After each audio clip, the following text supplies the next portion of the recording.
Sir, good morning.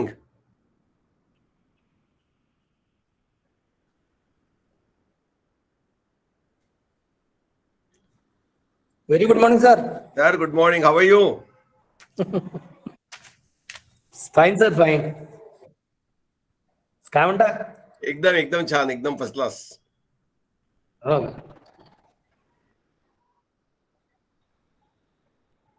काय ते आपलं काम व्हायचंय अजून? हो सर, ते मागे त्यांना सांगितलं होतं तर ते सीए आपण जो केला ना, हा हा सीए केल्यानंतर ते सर्क्युलेशन मध्ये घ्यायला पाहिजे होतं म्हणे ते. आपण ते घेतलं आणि त्यांनी आपण सांगितलं सरांना माहिती आहे होतं. म्हणे ते. काय म्हटलं सर? आपण सांगितलं होतं आपल्या वकिलांनी हे टाकलं होतं सर्क्युलेशन साठी लेटर. टाकलं होतं का? हा अच्छा, तो आज जाणार नाही, कालच बोललो मी त्याच्याशी. अच्छा तो सोमवारी जाणार आहे. ओके सोमवारी जाणार आहे तो. ओके हो, ओके हो. ठीक आहे. कारण मग मध्यंतरी जेव्हा तुम्ही सांगितलं ना, तुमचा फोन आला तर मी सांगितलं हा हा त्याला, तर हा तो म्हणे आता क्रिसमसच्या सुट्ट्या लागणार आहे म्हणे कोर्टाला. बरोबर. त्याच्यामुळे आता जाण्यात काही अर्थ नाही होणार सर म्हणे, मी नंतर जातो म्हणे. बरं, मग मी क्रिसमसच्या सोमवारला सुट्ट्या परत टाकायला संपल्या. लावतो. उद्या सांगतो मी त्यांना, ते सोमवारी हा परत टाकतील आहे. हा, चालेल चालेल. टाकल्याबरोबर सांगा सर मला लगेच. राईट राईट राईट मी तुम्हाला फोन करतो. टाकल्याबरोबर. हो. बस एक 5 मिनिटामध्ये चालू करू आपण.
हो म्हणून सर.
नहीं, अरे नहीं बोलने दो अब।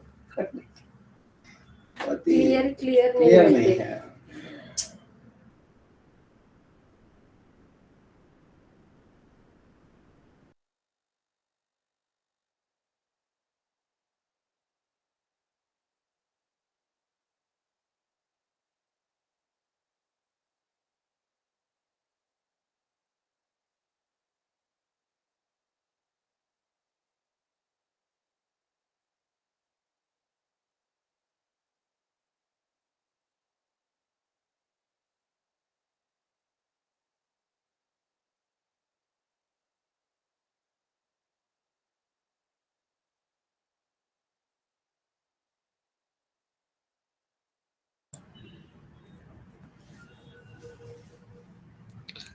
Good morning, everyone.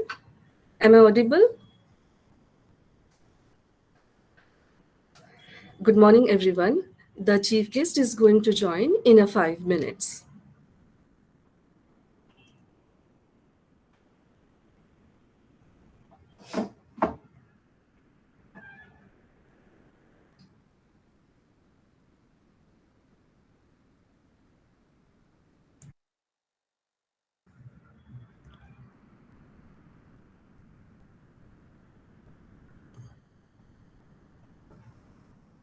Our chief guest is the Vice Chancellor of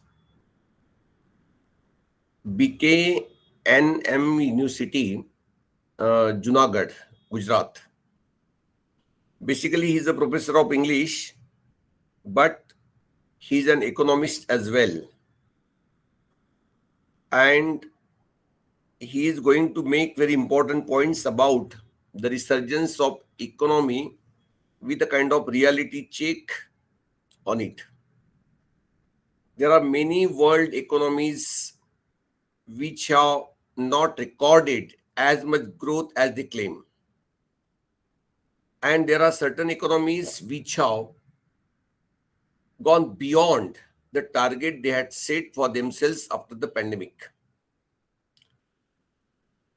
This conference is intended to explore into the realities about the world economy after the pandemic.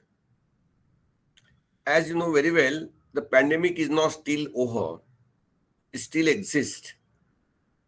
And as per the newspaper reports and media reports, it is playing havoc in China and some other countries. So, again, the economy will be affected if the fourth or fifth wave of COVID-19 hits the world. All precautionary measures have been taken by different governments, but we see very well that the flights from China have not been super stopped, because stopping the flights from China means again hitting the economy of the world. China holds a very important place in the world economy more than the US does. We know very well that all the electronic spare parts come from China. Suppose we ban flights from China today, what will happen? We will not get the motherboards that we require for our PCs or laptops or even mobile phones. So it is not simply possible for any government to stop flights from China. Otherwise, the world trade, world economy will be in shambles. So these are certain issues about the world economy. As far as India is concerned, India has stood very much firm during the COVID-19 as well as after that. It's true that inflation is there. Handling inflation has become a major problem. But still, India is managing very well. And with the target that we have kept before ourselves, India is going to be the third largest economy in the world by the end of 2035. So, again, at all, COVID-19 comes back, what will happen to this target? That is also a very important issue. Therefore, the theme of this conference is resurgence, worldwide resurgence of economy after the pandemic, exploration into reality. Many very good speakers and experts, economists are going to express their views before us.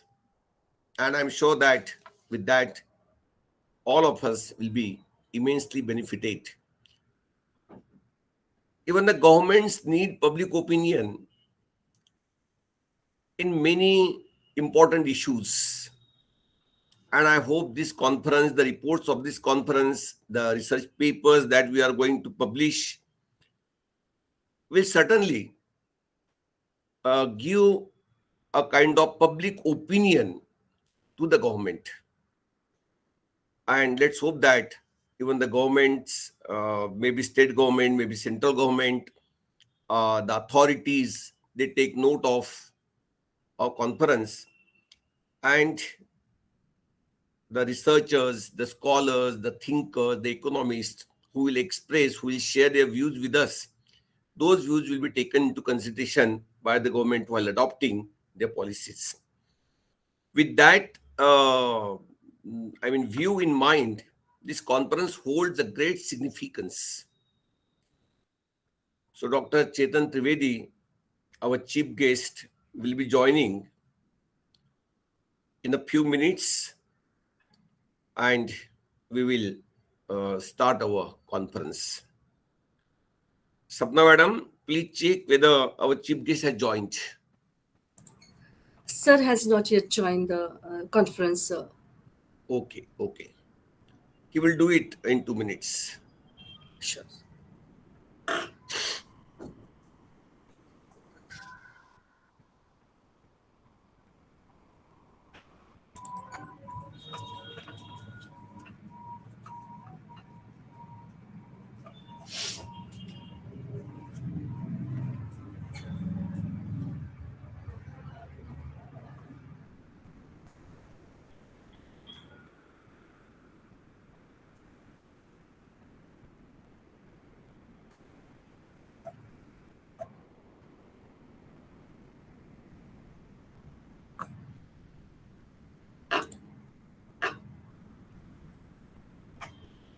Ma'am यहाँ पर inaugural में guest of chairperson doctor S C Gulani sir. Sir ये mouse change कर दीजिए. Click करने वाला ढंग से.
गेस्ट ज्वाइन हुए हैं?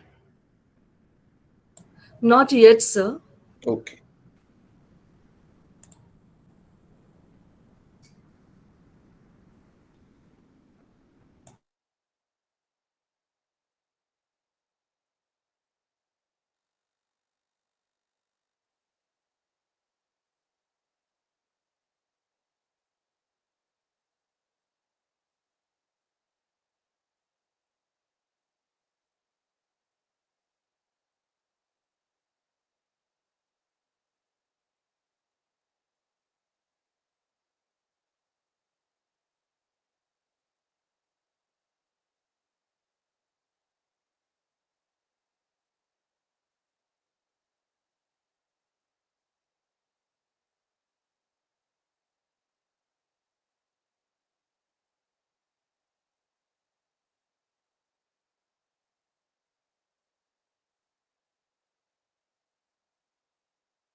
बार बार बैकग्राउंड चेंज कर रहे हैं क्या? कंपटीशन चालू I think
Sapna madam, Yes, sir. has our guest joined? No, sir, not yet. He has not yet joined the conference, sir. Okay.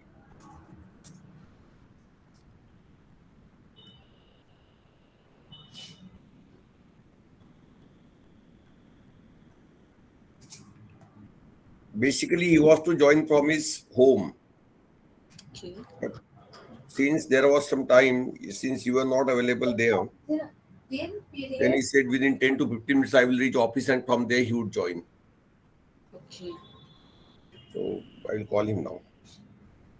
He might be stuck in a traffic or something like that.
Dear participants, please stay in the meeting.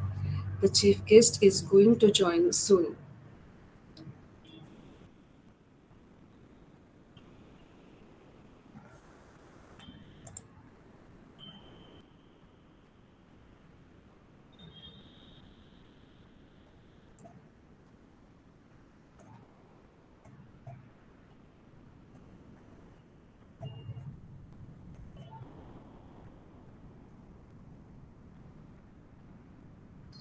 Today's chief guest is Professor Dr. Chetan Kumar Trivedi.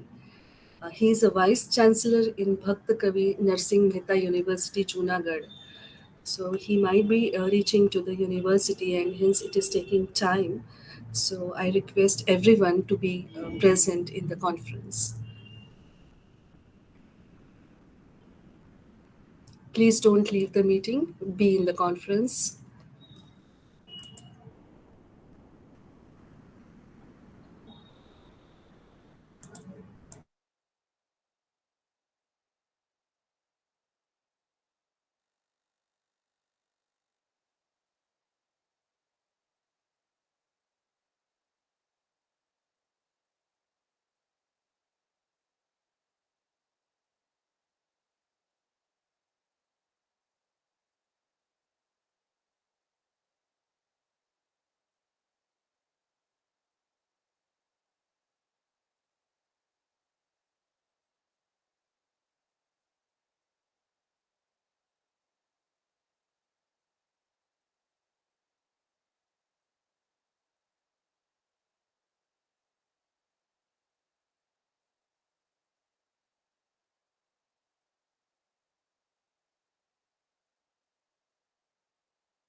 Hello, hello.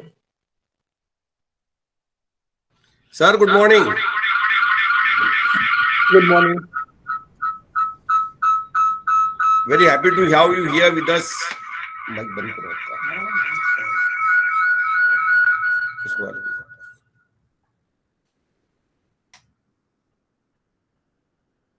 Yes, now you can start.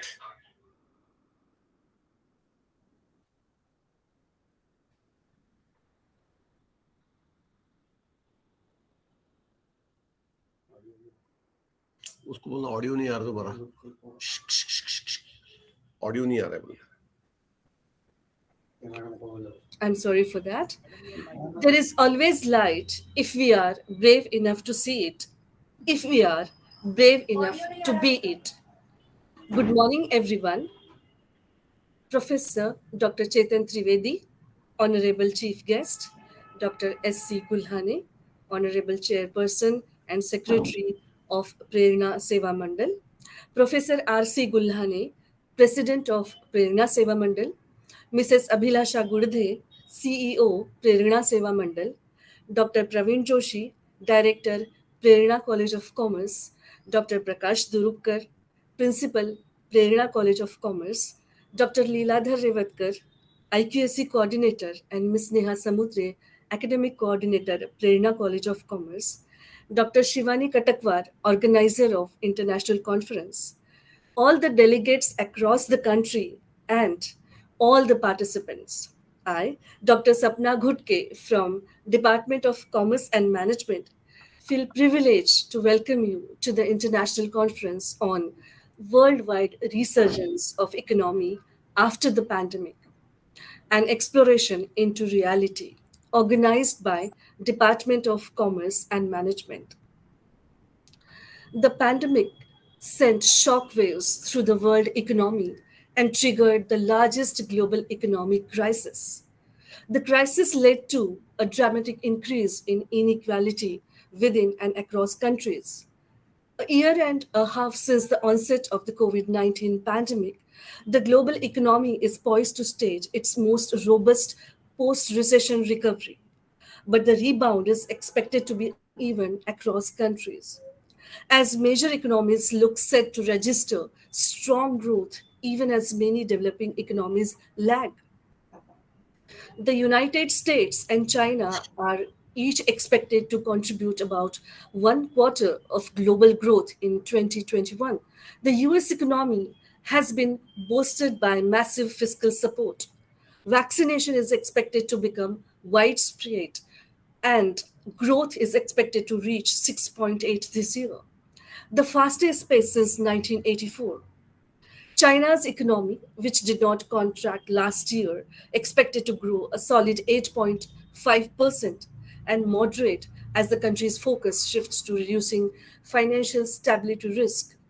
The recovery of many countries is constrained by the resurgence of COVID-19, uneven vaccination, and a partial withdrawal of government economic support measures.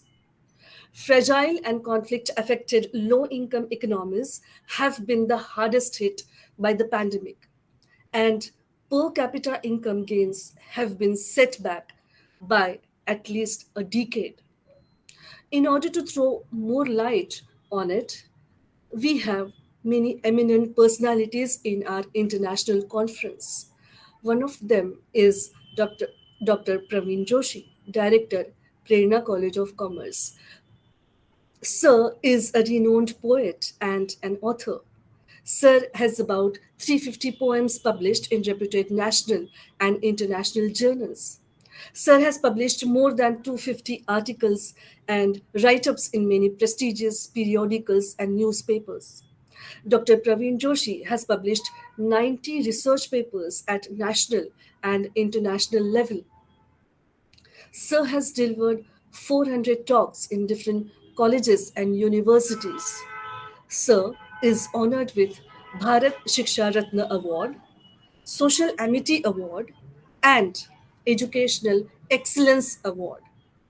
Now, I request Dr. Praveen Joshi sir to enlighten the session. Over to you, sir.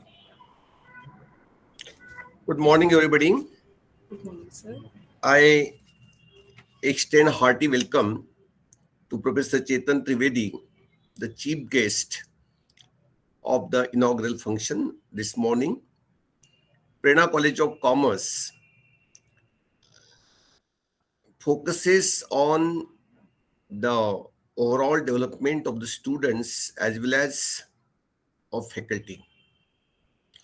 We organize many conferences every year, and such conferences help teachers have penetration and insight into many important global issues.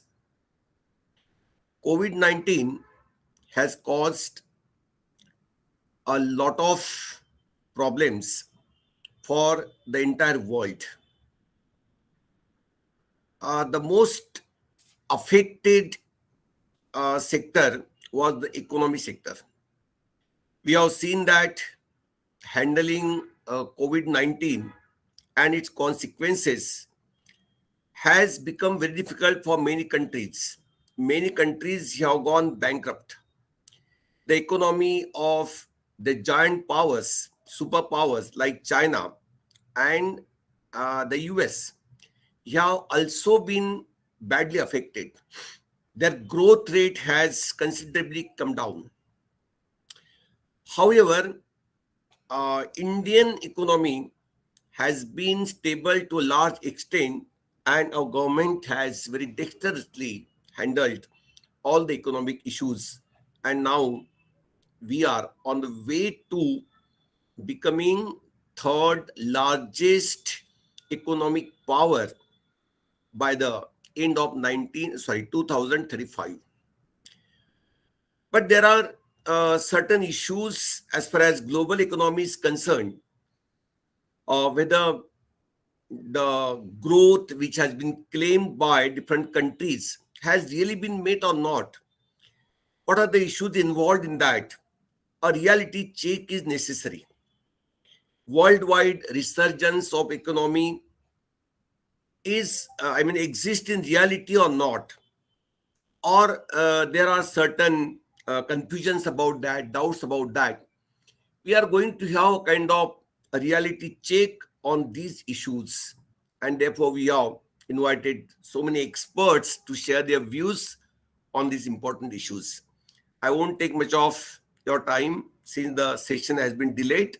I once again thank Professor Chetan Trivedi that he has readily accepted our invitation and today he has joined us. Thank you very much. Thanks a lot. Over to Sapna, madam. Yes, sir. Thank you, sir, for your valuable and precious words. Now, the most awaited moment of the conference is here, that is to have Dr. Professor Chetan Kumar Trivedi, chief guest of the conference, to address us. Professor Dr. Chetan Kumar Trivedi is a Vice Chancellor in Bhakta Kavi Narsingh Mehta University, Junagadh. Sir has been a research supervisor for MPhil and PhD students in the universities like KSV Kadi University, Gandhinagar, Gujarat Technological University, Ahmedabad, Rai University, Dholka, Carlox University, Ahmedabad, Bhakta Kavi Narsingh Mehta University, Junagadh. Professor Dr. Chetan Kumar Trivedi has bagged many awards, medals, and scholarships. Bhavnagar University has honored him by gold medal for ranking first in MA in April 1998 examination. Sir has been awarded with a merit certificate under National Scholarship Scheme by Education Department, Government of Gujarat. Sir has bagged a state level award for outstanding contribution in education by Indian Council of Literary, Social, Education and Cultural Research on 24 July 2016 in national seminar at UGC HRDC, Gujarat University, Ahmedabad. Professor Dr. Chetan Kumar Trivedi has published 8 books, 22 research papers, 20 international level paper presentations, 28 national levels. Sir has been invited as chairman in 13 national, international conferences, seminars, and workshops. We are very fortunate that such an eminent personality is chief guest for our international conference.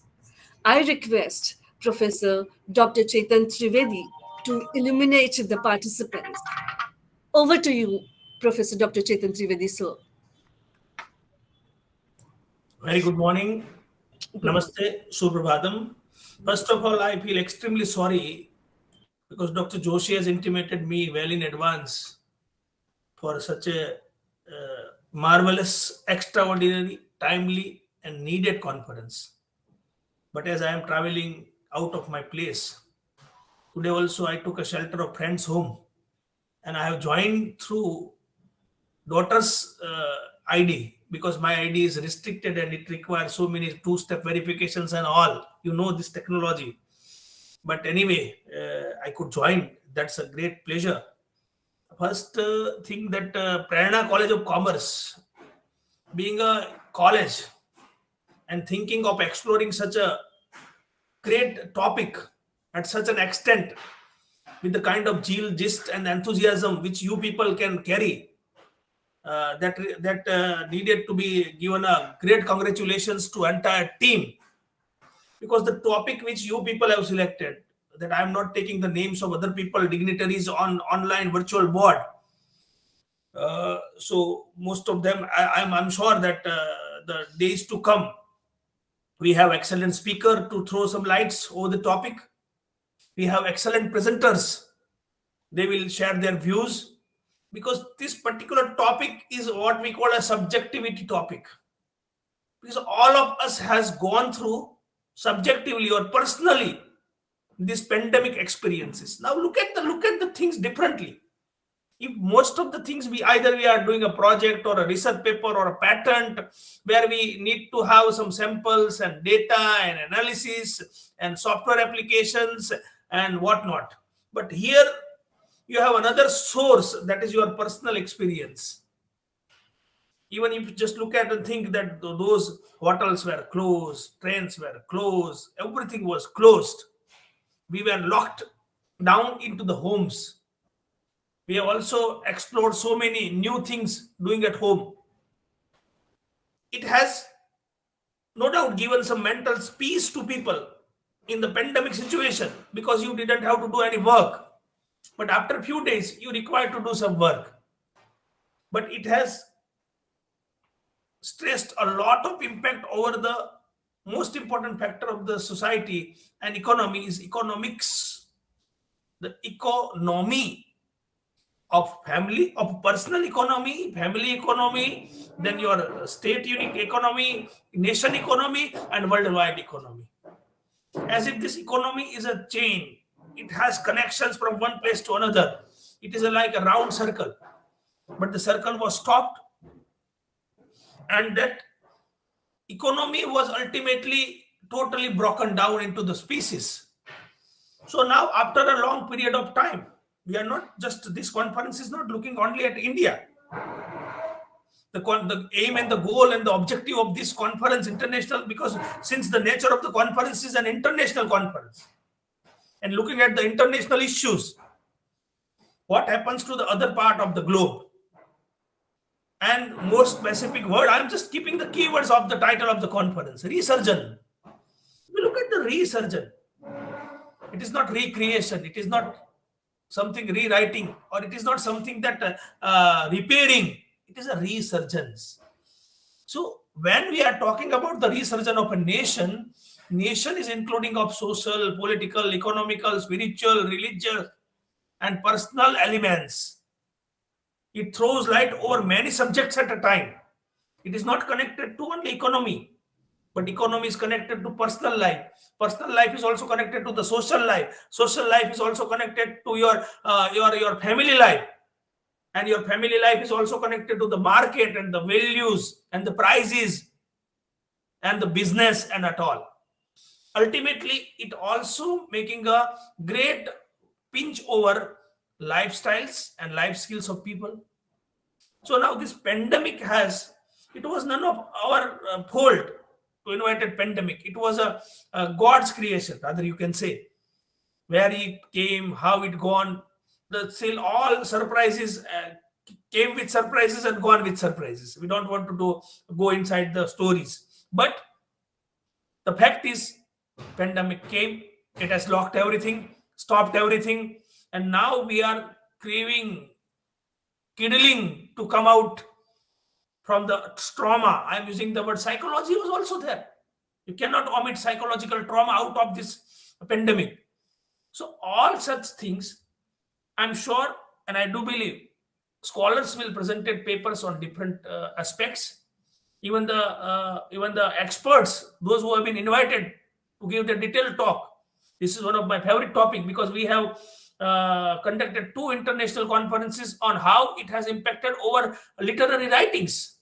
It has also impacted creation of literature, fine arts, painting, music, all. Today I have to reach in a meeting, so I cannot speak more. I will take a leave of Joshiji, and I may go early. But in the meantime, I'll join again also if time permits me. But I'm very happy. This Perna College of Commerce has done an excellent job for one of the most important topic. And I also congratulate all the presenters and the team of this conference that you have selected a nice topic, apt topic. And this is a needy and demanded work to explore. And this is my simple and small suggestions.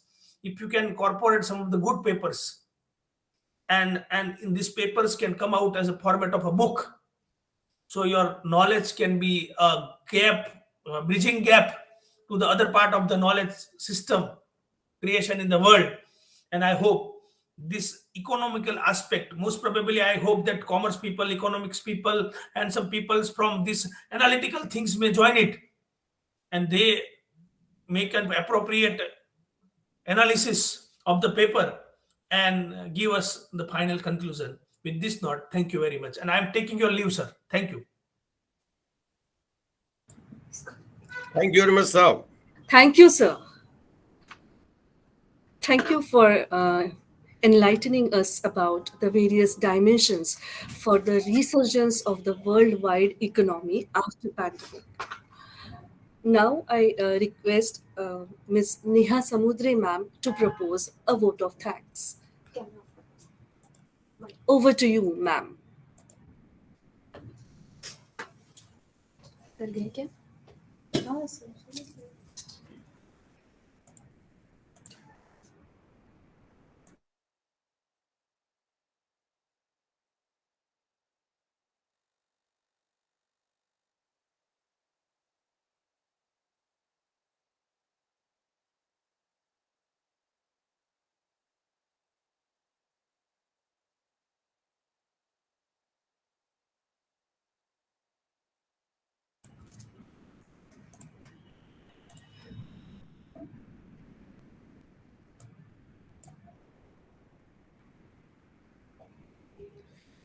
Thank you, Dr. Sapna. Good morning to all. It gives me an immense pleasure to propose a vote of thanks on this occasion to all the dignitaries and participants present over here. I, Neha Samundre, from Department of Computer Science, on behalf of Prerna College of Commerce, stand here to express gratefulness and to conclude this inaugural ceremony of this international conference organized by the Department of Commerce and Management on the theme Worldwide Resurgence of Economy After the Pandemic, an exploration into reality. First and foremost, I would like to thank the chief guest of the inaugural function, Professor Chetan Trivedi, Honorable Vice Chancellor, Bhakta Kavi Narsingh Mehta University, Junagadh, Gujarat. Professor Ravinder Singh Chandok, our Honorable Keynote Speaker, Dr. S.C. Gulhane, Secretary of Prerna Seva Mandal and the Chairperson of today's inaugural ceremony of this conference. With the enlightening and enriching inaugural address delivered by our chief guest, the conference has marked a grand opening. The important points he has made in his erudite address have set a right tone for the conference.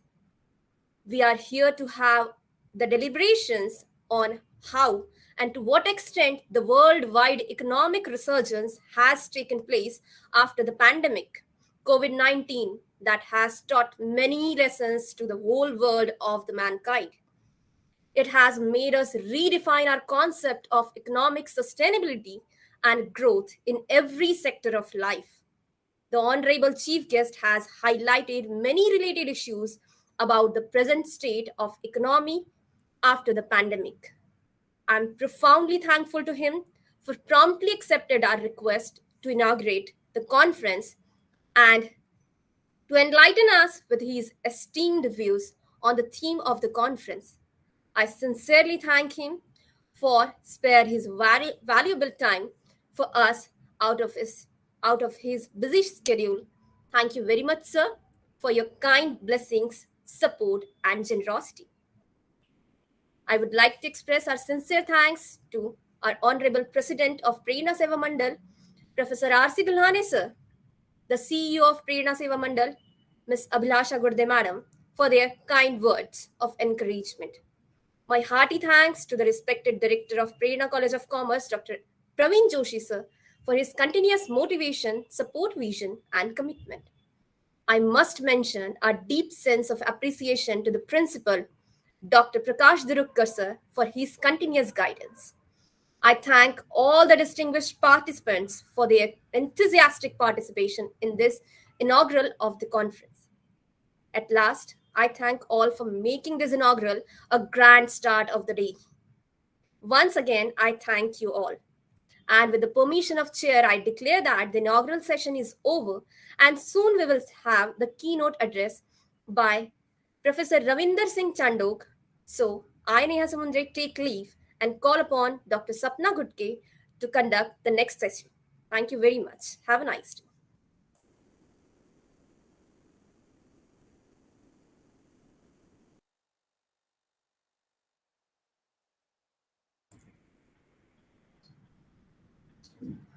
Thank you so much, ma'am. Now we are heading to the keynote session, the first session of our international conference. For the first session of our international conference, we have the eminent personality as the keynote speaker, Professor Ravi Inder Chandok. Sir is a professor in finance in University Business School, Ludhiana.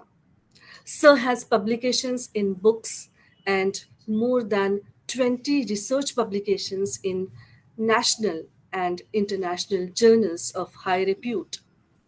Sir has conducted leadership development programs for the board of directors of various cooperative banks, conducted management development programs for the managers of various banks, organized conference as organizing secretary for the top management of banks, organized international conferences in charge IQACPU Regional Center, Ludhiana, chaired various meetings of college inspection committees as nominee of Vice Chancellor. Sir has chaired selection committee meetings of college lecturers and principals as nominee of Vice Chancellor. Sir has been a member of many professional bodies like Indian Institute of Banking and Finance, Mumbai, and Faculty of Commerce and Business Management, Punjab University, Chandigarh. Sir has chaired technical sessions in a number of national conferences, invited a resource person in a number of national conferences, and delivered extension lecture in various educational institutions, training centers of banks and academic staff colleges. We are very fortunate that such an eminent personality is a keynote speaker in our international conference. I request Professor Dr. Ravi Indachandok, sir, to sage the minds of the participants. Over to you, sir. Thanks a lot, madam. Thank you, Good morning to all present. sir. Good morning, sir. And before I start with the, with my talk, I would like to, extend thanks to my very dear friend, Dr. Praveen Joshi, Director of Prerna College of Commerce, who invited me here for this intellectual discourse. And I must appreciate, I'm watching Dr. Praveen Joshi working for the last 2 years. I must appreciate the efforts he's making to take this educational institution to higher levels. I've seen he has conducted a number of programs for the development of the students. He is doing work for the growth of the faculty also. And I have seen that he has conducted many social responsibility activities also in the last 2 years. And then, taking up this conference, an international conference on such an important theme, I think he has a great vision and the kind of efforts he's putting in for the growth of this institution. I'm sure this great college, Prerna College of Commerce, will achieve great heights of success under the able leadership of Dr. Praveen Joshi and his team very soon. So today I'm given the task to address, to deliver the keynote address of this international conference on resurgence of global economy post COVID-19, a reality check. So I would like to share my presentation. I hope I have the right to do that. Yes, okay, just 1 second.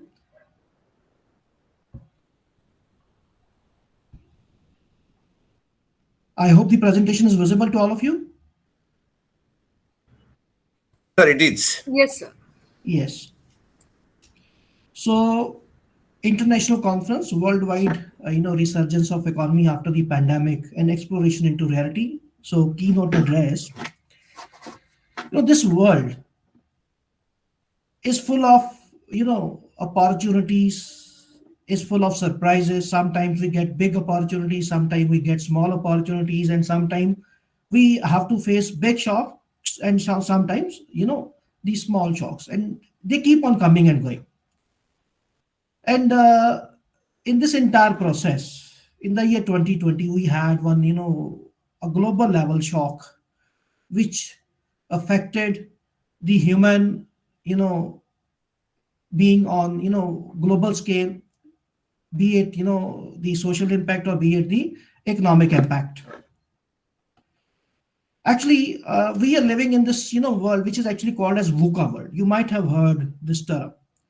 It is full of volatility, it is full of uncertainty, it is full of complexity, and it is full of ambiguity. This COVID-19, it started somewhere in December 2019, or you can say in January 2020. And then almost 3 years have gone. And now we are holding this conference, impact of COVID-19 and the resurgence of the economies thereafter. What impact this COVID-19 had, and how the economies recovered from that, it is very difficult to comment upon that, because this is a VUCA world. Every day, every hour, we see one thing or the other thing happening on this planet, which cause social and economic effect. In February 2022, we saw Russia and Ukraine going into war with each other.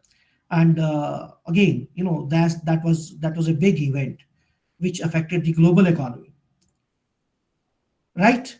So, but since we have been discussing on the resurgence of the economies after COVID-19, I've tried my best to find out how this COVID-19 has affected, and the resurgence of the economies thereafter. That I will try to do my best in this keynote address to cover these issues. But first of all, before we see whether the economies have really went into recovery, or they're still lagging, let us have a look onto the global GDP. Since the topic is resurgence of global economies, so I'll be talking about all the parameters from the global aspect. So the global GDP in 2019 in terms of US dollar was 87.65 trillion US dollars. And after COVID-19, which started in January 2020, the global GDP went down from $87.65 trillion to $85.24 trillion, means a loss of more than $2 trillion in the GDP as compared to 19 in 2020. And in case we see what is the global GDP in 2020, so we find that it is somewhere around $94 trillion. So we have surpassed in terms of the global GDP, the pre-COVID level of 87.65 trillion US dollars. So it is indicating that the global economy has recovered from the COVID-19 impact. So this is the loss, region-wise loss, which we faced because of COVID-19. It is the share of gross domestic product lost as a result of COVID-19 in 2020. It is given by the economies. Low-income developing countries, they lost 4.8% of their GDP because of the COVID. Advanced economies, more than 6%, almost 6.5% was the loss, was the decline in the GDP which they witnessed. Then emerging markets lost 7%, Latin America 8.5%. On an overall basis, the world lost 6.7% of its GDP because of the COVID-19. Then in case, because this pandemic started in January, then the corrective measures they were taken by the governments of the different countries. Lockdowns were imposed. In our country, lockdown was started in March 2020, and thereafter the immediate quarter which we had, in most of the countries this lockdown started in that period only. Somewhere it started in beginning of March, somewhere it started in middle of the March 2020. In our case, it started in, I think, the third week of March.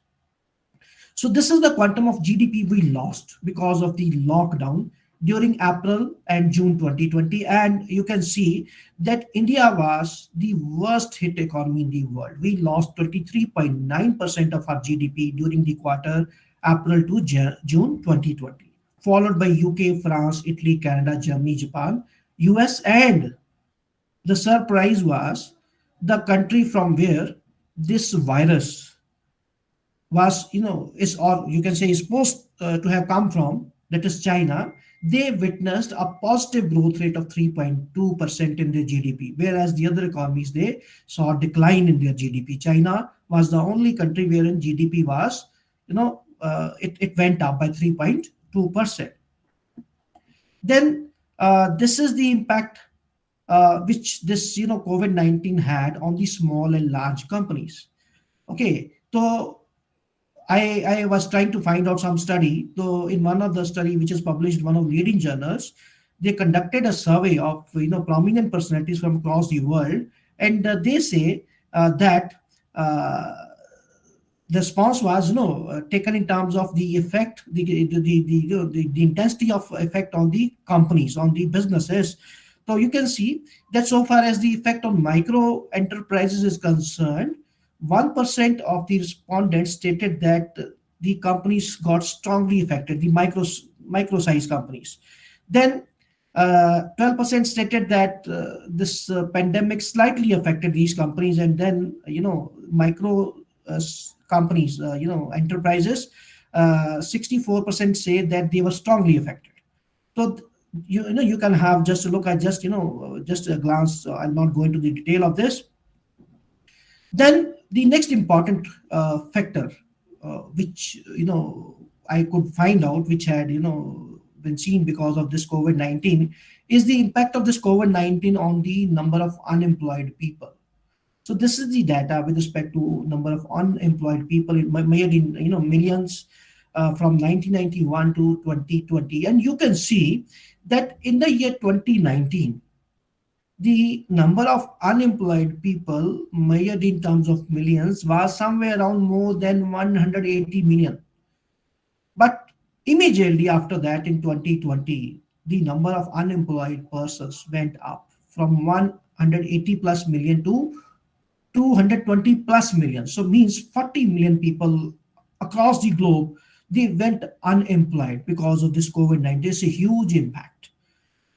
Okay, and moving forward, in terms of the firm's response on the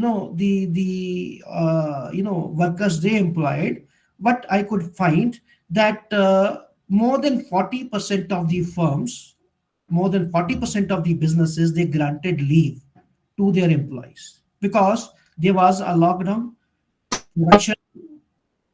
I hope my voice is coming, sir.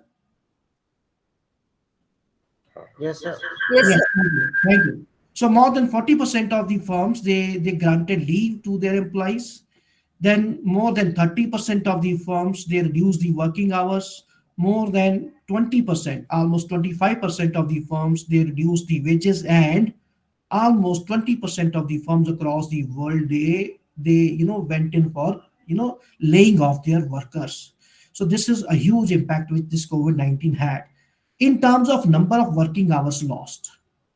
So this is the information with respect to that. So this information is taken from the International Labour Organization report. So the worst affected region in terms of working hours lost was the Europe, wherein 14.6% of the working hours were lost, followed by America, wherein 13.7% of the working hours were lost. And on an overall basis, at the global level, we lost 8.8% of the working hours because of this COVID-19.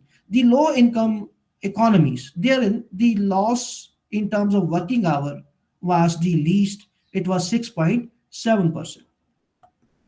And this is the impact this COVID-19 had on the poverty.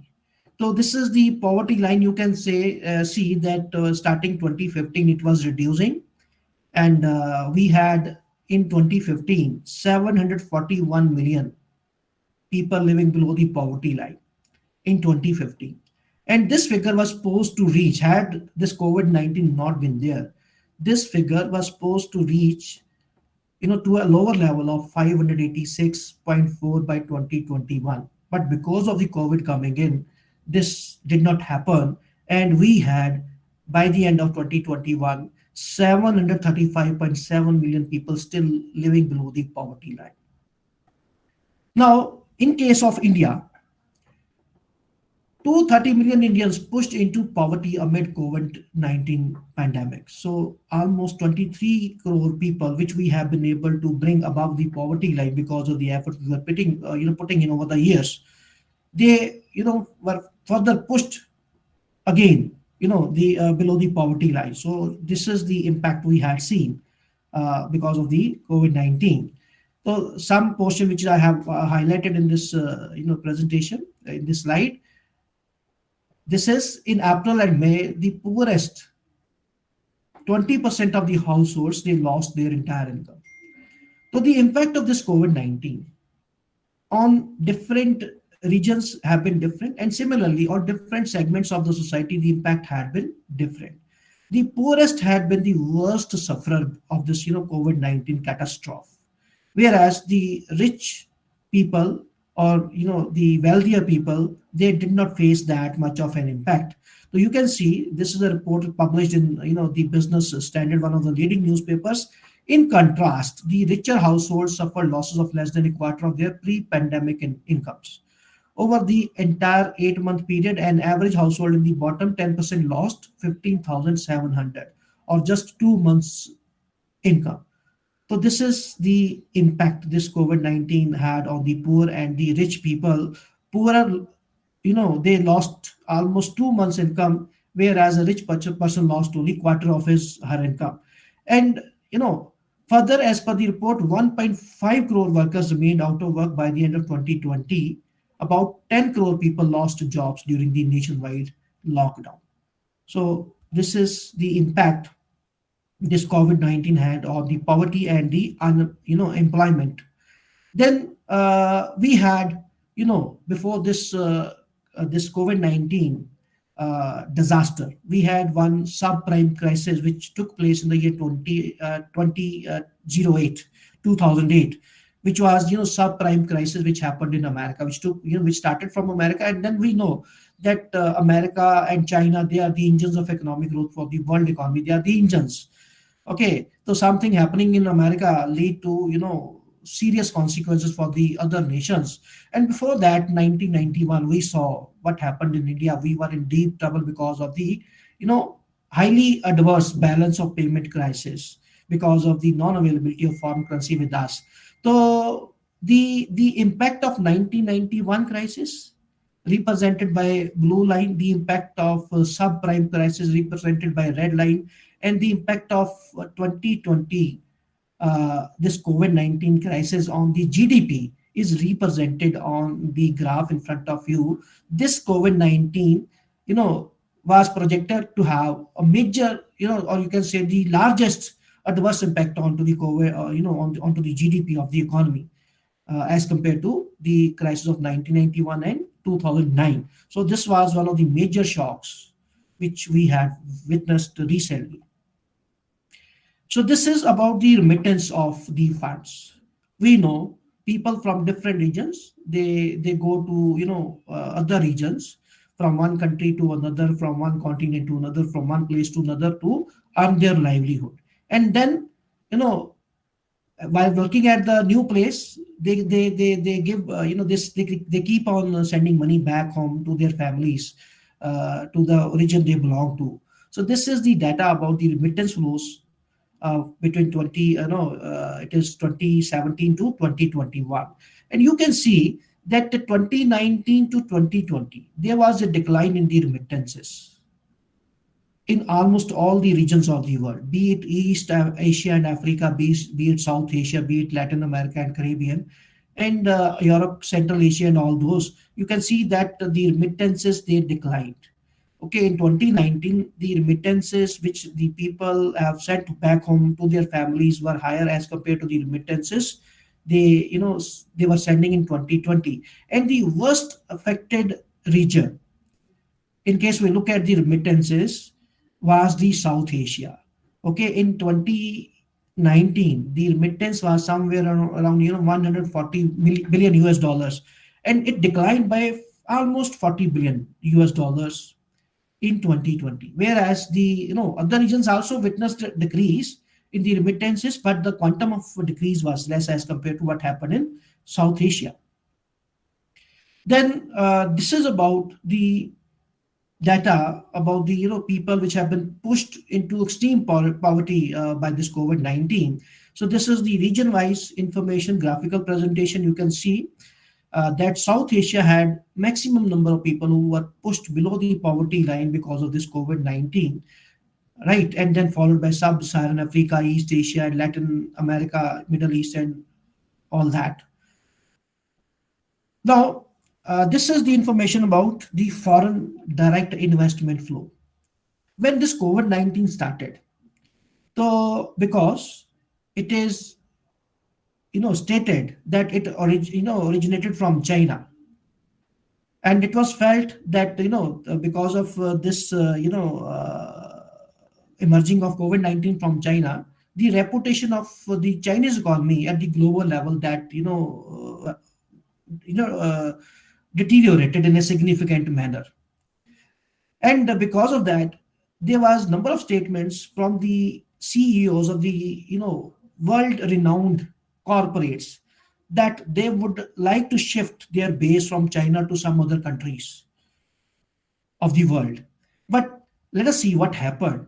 So this is the foreign direct investment flow information for the year 2019, that is immediately before this COVID-19 came in. At the global level, 14 lakh 80,000 plus million dollars they were in, they flowed from one country to other in the form of foreign direct investment. And the largest recipient of this FDI was, the Oceania, and it was Asia, 5 lakh 11,000 million US dollars, followed by Europe, then North America, then Africa, then Central America, and then Oceania. Okay, so Asia was the largest recipient of the FDI immediately before COVID-19. And when this COVID-19 took place in 2020, the FDI flow went down from somewhere around 14 lakh million dollars to 9 lakh million dollars. And again, you see that Asia is the largest recipient of the foreign direct investment. In 2019, the flow was 5 lakh 11,000 million dollars. In 2020, whereas at the global level, the FDI flow went down, but at the continent level to Asia particularly, the FDI flow actually increased. From 5 lakh 11,000 million dollar, it went up to 5 lakh 18,000 million dollar. So this is something which is surprising when we were saying that China has, been degraded at the global level because of the emergence of this COVID-19. The impact is not seen in terms of the FDI flow, particularly at the Asia level. The FDI actually has gone up, whereas at the global level, there's a decline of almost 6 lakh million dollars. And then immediately after this COVID-19, in the year 2021, the global FDI flow went up. Okay, from 9 lakh million dollars, 9 lakh plus million dollars in 2020 to 15 lakh, almost 16 lakh million dollars in 21. And Asia again is the largest recipient of 6 lakh 18,983 million US dollars. So Asia is the attractive region for the investment for the world, in spite of this reason, this factor that COVID-19 emerged from one of the Asian countries. Now let us move a bit ahead. So this is with respect to the foreign direct investment flows, categorized on the basis of, the level of development of the economies. So developing economies, and then the developed economies, and then the least developed countries, how they witness the flow of FDI in 2020 and thereafter. You can see that impact of COVID-19 on FDI flow in developing economies was the least. Okay, whereas the world as well as the developed economies, they had lot of, decline, huge decline in their FDI. And then after the COVID-19, immediately it started improving up. So developing economies, they did not witness much decline in the foreign direct investment which they had coming into their economy before COVID-19 and during COVID-19 and after COVID-19. Whereas the developed nations, they witnessed huge decline, and then though they recovered, quickly thereafter. And this is very, very important. Just have a look. This is the FDI flow into, the prominent countries which actually remain a talk of town.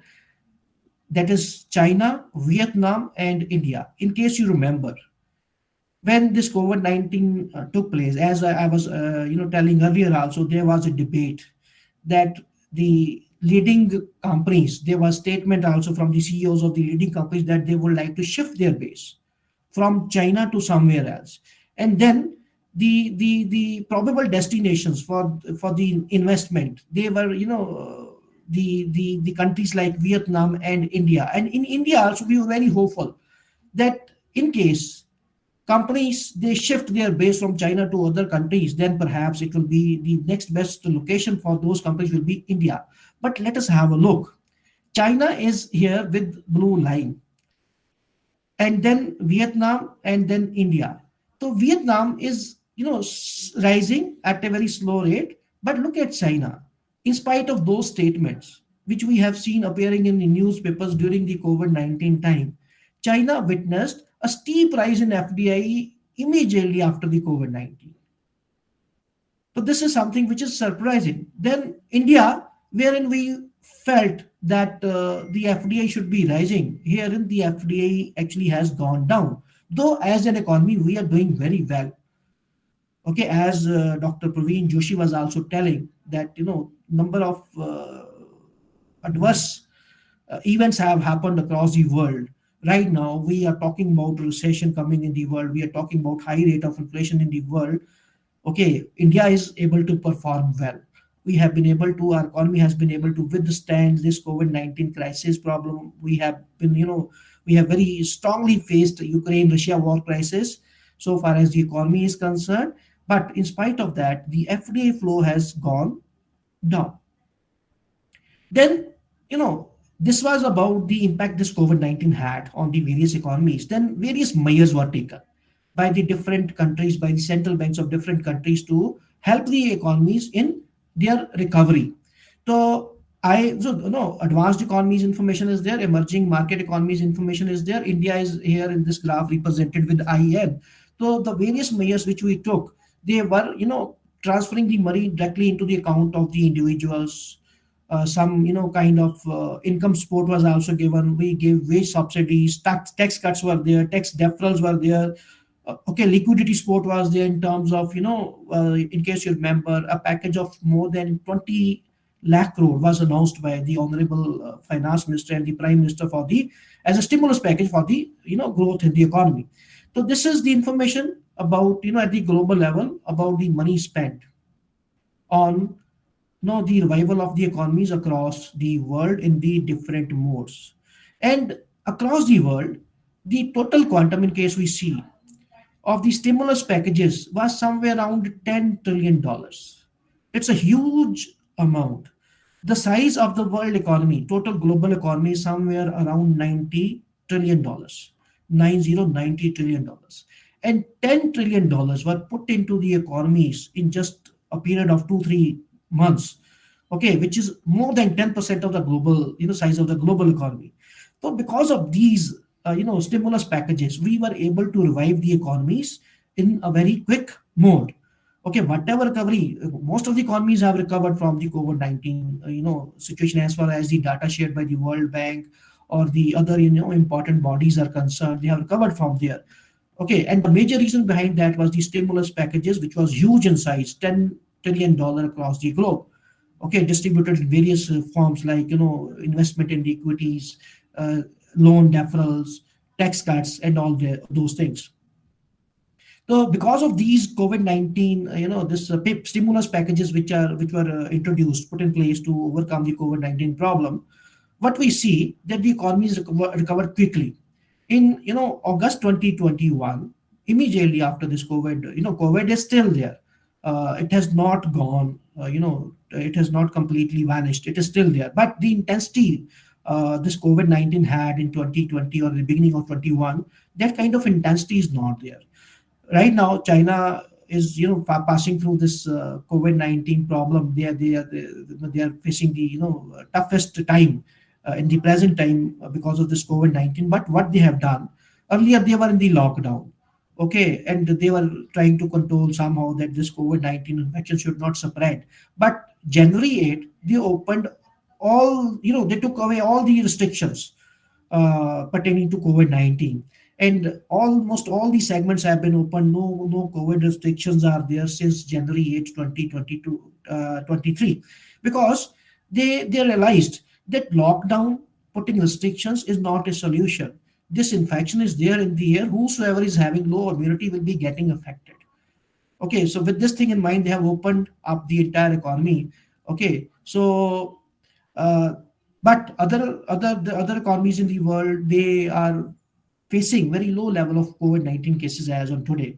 So far as the resurgence of the economies, global economies, after COVID-19 concerned, so in case we see the index of industrial production, they are at a better level at the present time, as compared to pre-COVID-19 level, means they are better than, even pre-COVID-19 level.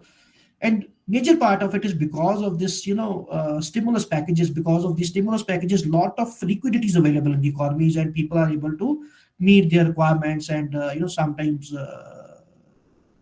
no doubt, this over liquidity is causing inflationary pressure. Also, we'll talk about this in the coming slides. So IIP, they have passed pre-COVID level and growing at 11.9%. This is the news which I took from 2021. So this is the information about the impact on manufacturing activity of COVID-19. So during 2020, this manufacturing activity at the global level went down by, there was negative growth in the manufacturing activity at the global level. It was minus 1.3%. But immediately, because of the stimulus packages, because of the opening up of the economies, the growth rate jumped, from minus 1.3% in 2020 to 7.2% in 2021. So the recovery is visible. Okay, and the major, the beneficiaries of this growth in manufacturing was the computer, electronic and optical products industry. Then this is the mining and utilities in industry. Okay, here also what is seen that there has been, you can see at the bottom, from a negative growth rate in Q1 of 2020. In Q1 of 2020, they started rising, and by 2022 Q1, they are in the positive. They are enjoying the positive growth rate so far as the mining and utilities industry is concerned. So this is global industry statistics. And one of the important information over here is, in case you can see, whereas the growth rate in the global GDP for the manufacturing was 7.2% in 2021, less developed countries represented by LDC, they witnessed minus 0.5% growth in their GDP. It means that the developed countries have been able to overcome the COVID-19 crisis. Their growth in the GDP from minus 1.3 has been able to come up to positive 7.2. But the less developed countries, they are still facing the problem. Their growth in the GDP is negative, minus 0.5%. So this is how this COVID-19 has affected the different countries differently. Less developed countries, they're still facing the problem of COVID-19. So this is the data about, again, the recovering in manufacturing production. It is according to, it has been grouped according to, the categories of countries: high income industrial economies, high income industrializing economies, middle income industrial economies. China is given separately. Okay, middle income industrializing economies, low income economies. And you can see that low income economies, they are still struggling. By Q1 of 2022, they were still having negative, growth in the manufacturing production. And China is the country wherein the manufacturing production has witnessed highest growth, right? And this is the information about the various segments and the growth and the decline, the various segments of the industry, and the growth and the decline they witnessed because of COVID-19, pre-COVID and after COVID. And you can see that mining and quarrying, manufacturing, electricity, water supply, all these are given with different lines. All of them had seen a decline during 2020 because of COVID-19, and then they have recovered. Right? Mining and quarrying was the only industry which witnessed negative growth, negative production in Q1 of 2020. But then after that, in Q3 2021, even it became in the positive territory. Now, so far as the recovery is concerned about the Indian economy, so there are different segments of the economy. Like, we have got housing industry, realty sector is there. We have got banking, we have got stock markets, we have got metals, we have got consumer durables. So number of different industries are there. But, what I feel is that the realty sector is the, again, engine which tells to you what is happening in the other sectors of the economy. In case realty sector is growing, is showing good rate of growth, then other segments of the economy also show good rate of economic growth, because realty sector is the kind of industry wherein you make use of the number of different products coming from different industries. You make use of the wood, you make use of the metal, you make use of the sanitary products. You know is it is a sector wherein the labor employment rate is also the highest, right? So this news appeared in November 2022 Mint newspaper. Post-COVID housing prices surged, sales fell in the second quarter of financial year 2020. The housing sector is witnessing a boom in our economy. Not only the sales are going up in terms of the number of units sold, but the prices are also going up. So it is indicating that other sectors of the economy, they are also moving up. Then this is, since we are talking about the global resurgence, so this is the information about the the indexes of the stock markets. They are the barometers of economic growth. They are the barometers of economic development. In case the economies are not performing well, then what do you see? That these barometers, these indexes of the stock markets, they are in red. Okay, and in case economies are performing well, you find these indexes in the green. So what I have done, instead of going into the sector-wise detail, what I have tried to cover up is, I have tried to, show the overall picture, what is, happening at the overall level, so that we can get an indication what is going down the line. I have not covered all the sectors of the economy. I have just covered the housing sector. Similar to that, the overall information about the performance of an economy, I'm just trying to convey that to you through with the help of this indexes. So Dow Jones, which is one of the leading indexes of the American economy, stock markets. So what do we see? That pre-COVID, that is 14 February 2020, the index was somewhere around, this Dow Jones Industrial Index was somewhere around 29,000. It went down. You can see the dip in 2020 because of COVID-19, but now in this January 23, it is somewhere around 32,000, indicating that the American economy has overcome the COVID-19 impact. Similarly, the Indian economy reflected through the Nifty 50 index of the National Stock Exchange. Immediately before COVID-19, it was somewhere around 12,352, and then it dipped down to somewhere around 8,000 something. But then again, in present time, it is hovering around somewhere around 18,000 level. So there is a big jump in the growth of the economies as depicted through the indexes. Most of the people say that the stock markets, what do we see? It is most of the time it is speculation. But in case you are the investor, in case you actually are involved into investing in the stock market, you will really find that whatever is there happening in the stock markets, that represents almost the real picture of the economy. Okay, then this COVID-19 came in. It is still there, though that kind of intensity, that kind of problem is not there. But what it has left behind, because to overcome the economic consequences of this COVID-19 problem, stimulus packages, as I was telling to you earlier, also somewhere around of $10 trillion were announced. So COVID-19 has receded to a large extent, but what it has left behind with us is the huge amount of fiscal deficits, because governments, they were overspending. So these fiscal deficits, huge amount of fiscal deficits, have brought in high rate of inflation in the economies. Okay, and now the world is facing this problem, how to overcome this inflation. So the fiscal deficit, which the different regions of the world has seen in the past 3 years, 2020, 2021, and 2022. That is represented in front of us at the global level, at the world level. The fiscal deficit, which in 2020 was 10.2%, it came down to 5%. It is expected to come down to 5.2% in 2022. And similarly, in the other nations of the world, Asia had a fiscal deficit of 7%. In case we look in the Indian economy, so in 2021, fiscal deficit was, immediately after the COVID, it was 9.5%. And in 21-22, we are at 6.8%. So this is budgetary estimate. Okay.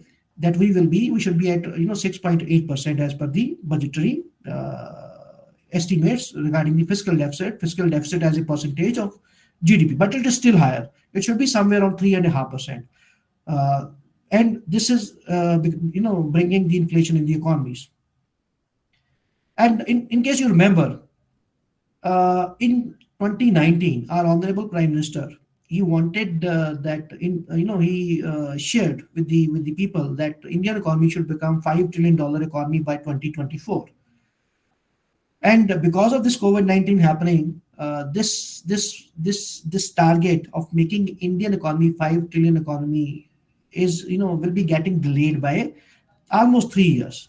In case the economy remains optimistic, we'll be able to achieve this $5 trillion target by 27-28. In case the economy does not perform well, so perhaps we will be achieving that target of making Indian economy $5 trillion economy by 2030. So this is what has happened because of this COVID-19 with respect to the achievement of target of making India $5 trillion economy by 2024.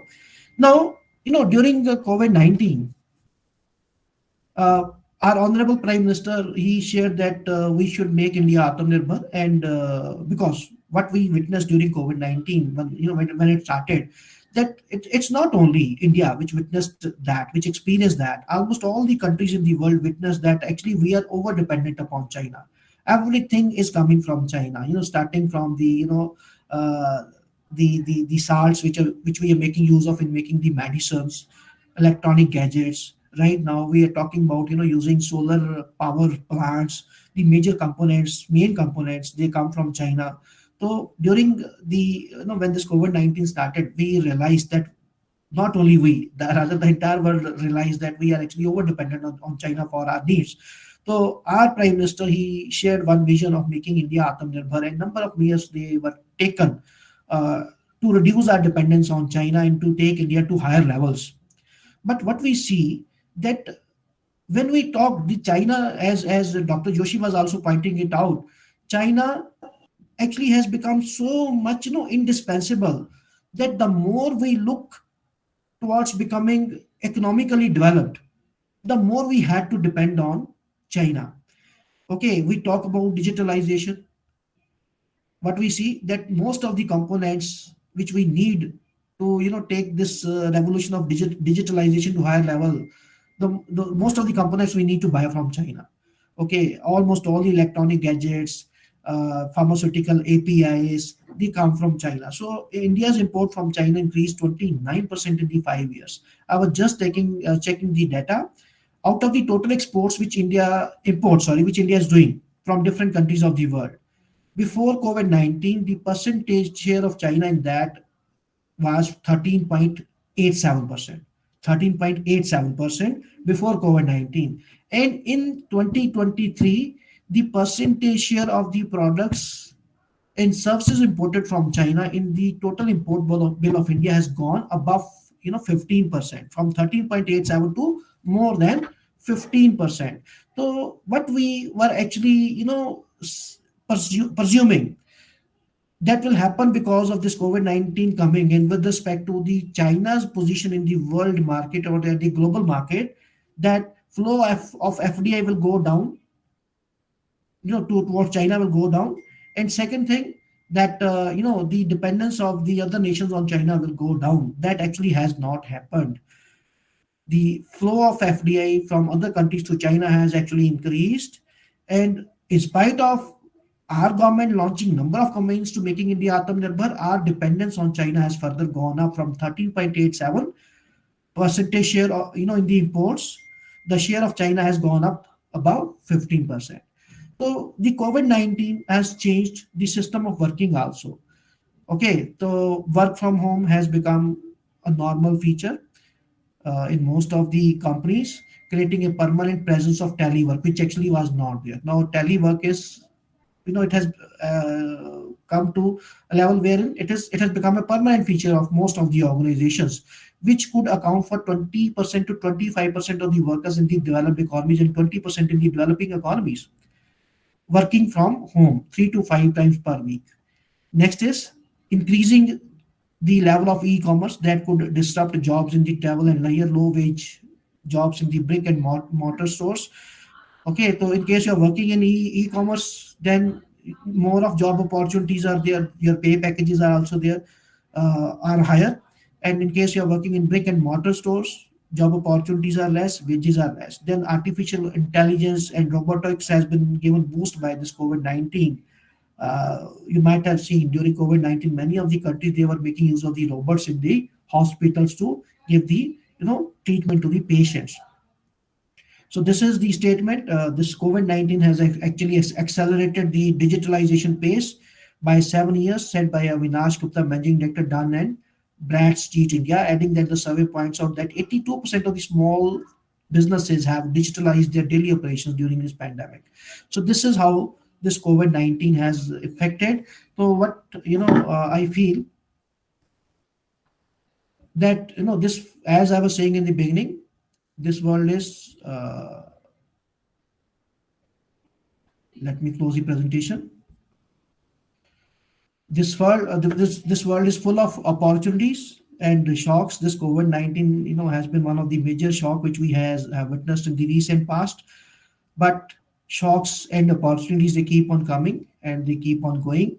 What in case what is my say about this impact of COVID-19? Things come, things go, okay, and the bigger, how bigger or how small these shocks or opportunities might be, but the show keeps on moving. This is what I would like to say about the impact of COVID-19 and the resurgence of the economies. Only the low income economies, they have witnessed the huge impact, and then they're still facing the impact of COVID-19 in their economies. And even so far as the impact of COVID-19 onto the various segments of the society is concerned, as it was there in one of these slides, the richer have not been much affected by COVID-19, but the poor segment has been hugely affected because of this COVID-19. At the overall level, global level, we might be able to say that the world has overcome this global crisis of COVID-19, but at the micro level, there are still some segments wherein this impact is huge, and they are still struggling to overcome that problem of COVID-19. Thanks a lot. Thank you, sir. Sir, lot of clappings for you. Thank you, sir. Thank you. Thank you. It's really a wonderful talk. Thank you, sir. And with all the facts and figures, classification, division, categorization, and whatnot. I mean, such a detailed discussion on such an important issue. It has immensely given us great insight and penetration into the subject. Thanks a lot, sir, for the encouragement. Thank you. In fact, as the chairperson of this session, I had to make certain remarks, but we are getting late. So kindly forgive us that I won't be able to make any comments. But I have heard very carefully, and it has given me certain new things about the world economy. And you have covered all the sections of our life, that is right from housing and mining, manufacturing, and banking, stock market, and everything. So it is really a very comprehensive keynote address. And I'm sure that our participants have been immensely benefited from this, and they will develop a new insight into the topic, and that will also give them a Philip boost for more and more research in this area.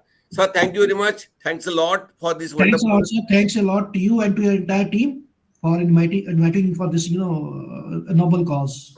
Over to Sapna madam. Thank you, sir, for your crucial highlights on the post-pandemic resurgence of the economy across the globe.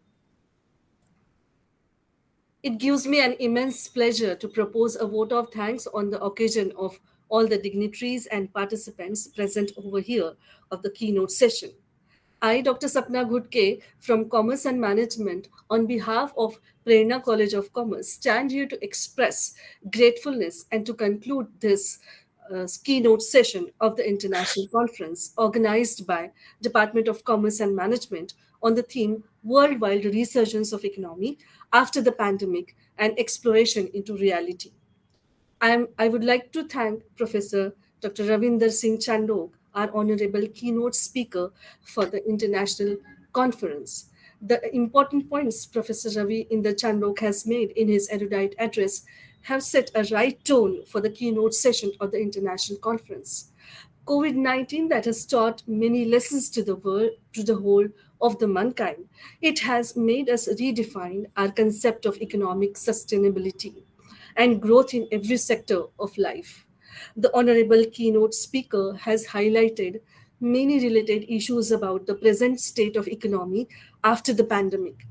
I am profoundly thankful to him for promptly accepting our request to be a keynote speaker for the international conference and to enlighten us with his esteemed view on the theme of the conference.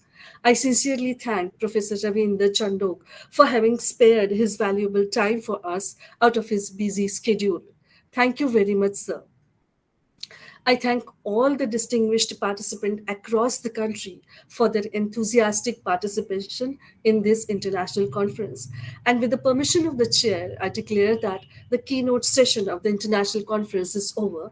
And now we are starting with the first session of the international conference. For the first session of the international conference, the resource person we have here is Dr. Sasini Kalatunga. She is a professor in the Department of Business Economics, Faculty of Arts in the University of Colombo. Let me first check whether ma'am has joined or not. I have joined. Okay, all right. Good morning, ma'am. Good morning. Good morning. Ma'am has received a PhD in economics from the University of Colombo. She also has a master's degree in economics awarded by the University of Colombo and has been a recipient of research grants, foreign and local. She has extensively presented work and has published on intersectional feminism, post-war development, conflict economics, and feminist economics.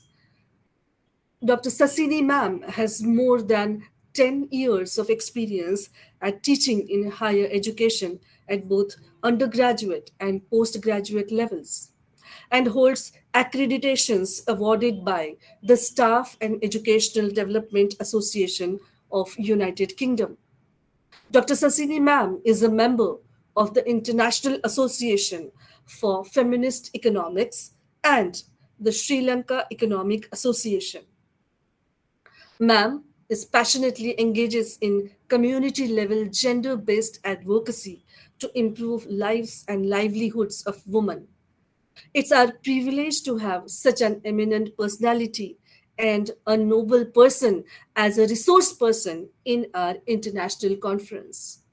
I request Dr. Sasini Kalatunga, ma'am, to enlighten the participants. Over to you, ma'am.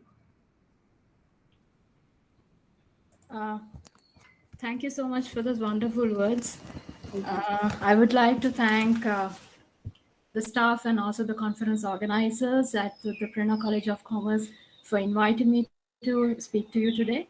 Let me sort of get the technicalities right. So let me share my slides with you. Give me a second. Sure.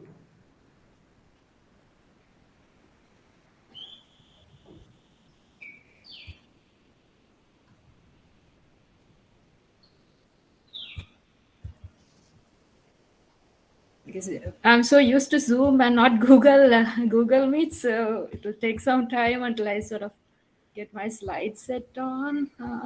That's okay, ma'am. Yeah. Have you given me, does somebody need to give me sharing rights or something like that? Ma'am, from your laptop itself, you can do it. Right. There is arrow, ma'am, after three dots, after three vertical dots on the screen, right? There is an arrow. If you click on that, right? So here you can share your entire screen. All right. I'll go for the entire screen. Let me put on my screen. Or a window, perhaps. It should be.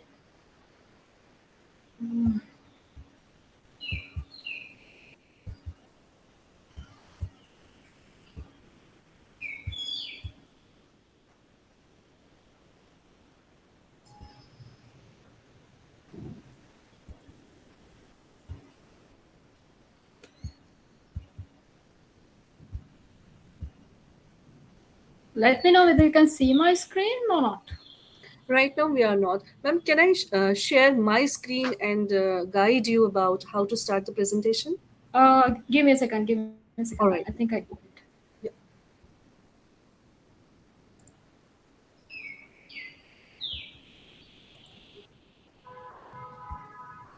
Right, I got it. Can you see it now? Not now, ma'am. Yeah, it is starting. Right. Okay, great. Yeah. All right. Sorry about that. It's okay.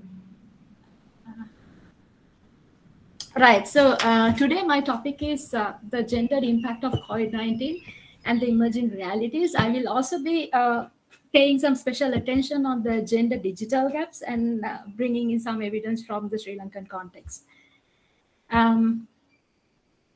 Let me first introduce what gender means. So gender refers to what society considers appropriate for the biological bodies of girls, boys, men and women in terms of roles, behavior, activities, and attributes, as well as opportunities. So gender is not simply something which is binary, that is men and women, but also it could have non-binary elements where different gender expressions such as LGBT and Q plus communities are also taken into consideration. So gender predominantly is a social construction. It is not natural. You're not, and it is learned. You're not born with it, right? So it's a social construction. Gender also points to the power differences and the structures and constraints that make these power differences occur and persist within communities and societies.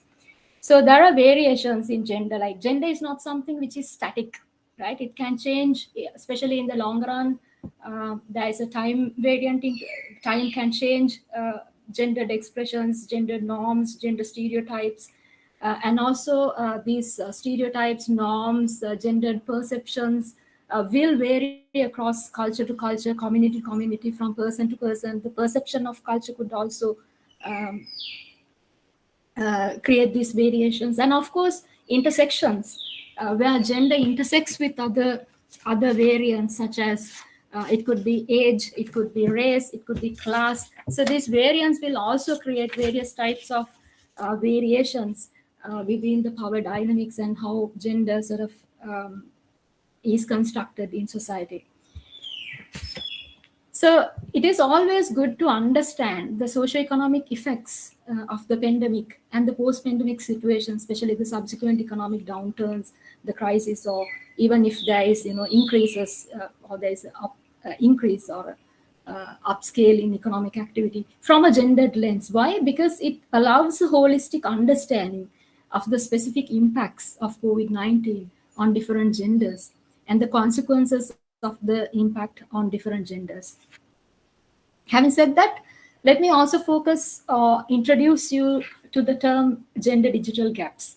So gender digital gaps are differences among genders, not necessarily men and women, but also among the non-binary individuals in information and communication technologies, and in the access of it, the usage and participation in ICT. It could be attitudes towards ICT, it could be interests, it could be self-efficacy. All these things matter in terms of gender digital gaps.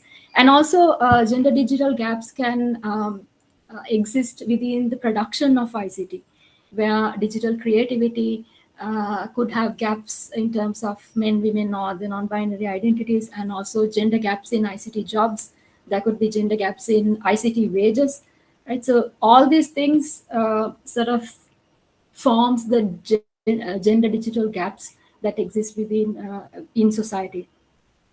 And also we see a two-way relationship between gender and digital gaps. So technology itself can shape the construction of gender. Say, for instance, the household technologies, so home technologies can sort of add to the existing gender inequalities, add to the existing gender norms, and it also could sort of shape or reshape, or even create new gender norms, new gendered activities, gendered roles in households and in society. And the second way where the connection happens is when gender shapes the digital landscapes. So gender can also itself shapes the digital landscapes. Say, for instance, we see the boy children getting introduced to ICT or digital devices at a much early age than girl children. And also parents might prioritize introducing digital devices to male children rather than to female children. And sometimes even among cohabiting couples, you will see the husbands or the male partners having more access to digital devices, and sometimes the women are actually using the hand-me-downs from the male partners. So these things creates actually the differences in terms of access, usage, and the participation in the digital landscape. So these things these norms, these existing stereotypes, these learned perceptions relating to digital devices, digital technology, and digital education sort of put women onto a back foot in terms of accessibility, usage, and production of ICT. So what is the connection between the nexus between COVID-19 and gender? Let's have a I'm quite sure most of the audience is now educated as to what are the impact, what is the impact of COVID-19, global and local impact of COVID-19 on the economy and on people in general. But there is a massive gender, there's a significant or a predominant gender dimension to these impacts. From a feminist social reproduction approach, we could say that the crisis itself is a crisis of work. It's a crisis of work, and also we could say that the COVID-19 crisis or the pandemic actually renewed the centrality of households in welfare. The households now, during lockdowns, what was functioning within the economy was the household. Whatever that was produced in the households became the national production. Right? So households, for once, households became the central theme in policy, central theme in everything, absolutely everything. So this is from a feminist economics perspective, this is a good thing, because feminist economics or the feminist economists have been discussing about household production, the social reproduction that happens within the household, the unpaid work burden that the women contribute to the economy. I mean, starting from taking care of the labor force, starting from nourishing the labor force, starting from producing the country's labor force, all that work that was happening within the households suddenly got massive focus. And people start to realize that you can produce from households, you can produce from your homes, so that's how this centrality of households became a focal point in the COVID-19 discussion. And in terms of the overall impact, we could see the crisis have reshaped the organization of production. So production, most of the production activities were happening central to households and around households, and reproduction in households. And also the global labor markets have transformed. Workspaces have transformed. Like, say, for instance, you can import a resource person for your conference from a foreign country, right? And or else you can invite the consultant for your company from a foreign country, and you can very easily do it with a very minimal cost. Absolutely no cost. Sometimes it's free. So these workspaces and the how labor is now being organized has massively changed. These are like, I mean, I see like a lot of silver lines within, like a lot of opportunity in the post-COVID era, which needs to be grabbed with both your hands, right? And also we see that there is this intensification of gender, class, race inequalities in the post-COVID scenario, as well as during the COVID, during the pandemic. Marginalization of the non-binary individuals, especially in local and national policies, another aspect that we came across, and we could see when non-binary individuals are not being targeted in COVID-19 subsidies or whatever the policy packages that were given to households. So these were some of the overall effects of the COVID-19, and I would also like to speak about the specific effects in terms of gender, in terms of various other dimensions. So impact on the care dimension. If you take the care dimension or social reproduction dimension, you could also see, like, you could see there are changes there. So usually care work is traditionally considered to be women's work. So this could have like historical roots to it. It could have colonial roots to it, and also capitalism, sort of has a role in sort of making care work women's work. So care work anyway traditionally is considered to be women's work, and it's not like where men sort of engages in, like, if you take the majority of nurses, teachers are female, and also these are like direct care work, and also like most of the other care work like household reproduction, most of it is being done by women. So the burnout or the high turnover and the reduced entry to essential care jobs and the shortages of care workers came to the forefront during the pandemic, right? So there's a high burnout rate. There's a massive shortage of care workers, nurses, doctors, everything, like was in a massive was in short supply. And also we see, like, especially in countries like even in the western societies, and even in especially in the eastern rather the Asian countries, you could also see like sectors which never provided care work, or never sort of this part of it, also joined in providing caring labor, in terms of the defense organizations coming. It happened in Sri Lanka, where the military was providing quarantine facilities, and the military had a role in managing the lockdowns and things like that. So you see these sectors which are traditionally not into this caring kind of jobs are sort of like being pushed into care sector due to the shortage of caring labor. So, and also in terms of the households or the reproduction that happened within the households, you could see like women's unpaid work time has actually increased. There's a lot of unpaid work that happens within the households. And say, for instance, if you take if you hire a babysitter, or if you hire a housekeeper, you will have to pay for them. So that gets accounted in the GDP. But the work that happens in the household, the social reproduction work that a woman performs in the household, usually does not get into the national account. So this is what we call unpaid work. But this work is economic work. These are like, this has a massive impact in the shaping of the economy. So this unpaid work burden doubled, and though men performed a lower level of unpaid work traditionally, it also increased, mainly because men were staying at home, and also they were like they had low employment hours, and due to low employment hours of men, their unpaid work burden or their unpaid work time increased. We also see that unpaid work of women tend to increase because of the absence of childcare facilities and school closure. So this actually had a disproportionate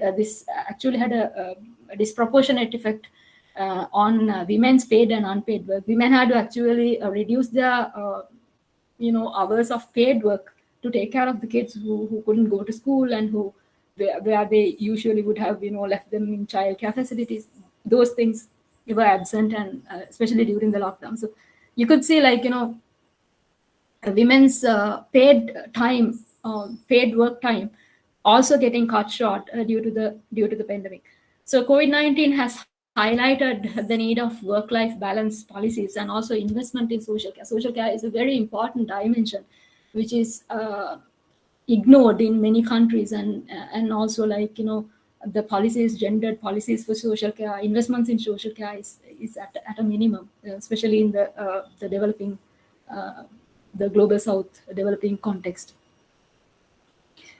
There is also a massive impact in the labor market. There is an impact on labor markets, and we see, like, the employers sort of expecting their workers to be as productive as before the pandemic, and they ignored the care burdens that happened in the household. So that was within the households, and also we see, like, employed women having the overall workload, not just the unpaid work, the paid work, both, like the paid and the unpaid work, the overall workload increasing for especially for women, and loss of paid work hours for women were more than that of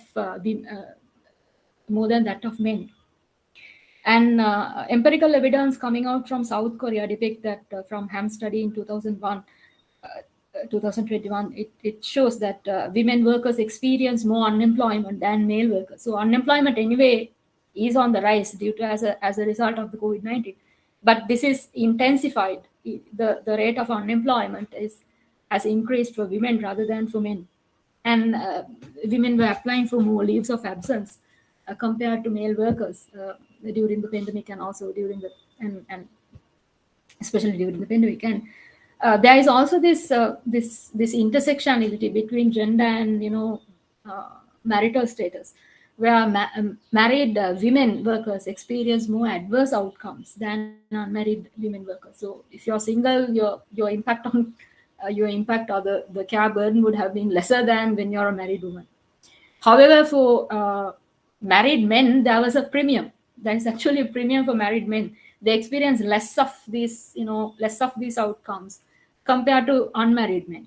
So unmarried males would have been much more worse off during the pandemic rather than the married workers. So women's concentration in paid and unpaid care duties were a major explanation for these sort of these differences between male and female workers and married women and married men's outcomes in the South Korean labor market. So this is kind of empirical studies. So these things, quite sure these patterns are much more common in the Asian countries, and also for countries like Sri Lanka and India. There is also this impact on lockdown. Lockdowns will reduce the production of GDP, but on the other hand, who actually adhered to the lockdowns were the women, right? So the Voski and Wenham study show that in the Panamanian context, using Google Map data, it shows that women actually adhered to the lockdowns, whereas the men were less strict about the lockdowns, and they actually they had much more public participation compared to women. So these lockdowns will also have a psychological, the psychological impact on men and women would have been different. So their labor productivity would have got affected through these lockdowns. So overall, you could see there has been a significant impact on across gender because of the COVID-19 crisis. So what did it do to the gender digital gaps? Now, there are evidence which we could sort of show that unequal access to internet, ICT, unequal availability of devices, patterns of usage, gender inequalities in ICT are transpiring or is visible during crisis. Now, the problem with the problem, or rather the major issue, has been online education. The gaps that were visible in online education, especially in the developing part of the world, right? So access to digital devices, digital inclusion, digital equity, for online education was impacted due to the COVID-19 crisis, and especially due to the lockdowns. So Other possible impacts of the crisis would have been, the reduced income, increased care burden on women, would have most likely reduced access to ICT as well. So we could also see, like, due to distressed working arrangements, online education, etc., women would have also had more digital participation and digital ICT usage during the crisis. But then, this is just a hypothesis; it has to be tested. So, in the Sri Lankan scenario, actually, there is a massive data void pertaining to crisis and the gender digital gaps. So during the pre-crisis, also from the Sri Lankan context, what we know is, like, there has been a digital divide, but not necessarily. There has been a digital divide, but the gender digital divide has not been tested. So we have, like, studies covering, various digital divides in terms of, the rural digital divide, the urban digital divide, and we also have, like, access. In terms of access, like, where there is a digital divide when the government does not provide the public services, and digital divide when the government provides the public services, or other, like, say, for instance, public internet spaces and things like that. So there is a digital divide anyway in the Sri Lankan context, but very few studies address the gender digital divide in the Sri Lankan context. So, and also whether there are studies during the crisis, no. We only found, like, we did not find any papers on, like, at least a Google Scholar search did not sort of bring out any evidences, empirical evidences, or any journal articles on the crisis and the gender digital divide. So, but there have been some work coming out in the South Asian context, where how the digital divide during the crisis has been discussed, especially in the education sector, right? So education provisioning and gender digital divides have been studied, and there are studies covering the South Asian context. So there's a massive void in the knowledge in terms of, it's actually a, it's a black hole. Like, nobody knows what happens with the gender digital divides and what is the impact of crisis on the gender digital divides.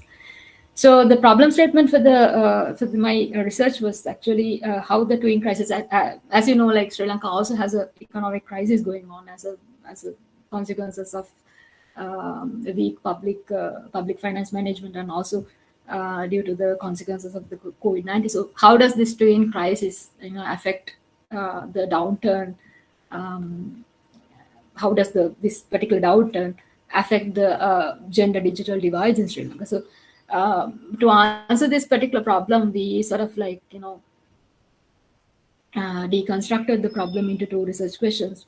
The first one being, what is the extent of the change to the gender digital divide pre and during crisis, and also what are the patterns and determinants of the gender digital divide across a digital asset scale. So the data is such that we had to develop a digital asset scale to sort of measure the gender digital divide across genders.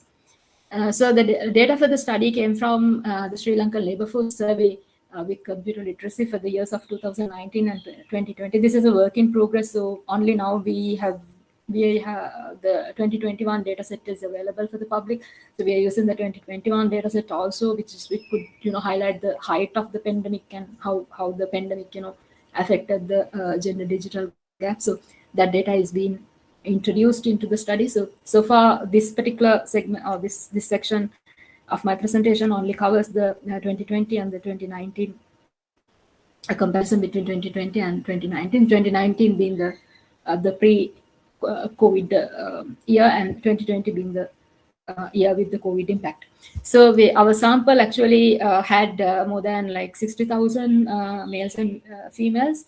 Unfortunately, the labor force survey does not take into account non-binary individuals. So we had to, like, only stick to the binary, the male-female binary, instead of introducing non-binary individuals into them, which is also a weakness of the existing data, the data collecting mechanisms, and also it's a we don't have national level data on non-binary individuals, which is a massive weakness in our data collection and data policies. So methods, what the methods that we used for this particular study is we used a multidimensional gender digital, we developed a multidimensional gender digital index. This particular index was derived for the working age population for the years of 2019 and 2020. That is, working age population being the population, like according to the Sri Lankan labor force, it's like above the age of 14 or above. So we used a method called the multiple correspondent analysis method and used 20 variables. So MCA is actually more relevant when the variables are categorical and you don't use a principal component analysis for something like that when you have a lot of categorical variables. So we use the multiple correspondent analysis, and the dimensions for this particular study was like, the digital device ownership of desktops, laptops, phones like smartphones, the basic phones and smartphones, and the total number of devices, and also like the usage of ICT, being ability to use the device online, economic usage of computers, education usage, other uses of ICT, internet and email usage, phone, computer usage, usage in private spaces, formal spaces, public spaces, and also e-skills in terms of whether there is a STEM degree or not. A STEM being like science, technology, engineering and mathematics, and formal and informal ICT training, whether the individual has received formal or informal ICT training, education, and economic awareness, like whether they have skills to sort of operate ICT in a production capacity, and also like the direct production of ICT, whether like you're employed in the ICT sector, whether you're doing an ICT sector job or whether you're part of the ICT sector, or a freelancer, you're creating or adding to the ICT GDP.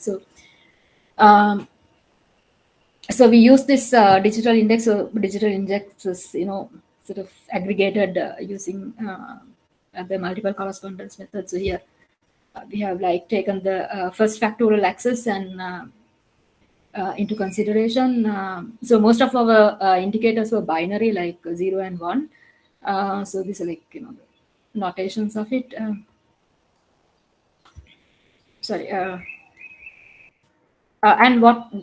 And in the next step, what we did was like once we created the index, we decomposed the particular index using a Hawker-Blind recented influence function across men and women, and sort of try to understand how the gap, the digital gap, behaves, not just at the mean but also across the entire distribution. So the covariates for this decomposition were like age, log of income, English language proficiency, marital status, headship, which were like, we wanted to bring in the norms, gender norms into the sort of make gender norms part of the covariates. So we have marital status, headship, and also like we introduced education, occupation, like types of occupations, mid-level, white collar, upper white collar occupations, and things like that. This was like a quantile decomposition where you could see what happened to the gap between the asset poor as well as the asset rich, because we know a lot of things, like when you talk about COVID impact, you say like the impact is felt among the poorer people, but you really you need to measure it, you need to have empirical evidence to show it. So that is why we sort of decomposed it across the distribution to see how the gap, the gender digital gap, behaves across the asset poor cohorts as well as the asset rich cohorts. So this was like, this is the notations for the decomposition, and we have like we have the explain gap. One part of, so the decomposition will give you the explain gap in the sense explained by the covariates, the gap that is explained by the covariates, and there is also an unexplained gap. Unexplained gap can be due to discrimination, it could be due to structural effects, due to differences in returns or the coefficients, and also due to the gap due to and also because of the interactions between the coefficients and the covariates. So these are like the unexplained part of the decomposition. So this is the results that we obtained for our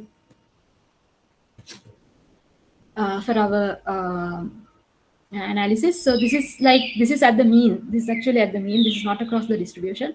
So across the mean, you could see, like for the Sri Lankan case at least, there is a gap, right? There is a gender digital gap where you could see the male index is always higher than the female index. The female index is on the right hand side bars, the two bars on the right hand side. So you could see like there is a gap even at the mean. So the male index is higher than the female index. And across at the mean, of course, you could see like for both men and women, the digital assets have increased during the pandemic year, right? So there is a slight increase for both men and women of their digital assets, maybe especially because the usage of digital devices, usage of ICT increased during the pandemic. So you could see there is a height, there is an increase at the mean. So these are like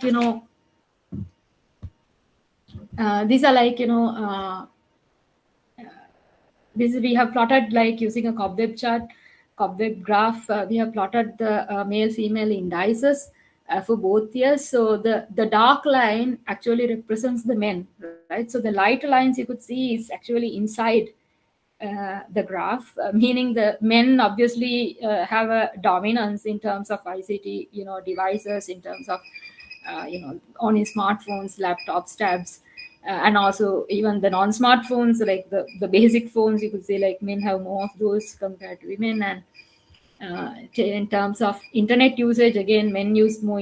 Men are even for both years, like for 2019 and even for 2020, you could say like it's higher than the female internet usage. So however, when it comes to education, of course, education awareness, you could see there's some parity there, because usually Sri Lanka has very, very good indicators, gender indicators for education and health. We have like universal secondary education, universal secondary education, there is no gap there. Primary education, no gap there. But in terms of tertiary education, we could say like, there is a gap in the STEM education favoring men. But when it comes to tertiary education, higher education, you could see like, it's predominantly it's feminized, like more women obtain higher education than men. So this education awareness, of course, there is a sort of a parity there, but you don't see the parity there.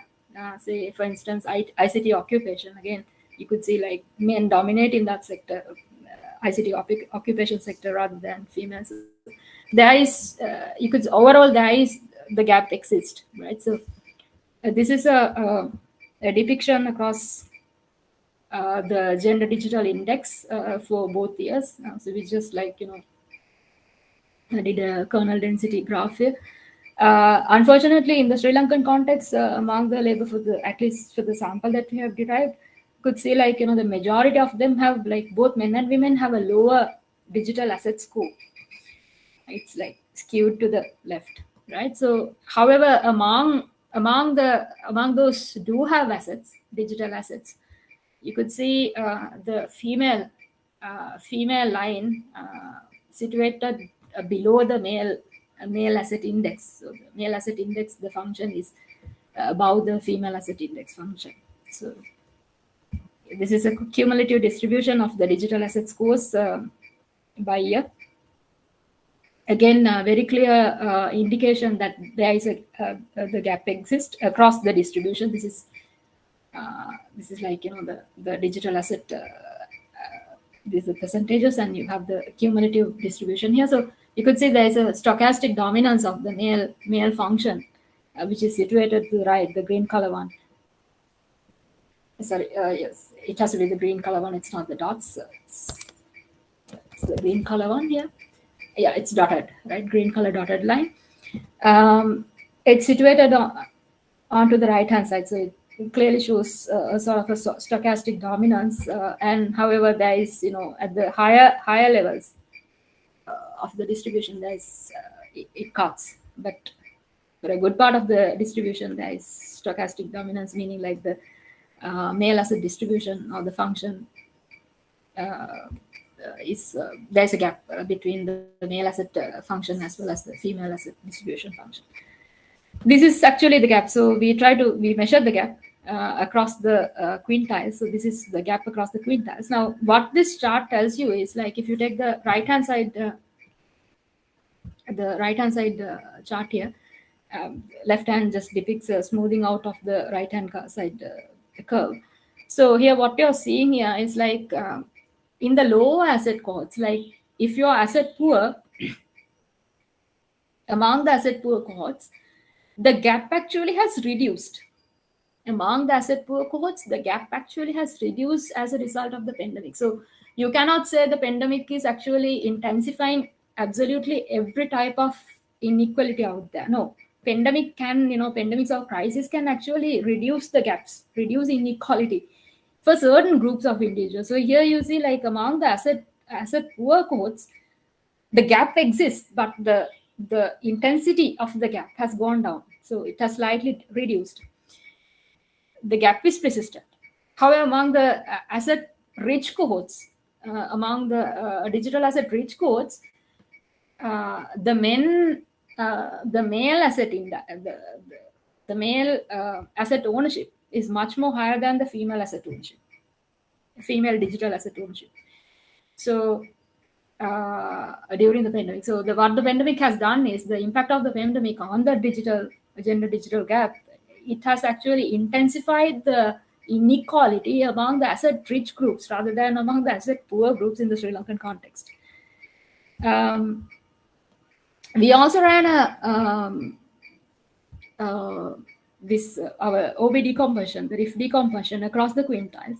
So you could see like, among the asset poor, the first three bars of the graph, you could see like, among the asset poor cohorts, there is a reduction in the gap, which we also saw on the graph. There's a reduction on the gap. So the discrimination or whatever the discrimination, that gender-based discrimination that prevents women the opportunities or the attitudes or whatever the behavior that they require to participate in the ICT sector is lesser. The discrimination in terms of opportunities or attributes or characteristics is lesser for women if they are asset poorer. But among the asset rich groups, you could see like the gaps are increasing, and also discrimination persists, especially among the asset richer groups. So we in terms of the covariates, you could see like education itself, as I told you, like females are in most of the instance, females are more educated than males in the Sri Lankan context. But education itself is not reducing these gaps. Education is in fact adding to the gender digital gap. It's not reducing it. And also English proficiency has an impact on this particular gender digital gap in the Sri Lankan context, where you see like people who are not so proficient in English will have have low asset scores. So among and also age matters, where you could see like among older people, older women especially, the asset gap between older women and older men. If you take the asset gap among the older individuals, women have a much more low asset score than older men. And also among senior white collar occupations, you could see like among senior white collar occupations, the women have a low asset score compared to men. And being single also has a being single or being not married has a impact on the gender digital gaps, where being single actually increases the gap rather than reducing it, especially in the higher quantiles rather than in the lower quantiles.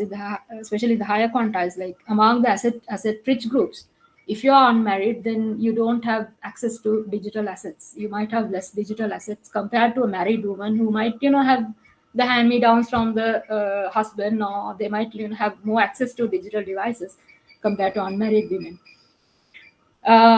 What the impact of the COVID-19 did, or the economic crisis did, was like it reduced the impact of age and sort of the impact of English also reduced slightly across the distribution. However, what actually reduces the gap is income and mid-level occupations. Among the mid-level occupations, like the mid-level occupations, like among professionals, among cohorts like professionals, because perhaps due to having more younger people, or maybe due to the exposure that they get to ICT and the training of ICT, rather than the senior level occupations, where the training might be, they might be the decision makers of an organization, rather than the mid-level professionals. So the senior level might be deciding, but they might not be they might decide on training needs and things like that, but they themselves may not be trained in ICT. So especially the senior women might have gaps in their ICT knowledge compared to men. But when it comes to the middle level occupations, you see there is somewhat a parity, and especially if you're a middle level professional, your IT skills or your digital assets might be at par with your male counterparts. So what this actually tells, the takeaway message from this particular study is that income, we found that income has a loop effect with the digital device ownership and digital device ownership especially, and also the entire digital assets. It has a loop effect, meaning like if your income is high, you might have access to digital devices, you might have access to better ICT knowledge, better ICT skills. And also if you the other way around, if you have those asset sets, you might have a higher income. So that's this loop effect. So increases to female real income has the potential of reducing the gender digital divides and the gender digital gaps. However, COVID-19, as we speak, as we know, it had an impact on employment. So obviously, women have reduced. Sorry, can you see my screen? No, ma'am. Okay, something happened with the connection. So, let me just go back.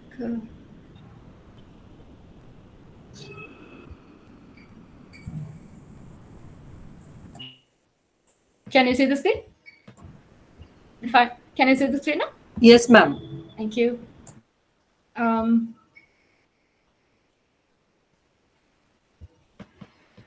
So when it comes to the employment, you could see like unemployment is high among the women. So COVID-19 had an impact on employment. So more women lost their jobs, and they had employment was high among women. So this will definitely have an impact on the gender digital gaps. Therefore, it has to policies need to, especially during the post-COVID era, and policies need to be devised to encourage female employment and increase female real income, increase female real income. So there is also opportunities with increased access and production of ICT, especially which women can sort of like these opportunities are available for women. So for instance, with the flexible work time policies and this reshaping of the workspaces and reshaping of the global labor markets, there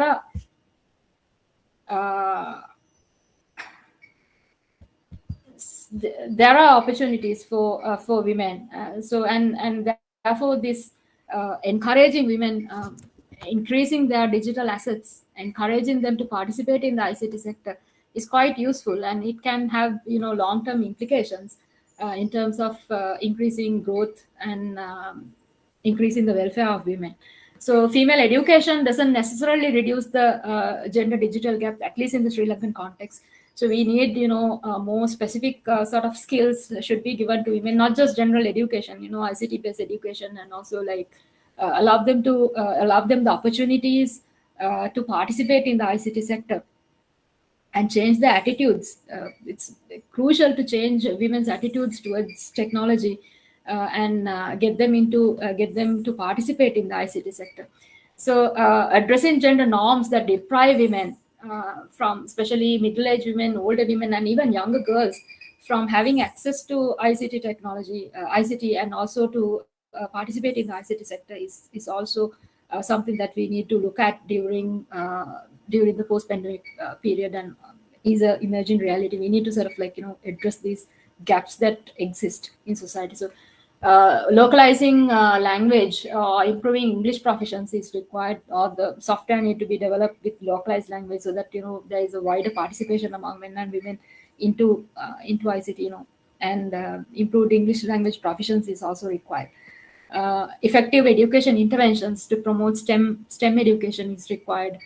And on top of everything, as you know, Sri Lanka is currently, we are facing a foreign currency crisis. So basically, ICT exports needs to increase, especially targeting women. Women can be sort of inducted into these ICT export sectors and be part, they can contribute to ICT exports. So there is a lot of potential within the sector, which has not been, we don't have the policies to sort of, gendered policies are required to pay special attention upon women and sort of bring them into, increase their digital asset levels and bring them into the ICT sector. So just to summarize my speech today, I would like to sort of, the major takeaway point is that anything that is out there has a gendered lens. So COVID-19 had a gendered lens, and we need to sort of understand the gendered aspect, or the gendered dimensions of COVID-19 in order to create inclusive policies, and policies that actually work for both men and women. And gender digital gaps are out there, not necessarily for the Sri Lankan context. This is common even for the South Asian context. Even in India, there are gender digital gaps. These gaps need to be addressed and for the well-being of both men and women. Thank you so much.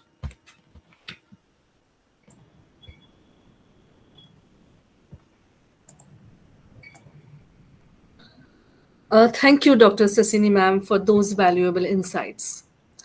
Today, in our international conference, we have with us Honorable Moderator, Dr. Ashutosh Paturkar.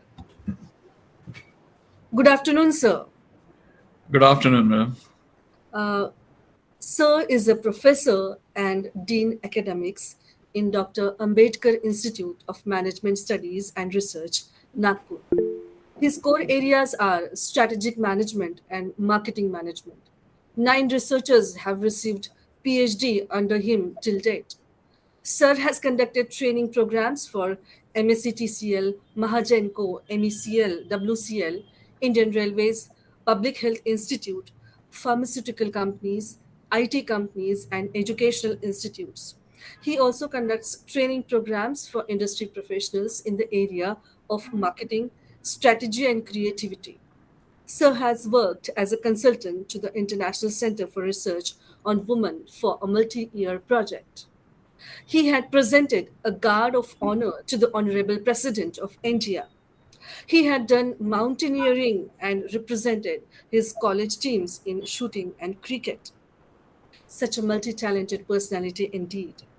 I request Professor Dr. Ashutosh Paturkar to enlighten the participants. Over to you, sir. Many thanks for the nice introduction, madam. I would have preferred it to be a very short one, but nevertheless, thanks a lot. At the onset, I would like to thank Prerna College of Commerce and Management for giving me this opportunity to interact with you all, and particularly also to Dr. Praveen Joshi. We have been meeting very frequently, and I have seen the amount of work that you have done for the upliftment of the college in particular, and also the society in general. So thank you very much for giving me this opportunity to interact with this kind of August gathering. I'm very happy with what Dr. Sasini Kulatunga has just mentioned about. She covered at length about the gender inequality and other things. it was very important to address to some of the issues like the social economic effect of pandemic and the post-pandemic situation as well, particularly from the lens of the gender equality. It's very critical to address too, and also gender digital gap, because we have seen that there has been a gender digital gap not only in Sri Lanka but across the world. We have noticed that there has been some amount of gender inequality. And also the nexus between the COVID-19 and the gender, the impact from the care dimension. We realized this more particularly during the lockdown, how important the care dimension is, and the social reproduction, and also about the woman unpaid work has been doubled, and the unpaid work of the men has also gone up. She had also wonderfully covered the impact on the labor market. That's also very critical. We have to see, because most of the labor lost was for the unskilled laborer, whereas the skilled labor and the knowledge workers, they continue to have their jobs across the globe. I mean, it's not again restricting only to Sri Lanka or Indian context, but across the globe we have seen that. And also the crisis and the gender digital gaps. Invariably, particularly in the subcontinent, we have seen that there has been this kind of gender inequality gaps and digital divide also, and digital asset index that she has talked about. That was very wonderful, and many congratulations for your study as well, which has brought up this insight. And you have also advocated about some of the policy which need to be devised in time to come. And the STEM education, that's also very important, that we promote the STEM education now. Now, what we have seen, whether there is really a resurgence of economy after the pandemic, the exploration that we are trying to do over this period. In the morning also, Dr. Ravinder Singh has pointed out that the global GDP has gone up from $87.65 trillion in 2019 to $94 trillion. And this is a fact that, yes, the economy is definitely resurging. But there are certain policies which, as a globe, we will have to take up, or corporations will have to take up. There are limitations on part of the government. Though governments did their job during the pandemic by excessive spending on the security as well as safety and healthcare issues, that has increased the balance of payment situation. And though we are trying to address to this particular issue by 2024, it's getting delayed, but that's quite obvious. We just hope that the corporations contribute to this. It's not just the government's job to ensure the safety and security of the citizens, but it is also the corporation's job. And corporations, when I mean corporation, I'm talking about the industry perspective. The industries have their own responsibility, though they have contributed from their perspective during the pandemic. Probably now the responsibility on part of the industry is much bigger. And Indian context, if we talk about, we have seen that the globe is looking forward to China plus one strategy. And India, because of its economic labor, has a huge potential to be that plus one part. We have economical labor which gives price competitiveness to most of the countries. Manufacturing costs in India are at times a fraction of what it is globally. Particularly, I'm talking in the case of medicines. The manufacturing medicine or the medicine cost in India are a fraction of what they are globally. But even in those contexts also, we are very heavily dependent for the active ingredients on China. And what we have seen in the recent past is that China has increased the API prices by almost around 45%. And that is also having its impact on the cost of the medicines. So somewhere Indian pharmaceutical companies also will have to ensure that they are moving towards the API, that's the active pharmaceutical ingredient manufacturing of that also, not just restricting to formulations. But that is only in the case of pharmaceuticals. The approach has to be across the industries. We cannot just stick to one industry where we have price competitiveness. But in sectors also, IT sector particularly, if we look at it, India has a competitive advantage. The English-speaking force that we have, that is contributing quite heavily to the IT sector, and also the BPO sector. The Indian industry can contribute a lot. What we have seen during the COVID-19 is consumer orientation had moved towards saving. And it was very obvious also because it was predicted that the incomes will go down. So naturally, the consumers' interest towards saving had increased. But the impact of that was felt on the premium brands. So premium tag may well be the first casualty now. It's very, very difficult to get the value out of the premium brands now. So the industries will have to ensure that they are getting rid of this premium tag as early as possible.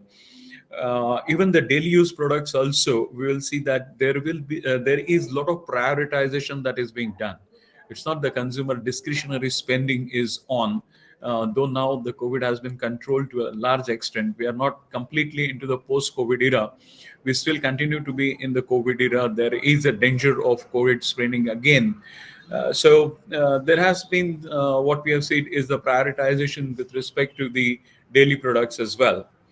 So my suggestion in these cases to most of the organizations is look at repositioning their brands.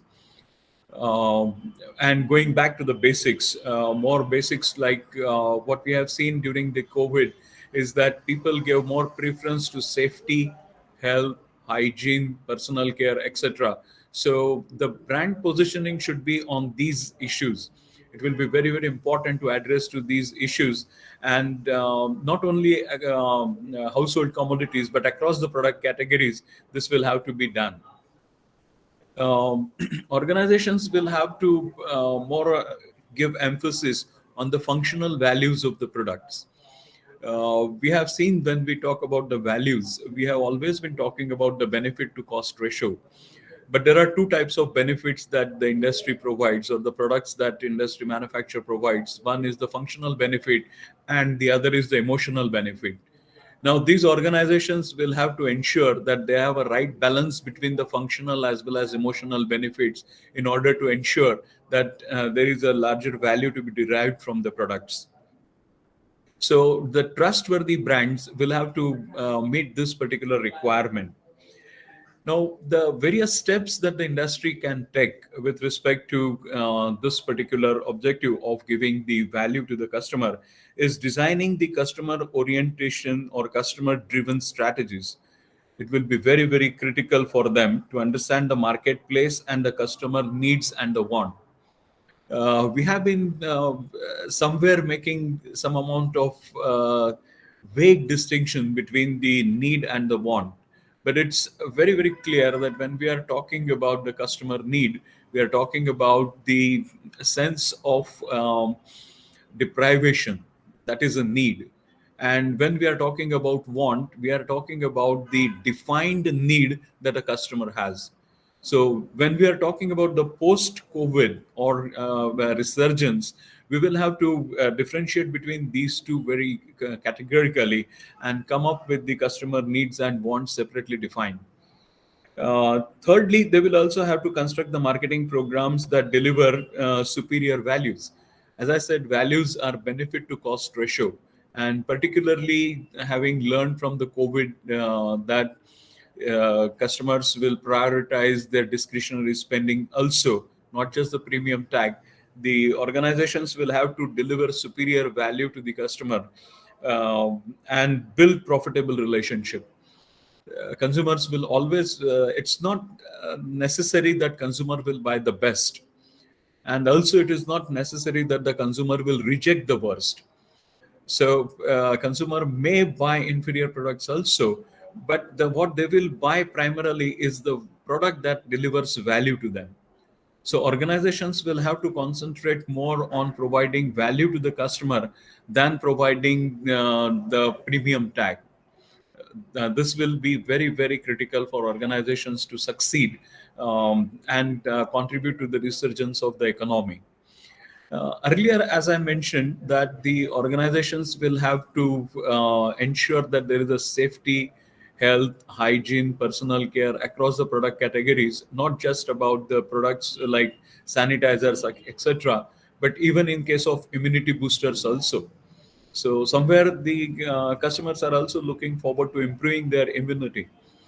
And these products also will come into the picture now, post-COVID. My suggestion in these cases will be that we go for something that is called as a fishbone model. The fishbone model has given a wonderful recommendation about developing an attitude towards the object. The attitude towards object is always summation of AI into BI. AI being attribute and BI being the belief that a particular attribute is present in that particular product. So when we are looking at people being more sensible with respect to their discretionary spending, which attributes will have to be added to the product, and developing a belief through the constructive marketing programs will be very, very necessary. And this particular, I'm not saying just a couple of next years, but probably the entire decade of 2030s will be a very decisive decade from multiple perspectives. One of them, which probably where we lost in the 2 years, is leveraging the demographic dividend. We have always been talking about demographic dividend heavily being in favor of India. But India will have to have a sense of urgency in leveraging this demographic dividend, because 2 crucial years have been lost in this particular period. And now when we are looking at the remaining years which are left for India to leverage the demographic dividend, we will have to expedite that particular leverage. The other thing that has happened is with respect to the digitization. Digitization has moved to a very fast rate. So most of the IT firms are of the opinion that the 2 months of the pandemic, the first 2 months were very, very critical. And the amount of digitization that was brought in by those 2 months is much, much more than what in a normal course would have happened over 2 years. So what we have seen is that the technology penetration has been very, very good during the pandemic period. And this good technology penetration will have to be leveraged in coming days and coming years also. So that is why I have been saying that this particular, not just the next couple of years or 5 years, but entire decade of 30s will have to be very, very crucial from the perspective of global economies. And I'm not just talking about the Indian economy, because the Indian economy has so much integrated with the global economy that when we see that there's something happening onto the Dow Jones index, it immediately reflects on the market capitalization of the firms, or even for that matter, NAV of the mutual funds, etc. So Indian economy has been very strongly integrated with the global economy. And with this kind of integration, the policies which have to be undertaken will not be restricted only to India specific. Though India will have to leverage its competencies, the policies will have to be looking with the global perspective. So the kind of impact we will be seeing in this particular decade will be on the healthcare. That is the first one. Healthcare will have to be given a prominence during this decade. Another is the social change. The social change that is taking place, not only restricting to the dividend and demographic dividend, but also, as has been pointed out by Dr. Sasini Kultunga also, that this particular gender divide will also have to be bridged as fast as can be. So those social changes will have to be brought in very, very fast. Also ensuring the jobs and livelihood. Because during the pandemic, not only that many people lost their jobs, but even livelihood also. Even the industries also had cut down their production significantly during that period, resulting into loss of jobs and loss of livelihood. So somewhere we will have to have a right gap between the right balance with the amount of automation that we do, and at the same time of number of labors that we employ. my one of the suggestions with respect to the high degree of automation is needed. Automation increases the productivity also, but for a country where you have large number of population, you will have to have a right balance between the automation and also between the traditional methods of manufacturing as well. So this will become very critical for the perspective of human development index. It's not just the GDP that we need to concentrate on. GDP is very, very critical, but at the same time, we have to ensure that there is a human development index also being addressed to. Not just with respect to the gender equality, but also with respect to the healthcare and the social change which has been happening. We can at no point of time afford to ignore the technological developments which are taking place. This technological development is leading to increased productivity and giving price competitiveness as well, but it is displacing workers. So one of my suggestion is that there can be a automation tax which can be imposed, and this automation tax, the money generated from that or the capital generated through the automation tax can subsequently be employed for rehabilitating the displaced workers, because technology is certainly demanding new skills from people. And this skill orientation, though the government has this program, skill orientation, skill India programs, etc., some amount of funding, the money that has to be raised or mobilized for this can come from taxing the automation. And this taxing will help in rehabilitating the displaced workers. We have seen over this, we are running short of time, as I also know. So I will cut it short and just say that we have been taking a lot of measures. We have been devising new strategies as well. But the strategies will have to ensure that there is a better human index, human equality index, the happiness index, than just addressing to GDP. GDP will definitely help us in improving the quality of life, but more importantly, it will be the human development index that will lead to a better quality of life and not just GDP. But when we are concentrating on GDP, one important issue that will have to be addressed is the fiscal deficit. And this has increased primarily because of the amount of money that was spent on the healthcare during the pandemic. But it will take around 3 or 4 years for the government to bring down it to again a manageable level of ideal around 3.5% or so. So these are the major issues which we need to address to when we are exploring the reality and during the resurgence of the economy after the pandemic. So these are some of my observations and some of my suggestions, which I would like to put forward to this particular conference on the international conference on worldwide resurgence of economy after pandemic and exploration into the reality. So I once again thank the organizers. Thank you very much. It was great interacting with all of you. And also thanks to Dr. Praveen Joshi, sir. We have been meeting offline many times and discussing as well, but online we are meeting for the first time, I believe. And to the entire team, which has been making arrangements and other things also, because when you are conducting it online, it's very difficult that you have a backup team which ensures that there are no technical hitches, etc. And so congratulations to them also for the successful organization of this particular conference. Thank you, sir. Thank you very much. Thank you, sir. Thank you so much, sir. It gives me an immense pleasure to propose a vote of thanks on the first session of the International Conference.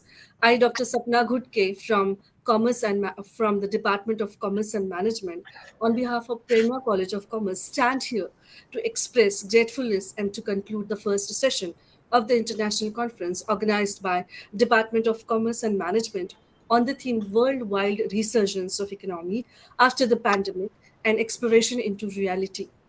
First and foremost, I would like to thank Professor Dr. Sasini Kulatinga, Honorable Resource Person. I am very grateful to Dr. Ashutosh Paturkar, Honorable Moderator of the first session of the International Conference. The important points Professor Dr. Sasinikula Tunga has highlighted has given another dimension, that is gender digital divide, economy across the globe, and government policies related to the resurgence of the worldwide economy post-pandemic. The crucial leads by Dr. Ashutosh Paturkar, Honorable Moderator, highlighted on how customer needs and wants and Human Development Index determines the extent of the worldwide economic resurgence post-pandemic. I earnestly thank Professor Dr. Ashutosh Paturkar for having spared his valuable time for us out of his busy schedule.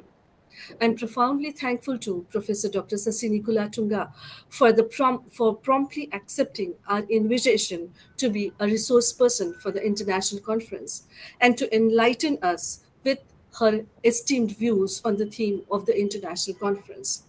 I thank all the distinguished participants across the country for their enthusiastic participation in this international conference.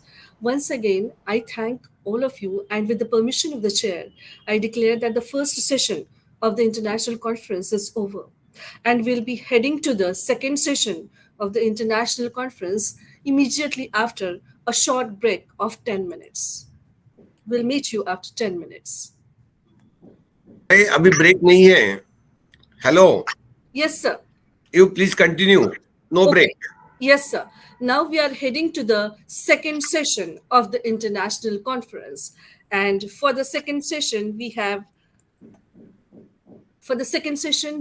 with us Dr. Sumedu Pereira. Good afternoon, ma'am. Good afternoon. Can I share my presentation now? Yeah, sure. Yeah, sure, ma'am, sure. Yes.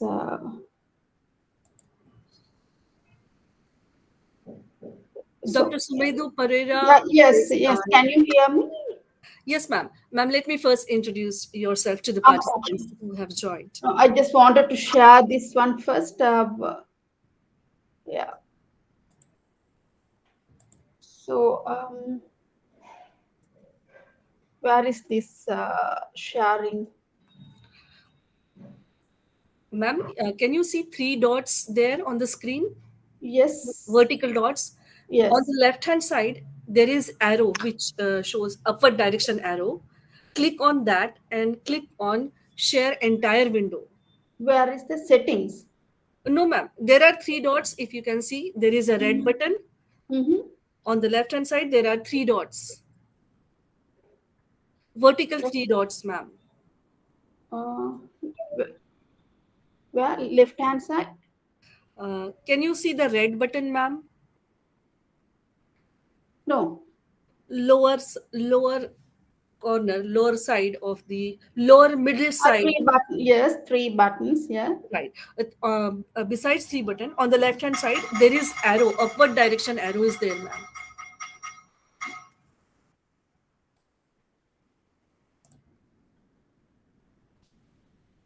So if you click on that. Well, in the left-hand side or right-hand side? In the left-hand side, ma'am. There are 3 dots, and on the left-hand side of the 3 dots, there is upward direction arrow. Yes. If you click on that, have you clicked it, ma'am? There is present your entire window. The very first option. Click on that, ma'am. There is one triangle and 2 dots. Ma'am, don't click on the.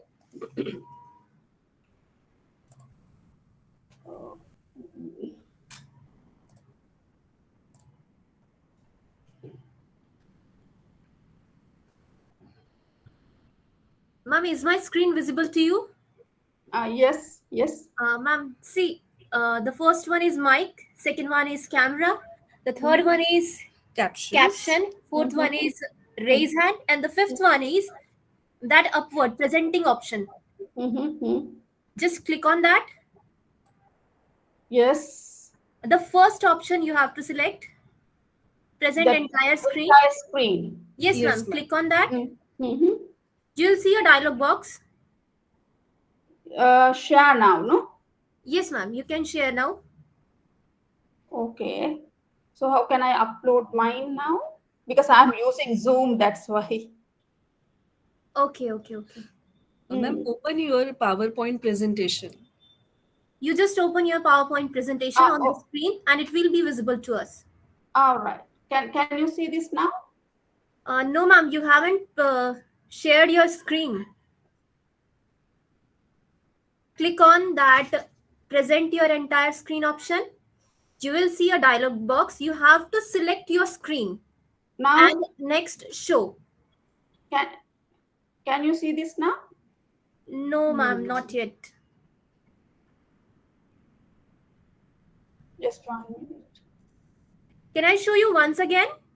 Okay. So now it's in the presentation mode. So now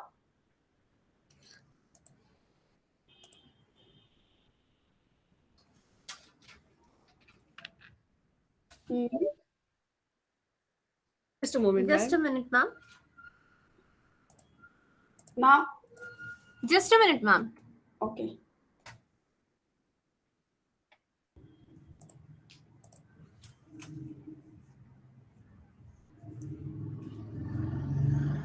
Is my screen visible to you, ma'am? Yes. Yes. Ma'am, you have to select this option, the upward arrow, which is presenting option. Click on this option. See,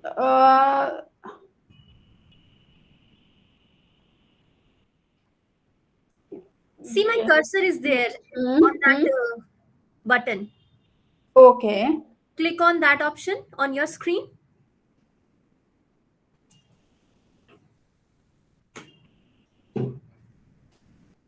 So it's not working now. It's not working? No. Ma'am, you just email me your presentation. Yeah, ma'am. You can mail me. I'll present your screen from here, your presentation from here, and you will explain it from your side. I have already opened mine here on the screen. Yeah. So now entire window, if I... Yes, ma'am. Yes. Select that window and share. Click on share. Entire window. Now? Click on share option. Is the share option is active there? Because you have to select that entire window and then that share option will active. She might not be. Can you see now? Have you clicked on share option? Yes. Ma'am, click on the window, ma'am. That window is there. If you click on that, then it will be enabled. Ma'am, is this screen is visible to you? Yes. Can you see now? No, ma'am. It's not presenting yet. Now? No. Ma'am, you will see this type of dialog box. See this white one, this particular dialog box. You have to select this particular one and the sharing button will activate. After selecting this window, this option, the sharing button will get activated. Then you have to click on that button.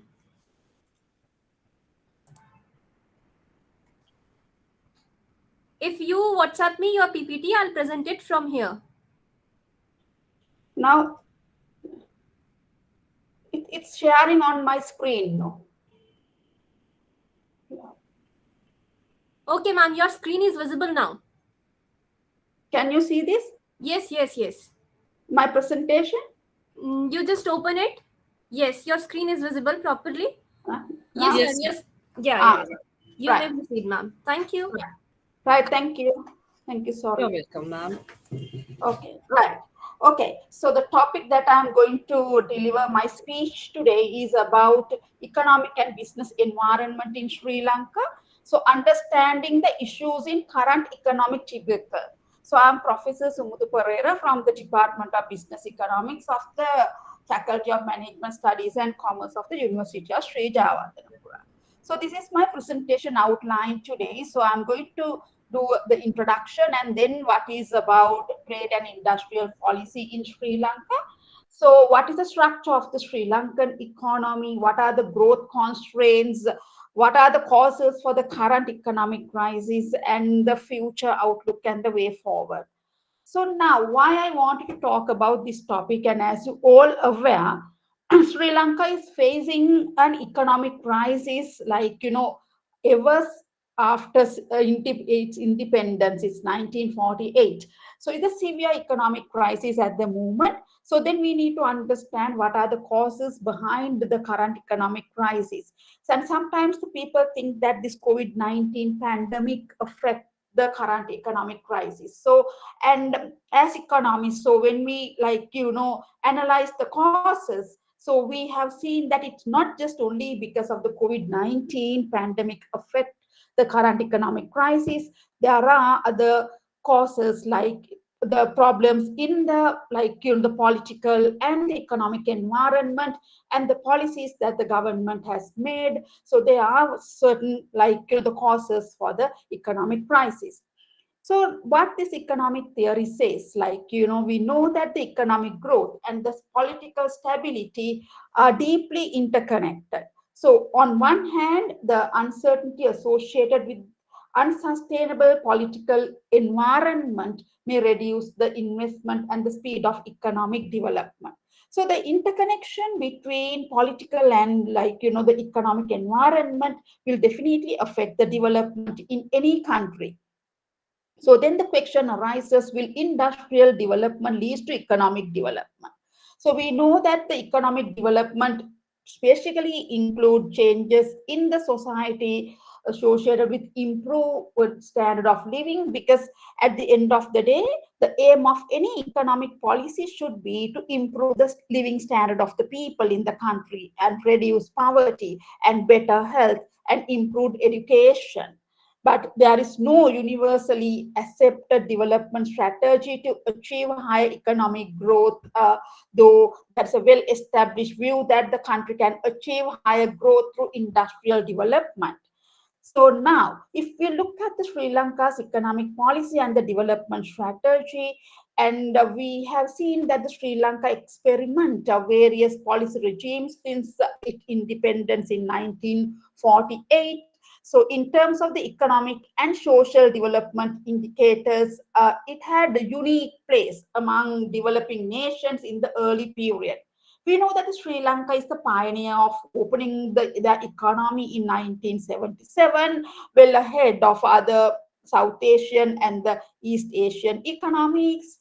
And now, if you look at now this chart, we can see that by 1960s, Korea, South Korea, Malaysia, Thailand, and those countries were a bit far, behind Sri Lanka in terms of the per capita income. But by 2020s, we can see there was a rapid growth in other East Asian countries like Korea, Malaysia, but Sri Lanka's the per capita income did not grow as the other countries which were behind us in 1960s. But in terms of the social indicators, no, we can see that the adult literacy rate and life the expectancy rate at birth, infant mortality, and they are a bit of a satisfactory level, and we are a bit far with the other countries. So then the question is why we are lagging behind in terms of economic growth and the development. So we want to understand why it happens here in Sri Lanka. So, and if you look at the structural change of the Sri Lankan economy in their GDP, we know that at the beginning, the agricultural sector was a dominant sector in the economy. But later on, now we have seen that the share of the agricultural sector gradually declined. So, but if you look at the other newly industrial economies, so they have achieved the South Korea and Malaysia and Taiwan. They have achieved this NIC status, in 1990s, but we are still not come to that particular status. So by looking at the sectoral composition of our GDP, we know this agricultural sector just contributes only less than 10% to the GDP, whereas the services sector is dominating. So, but even though this agricultural sector, contributes less than 10% to the GDP, the share of the people who employ in the agricultural sector is nearly 30%. So what we can see, although the agricultural sector just contribute less than 10% to the GDP, the productivity of the employment is very low because the 1/3 of the population is engaged in the agricultural sector, but the contribution to the GDP is less than 10%. So therefore, we need to question about this. And because of this low productivity in the agricultural sector, and we know that the Sri Lanka, in fact, currently facing a huge, food inflation. It's among, the highest top 5 countries in the world now in terms of food inflation. So that is one of the, the cause, because we did not pay a proper attention to develop this agricultural sector in Sri Lanka. And now, if you look at the GDP growth in Sri Lanka, so we have seen this cyclical growth pattern we can see from time to time. And in 2020, we had the negative growth, which is minus 3.7%. In fact, now we are a bit of picking up at the moment. But what we can see that, this minus growth, as a result of COVID-19 pandemic, or maybe other factors contributed for this negative growth and higher inflation now we are experiencing in Sri Lanka. So now this economic growth, if you look at the economic growth pattern in Sri Lanka, so we know, as I mentioned before, Sri Lanka opened their economy in 1977. So and also it affected little, it did not affect much as a result of the Asian financial crisis.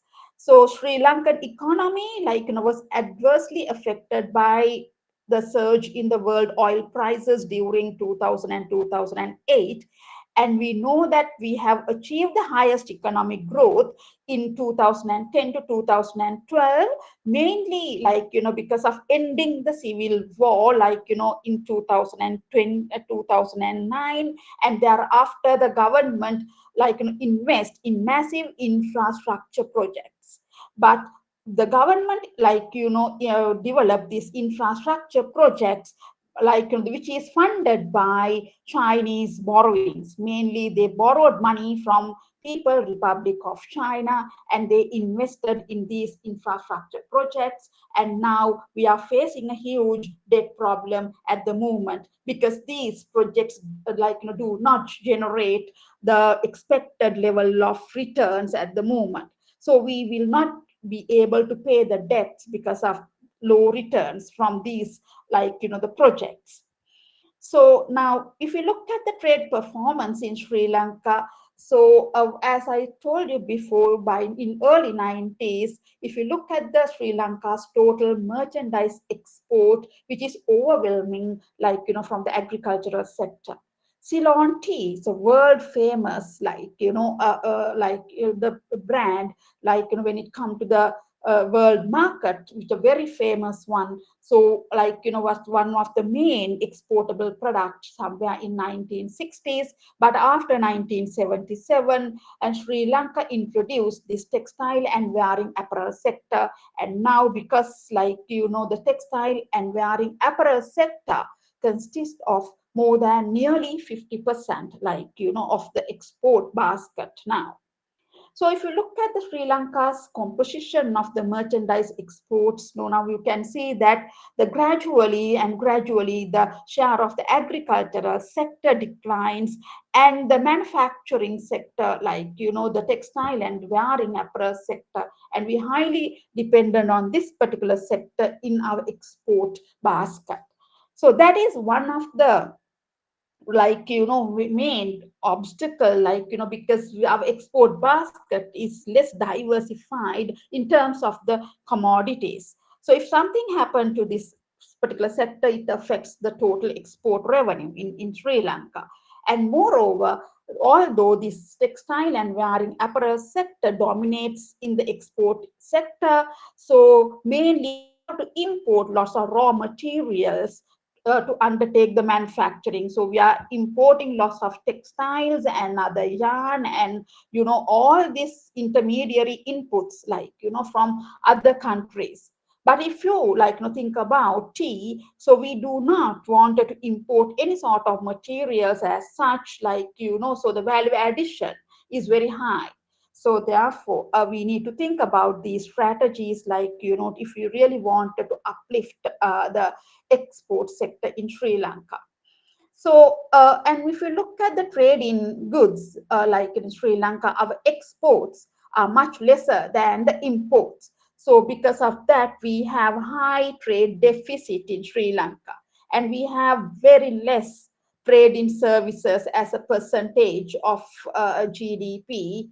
And now the trade openness in Sri Lanka also gradually declining, although we are pioneering country, opening our economy in 1977. Now we are putting so much of trade restrictions because of the economic crisis. Now we have, in order to control the imports, because we are facing balance of payment crisis at the moment. So now, as I told you before, that Sri Lanka's export composition is very the export basket is very narrow, just limited only to few commodities. So there's a less diversified. So in terms of the commodity wise, we haven't gone for much of the electronics and other ICT sector the other countries in the world, Taiwan, South Korea, Malaysia, and the other countries.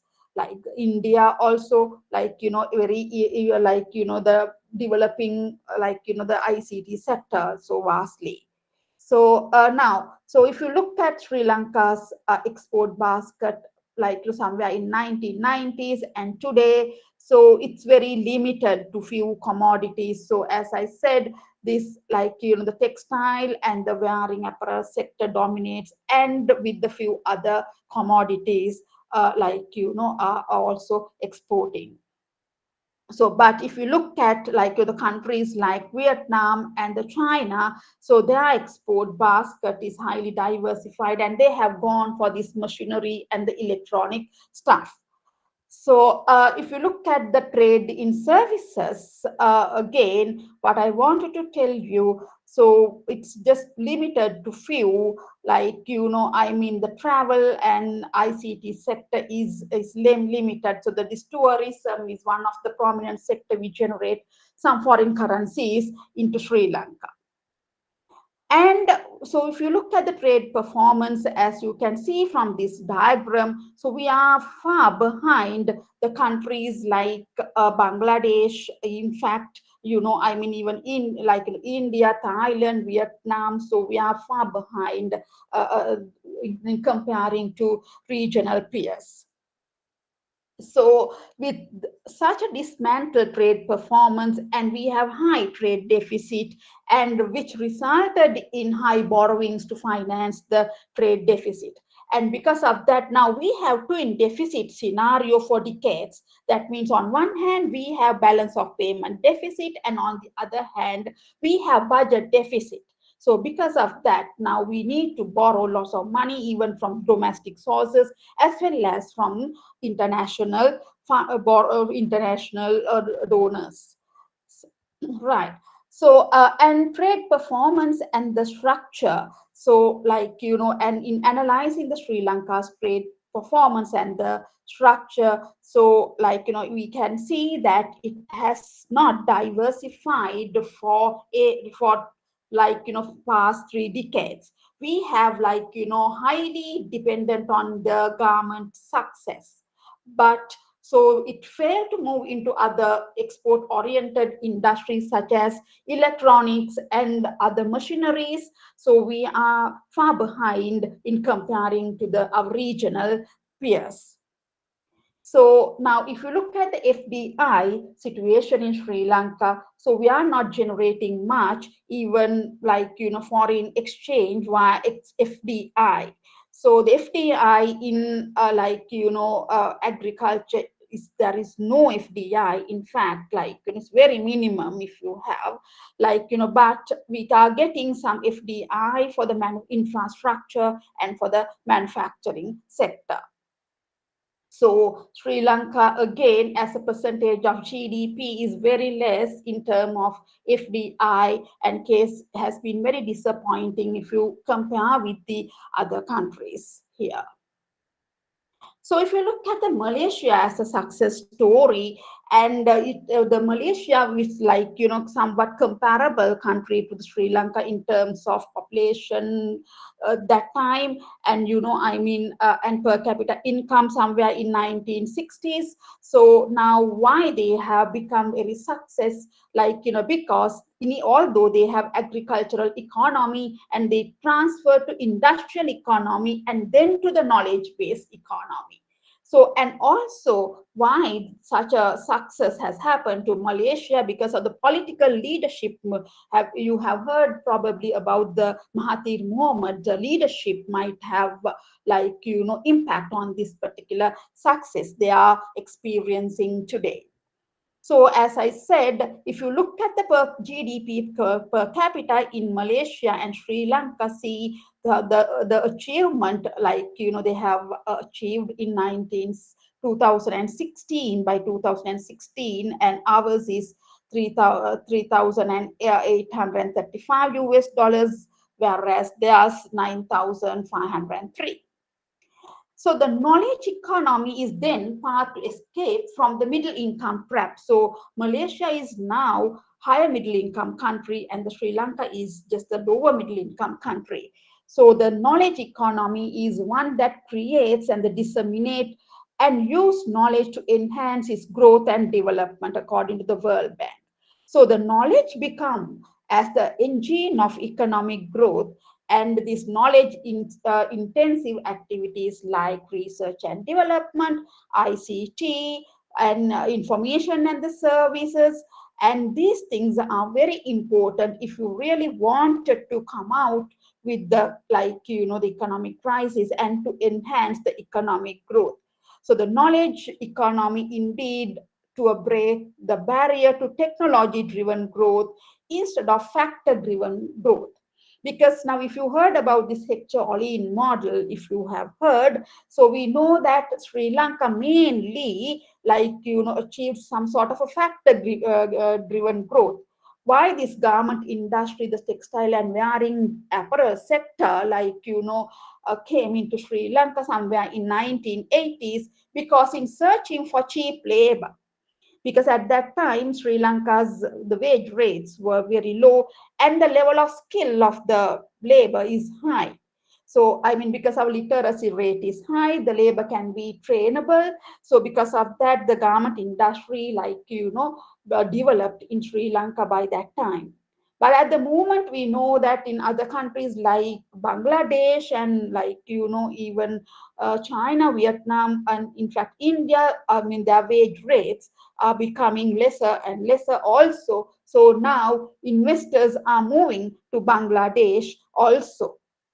So that is why I said if we heavily dependent on one big sector, it is bit of a riskier. So it is high time now, the Sri Lanka to diversify the export basket and moving on to the other high value added sector, and in order to be a part of the global value chain.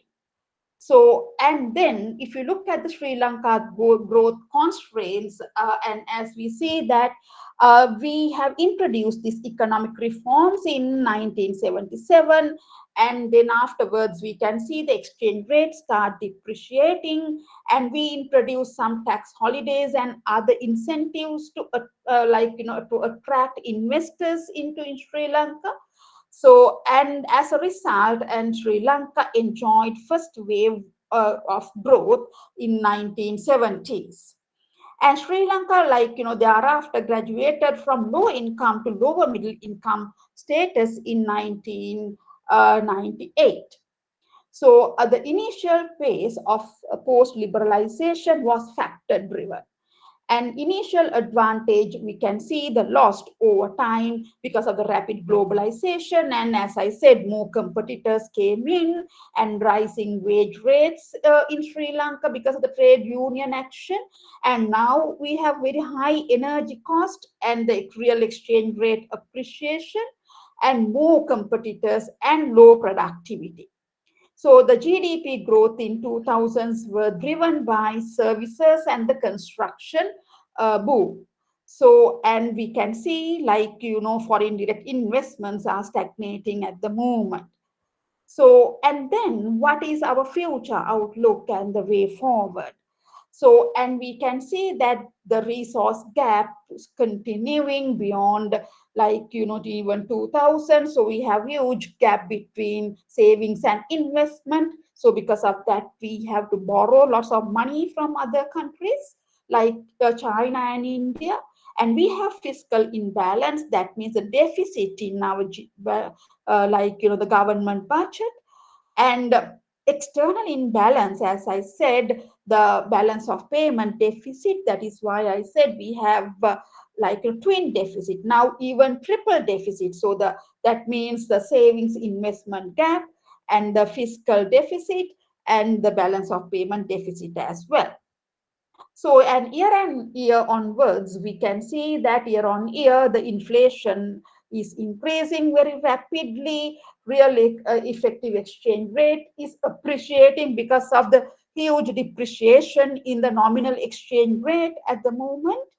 And the inflation is skyrocketing here. So, like the day by day, we can see the prices of goods and services are moving up, and lots of people are suffering hunger now. So the GDP growth is very low at the moment, and in fact the last year we experienced a negative GDP growth. So therefore, it's not because of the COVID-19 pandemic affects this negative growth and these things, because of the government policies and the structural issues, was there, before even 3 decades or so, this current economic crisis we are experiencing at the moment. So, and the trade deficit was financed mainly by the earnings from tourism and the worker remittances, and because of COVID-19, and we did not get much revenue from tourism and in fact the remittances also. So that again we have to rely on high borrowings to finance the trade deficit. So the trade deficit financed by domestic as well as the foreign deficit, so which ran into debt crisis at the moment. So as I said, the present government policy agenda is not very clear, and no effect to undertaken to settle these macroeconomic imbalances anyway. We have several economic policy statements, but no coherent macroeconomic framework. And in fact, we did not commit to market reforms. So although we have floating exchange rate system, and time to time, the central bank try to intervene this exchange rate mechanism, and thereby we can see that the exchange rate did not reflect the true value. And because now we do not have foreign reserves, they started floating the exchange rate, and the result is the massive depreciation of domestic currency against the foreign currency. So in fact, we have entered into several FTAs, that does not generate much foreign exchange into Sri Lanka. So, and we have FTAs with regional peers, like we have Indo-Lanka Free Trade Agreement, in fact, the SAFTA agreement, the SAFTA, and some other FTAs with other Asian countries. we are heavily dependent on USA and Europe because they are the main buyers of our textile and wearing apparel sector. So we are therefore all the time trying to get the advantage of GSP plus from the European Union. So, and there is no solution for far tackle Sri Lanka's socio-economic problems. And although the poverty headcount ratio, bit reducing now, in fact, because of the high food inflation and high inflation, it is increasing. The income inequality is very high. So the lots of children are suffering from malnutrition, poor health, and education because of a high inflation at the moment.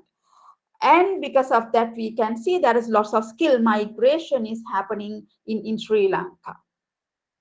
So the Sri Lanka's experience, what we can see that the politicians take economic decisions with little or no concern about long-term economic consequences.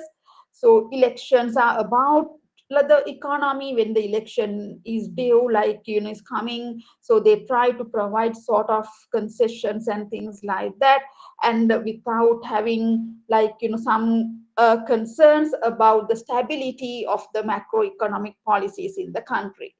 So the today's growth drivers are the property development and high-rise building and asset bubble, financial service booming to finance property market, and we cannot see much technology and innovation based production actually in Sri Lanka. So the challenges to sustain is macroeconomic management is poor, rising inequality, infrastructure gap, and the aging population, environment and climate issues. So the institutional transformation, they are the challenges to sustain economic growth. So the challenges in the macroeconomic management, so the heavily dependence on external resources. So we can see that over the last years, the tax to GDP ratio was declining, and because of that, in this year now the government revised the tax policy. So to increase the tax revenue, from especially from professionals and other high income earners. So but the tax burden on is very high now for the on general public, because they are increasing taxes on goods and services as well. So the one of the main problem that we do not have policy consistency. So they are unpredictable. That is one of the main reasons why we will not be able to attract foreign direct investments into the country, because the investors make decisions for the longer time, like 10 to 15 years.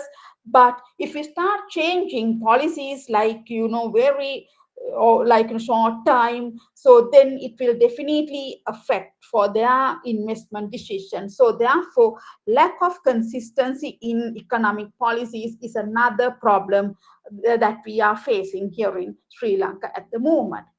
So, and also we have rising income inequality, in Sri Lanka. That is another problem. And the spatial inequality is very high here in Sri Lanka. And the aging population also increasing fast, and environmental challenges are there. And the way forward, what we can see that we really wanted to increase the domestic production here. We have to introduce new technology, even in fact to the agricultural sector. We need to bring this ICT sector develop here in Sri Lanka. So there are the fundamentals. We have to invest on research and development. So the way forward is, so it is no easy way to come out the macroeconomic fundamentals. So the strong political commitment is needed to correct them.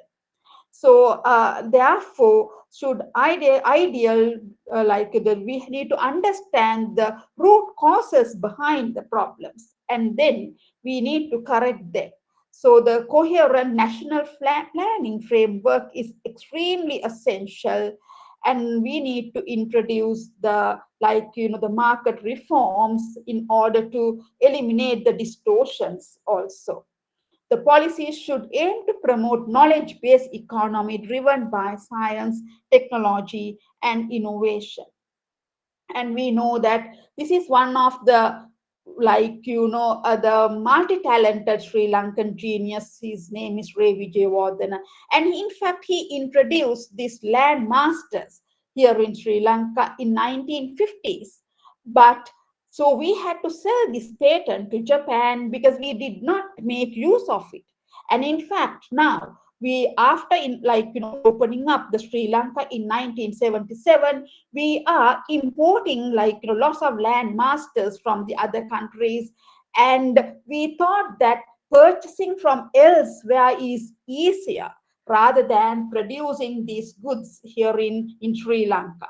And in fact, we are facing a massive trade deficit at the moment because we have higher imports than exports. So why? So we need to think about this, because sadly, do-it-yourself tradition never really emerged in Sri Lanka, and we thought purchasing from elsewhere is easier. So that is one of the main problem that we are facing at the moment. That is one main cause, for the current economic crisis in Sri Lanka. So the Sri Lanka, move away from the production-oriented economy to a trade-oriented economy. So thank you.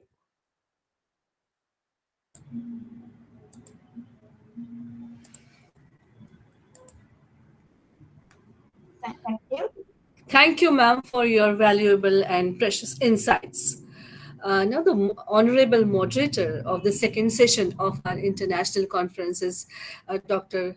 Vijay Rathi, Associate Professor in Maharshi Dayanand University Maintained Institution, Center for Professional and Allied Studies, Gurgaon, Haryana. Sir has been a reviewer for a book on consumer behavior by Professor Gurpreet Kaur, a Bistantra publication. Sir has delivered more than a dozen talks in various seminars, conferences, and workshops. Sir has published more than 25 research papers in national and international journals. Currently, Sir is working upon a research project sanctioned by National Commission for Women.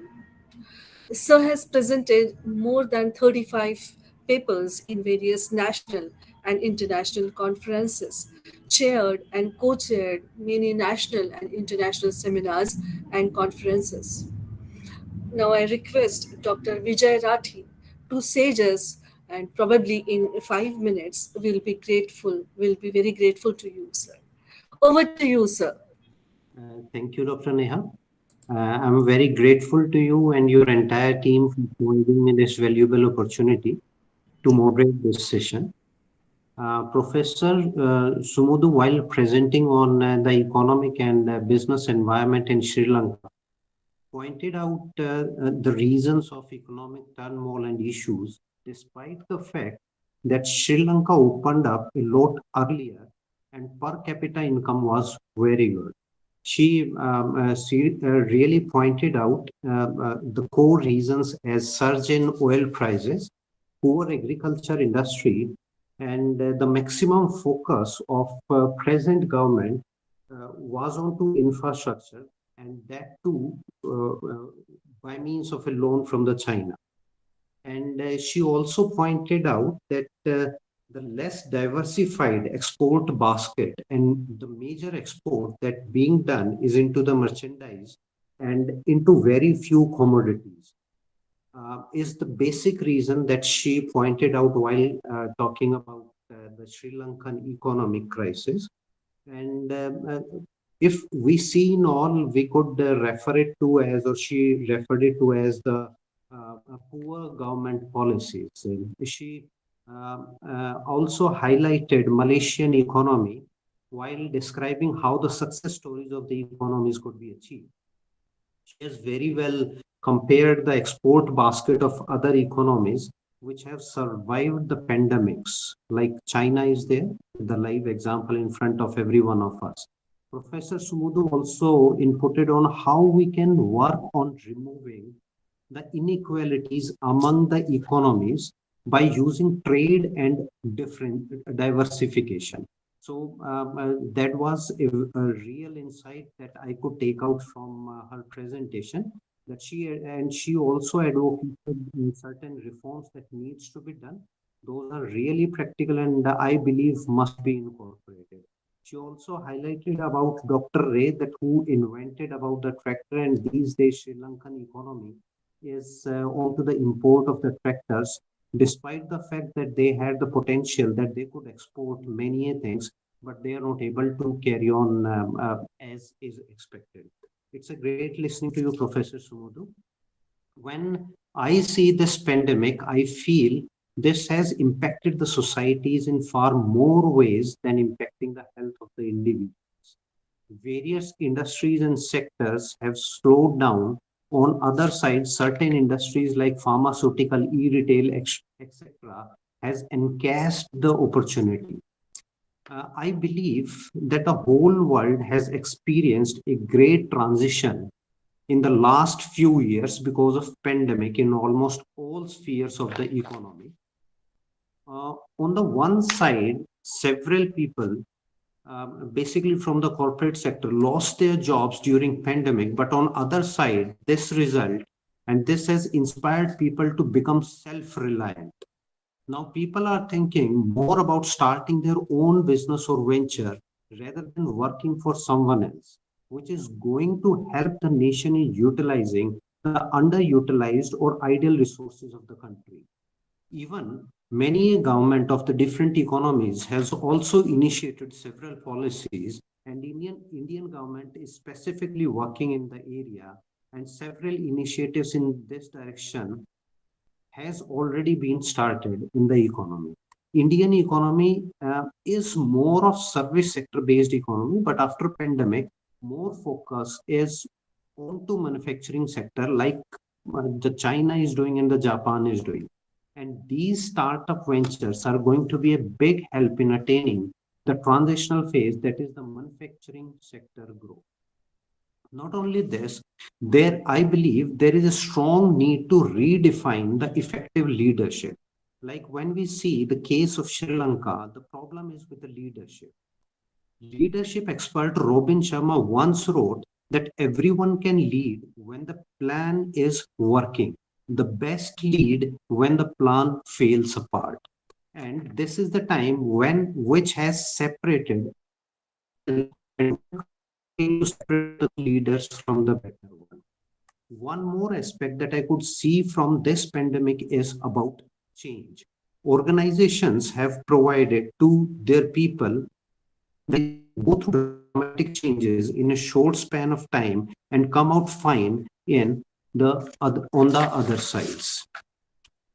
While the pandemic has revealed the enormous cleavages across the countries of the world, the pandemic itself is likely to increase or increase the disparities, leaving long-lasting scars.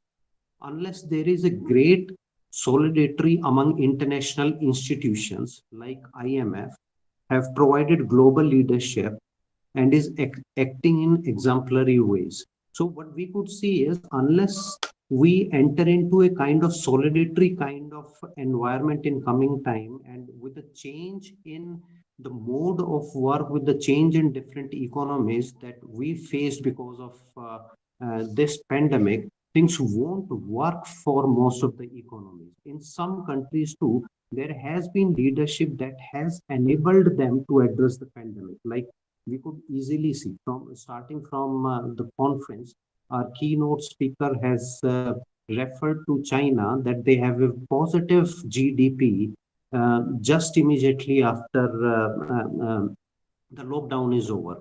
So there are cases where the countries or the leadership has enabled them to address the pandemic And it's the economic aftermath, including the inequalities that otherwise would have arisen. But as dramatic as the successes have been in some places, and there are failures elsewhere, and those governments that have failed internally have hampered the necessary global response. The pandemic is likely to be, I believe the pandemic is likely to be with us for a long time, and its economic aftermath for a much longer time. Every economy, in fact, the Indian economy is also trying the different ways and modes to continue with its success story and to sustain with the existing issues that we face these days. I believe we need to focus more on two opportunities that's being created by means of this pandemic.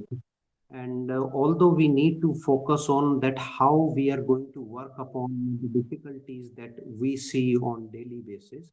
But in all, I'm of the view that along with the difficulties, opportunities are also there in the environment, and we shall work towards the opportunities. With this, I once again thank you, Dr. Neha, and the entire team for providing me the opportunity to act as a moderator. And Thank you so much, sir. It gives me an immense pleasure to propose a vote of thanks on the second session of the International Conference. I, Dr. Sapna Gudke, from Department of Commerce and Management, and on behalf of Prerna College of Commerce, stand here to express gratefulness and to conclude the second session of the International Conference organized by Department of Commerce and Management on the theme Worldwide Resurgence of Economy After the Pandemic and Exploration into Reality. First and foremost, I would like to thank Professor Dr. Sumedu Pereira, our Honorable Resource Person. I am very grateful to Dr. Vijay Rathi, Honorable Moderator of International Conference. The important points Professor Dr. Sumedu Pereira has made a learned address and gave a right pitch for the second session of the International Conference. The crucial points by Dr. Vijay Rathi, Honorable Moderator, highlighted on how and to what extent the worldwide economic renaissance has taken place after the pandemic. I sincerely thank Dr. Vijay Rathi for having spared his valuable time for us out of his busy schedule. I am profoundly thankful to Professor Dr. Sumedu Pereira for promptly accepting our invitation to be a resource person for the international conference and to enlighten us with her esteemed views on the theme of the international conference. I thank all the distinguished participants across the country for their enthusiastic participations in this international conference. And with the permission of the chair, I declare that the second session of the international conference is over. And now we are heading to the third session of the international conference. And for starting the third session of the international conference, I request Ms. Sakshi Shivare to take the charge. Over to you, ma'am.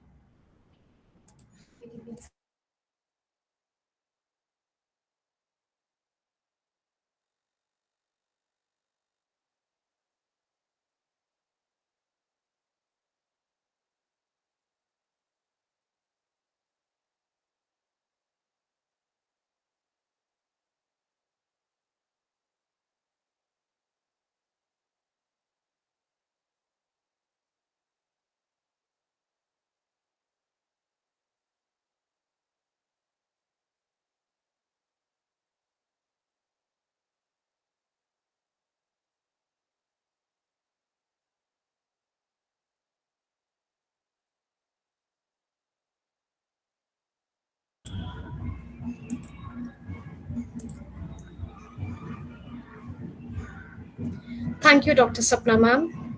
A very good afternoon to all the dignitaries, learned delegates, and honorable resource person. On this pleasant day, I, Sakshi Shivare, from Department of Commerce and Management, take this privilege to warmly welcome you all in the third session of One Day International Conference. I welcome Dr. Abhishek Singh Sir, Professor of Accounting and Finance, Birla Institute of Technology, Mesra, Ranchi, as Honorable Resource Person. The moderator of today's session, Dr. Hariom Punyani, Head of Commerce Department, Hislop College, Nagpur. Dr. Praveen Joshi Sir, Director of Prerna College of Commerce, and all my dear participants. The global economic recovery is continuing. Even as the pandemic resurges, the fault lines opened up by COVID-19 are looking more prominent and persistent. Near-term divergences are expected to leave lasting imprints on medium-term performance. Vaccine access and early policy support are the principal drivers of the gaps. With a view to focusing on these many related aspects of impact of pandemic, our college has organized this international conference on worldwide resurgence of economy after the pandemic and exploration into reality, in which we have eminent dignitaries with us today. We are lucky to have Dr. Abhishek Singh, a distinguished personality and eminent speaker, as a resource person to enlighten us with his vast experience and knowledge on Delhi financial sustainability. Let me introduce our today's resource person, Dr. Abhishek Singh Sir. He's a renowned academician, administrator, and management guru. He has completed his PhD in commerce. He has 18 years of very rich experience in teaching, research, and administration, and his area of specialization are accounting and finance. He is also a research supervisor. Sir has actively participated in various international and national conferences. He has published 3 reference books at the UG and PG level, also published 18 research papers in international and national journals. He has delivered numerous webinars, lectures, workshops across the country in India on various topics to society. Sir has won several awards and he was gold medalist of his university in MCOM. I request Dr. Abhishek Singh Sir to speak on his topic. Thank you, ma'am. Can I audible to all of you? Yes, sir. Yeah. So thank you for inviting me. Hi, Abhishek. Hi, sir. Hi, Praveen, sir. So thank you, Hope Praveen, all sir. is fine with you, and Yeah. I heartily thank you for joining us. Yeah. Because in It is- Delhi, too much cold is there, Yeah, sir. I understand. Right. And And it we will are be a trying- great privilege listening to you. It will be an enriching experience, I'm sure. Yeah, sure. So thank you for inviting me, Praveen, sir, and especially Shivani, ma'am, who she is very touched with me since 15 days. And thank you all the organizing team of International Conference of the Prerna College of Commerce and Management. So I just saw all the participants here. I think we have 91 participants in this conference who are listening to me and all of us. Firstly, my area is accounting and finance. I'm very much familiar with this area. But the topic we have chosen for this international conference, which is called COVID-19 pandemic, what impact on Indian economy, international economy, and what the step government has taken by the economics and by the Indian government and other international advisors and planning commissions. So I'm going to some Indian economy. I'm just sharing because I'm not taking much time. I'm taking only 20-25 minutes. Basically, I think that's a very issue in the guest lecture speaker when it takes time to 30 minutes, have a time 40 minutes, when we're taking one hour, more than 1 hour. So it's a impact on the conferences schedules also. But I'm not taking much time on that particular area. I'm especially emphasize on that research area. Yeah, because all the conferences, important part, what we learned from my university, that what impact of international conference, we are organizing so much conferences, what impact on the student perspective, because we are all the teachers, especially we all are the faculty. And the faculty's important part is what we deliver to our students. This is our primary goal, and as well as industry also. So when as a teacher, when as a professor, whatever we call, the first primary objective is to what we deliver to our students. In each and every conferences, we have to very cautious about that. What the topic we have chosen, and that topic is totally from industry, or it will be depend on the student perspective. For example, suppose in my university we are 55 years old university. 1958 where BIT Masra is established, and very renowned engineering college of India, just like IITs. And that time, 1958, when the BIT Masra is established, that time I think hardly 1 and 2 IITs is there. So Birla has started these institutions, and our institutions vice chancellors always talk about. So many vice chancellors we have seen, and last 60 years our senior professors also talk to with me that our motto is totally research oriented. So what do you mean by research? What are the perspective of research? What we deliver to our student in the research area? So always we learn that research is very important, as well as academics of teaching in the class. Some has very issues in the faculty member that I am not good in research, I am good in teaching. But in UGC, you have so many faculty members over there. You have faced some problem that research, if you don't publish good papers in research, your promotion has due. But I have no idea of how to make a research paper, how to publish my research paper. Then the third problem is which journal I have to publish my research paper. So all these three things very important for academician. Very important. And I think somebody has says, sir, I have no idea of how to research paper, and which that research paper is published in UGC journal, Scopus journal, SCI journal, ESCI journal. So many categories are there, ABDC journal. But always we teaching community always facing this type of problem in our academic industry. So my vision is totally today, as because I have a given opportunity to deliver a lecture. So my perspective totally given to you and all of the colleagues who are senior than me, who are very experienced persons in this particular conferences are there. That why I learned from my university that if you publish a research paper in good journal, at least you publish one paper in a year in Scopus, not paid Scopus, it's a free Scopus. You all of you can plan for that. If you plan, purchase some, you always we are learning something and we are investing something. So when we are earning something from the different area, then we save amount and we invest for the properties and all. Why not you invest your money in your research area? If you, as a finance faculty, we always teach to students that please save your 10% of income. Whatever you, after MBA, you getting a job, please save 10% of your income, whatever your income. That 10% give you good return in your future. So why not we invest 10% of our investment as a research? When we publish your good paper, when you publish some research, a good research journal, your paper, then you have to invest some 10% of your income. So you have to plan for that. If you have a good researcher, if you have good publisher, so you can good, as a faculty member, you have a chosen very good faculty member in your industry. So I think whenever you purchase, publish your good papers, you have to be very cautious about that. Which journal is very important, because now today very fake journals in the market. They are charging money. You are not going to pay anything. There are free journals in the industry in India and abroad also.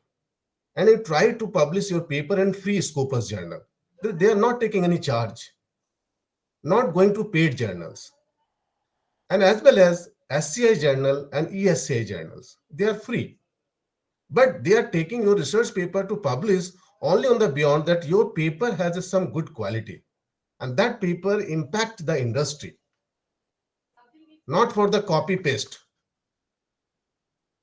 So we focus on that particular area.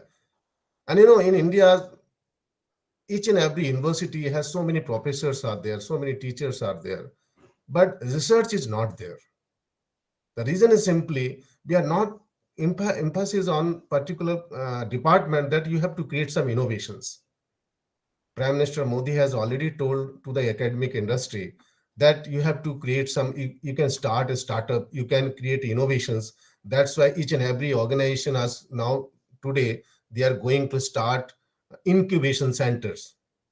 Each and every university and each and every college. Incubation center, the purpose of making of incubation center is to promote research and promote new ideas. And that will help our academic industries, particular all the industries and employment also. So we have to very change our mindset to the research area from academic to research. If you do some good research, your teaching parameter always being better than your academic areas.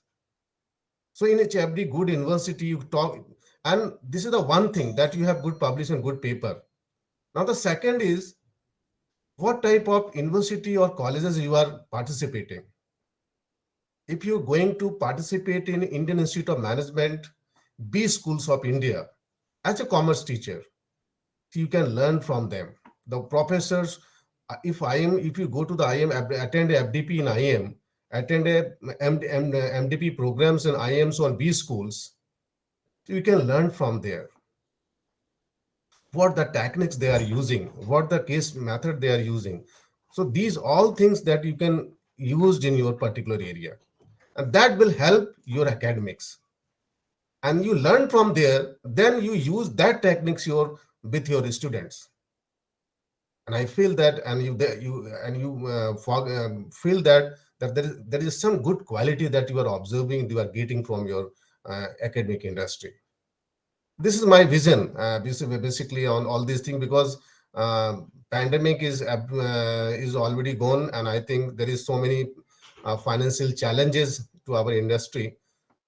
But in my academic area, my challenge is to how to deliver my students, and my student will, if you students are getting good job, that atmosphere will help your college reputation. That atmosphere will help your NAC grading and all the NBA criteria. So each and every university has just so many challenges that you have to complete your NAC, that you complete your NBA. So these academic research areas, if you are good, then your NIF ranking also going to better. So I think we have to focus on good research and to publish a journal, a research paper in a good journal, and that journal may be not paid, it's a free journal. This is my suggestion to all of you. And I think that type of research, if you promote in your college or in your organization, that help the academic industry and as well as support to student also.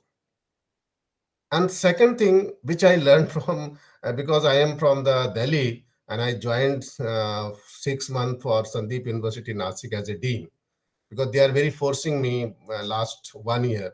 Sir, please join in Sandeep University. So I joined for 6 months. And after 6 months, I come back to my university, because my university has given me the lien for 3 years to 5 years. But I learned in Maharashtra that the person from the Maharashtra origin, because I spent 6 months, I learned so many things from the Maharashtra, especially Nasik people, that the city is very nice, the public is very nice, the people is very nice. And I personally, I believe that if you want something in your university or in your academics, so I think that will be help your career as well as your industry. So my motive is not to earn money. My motive is to create such type of atmosphere in this university that will help your industry.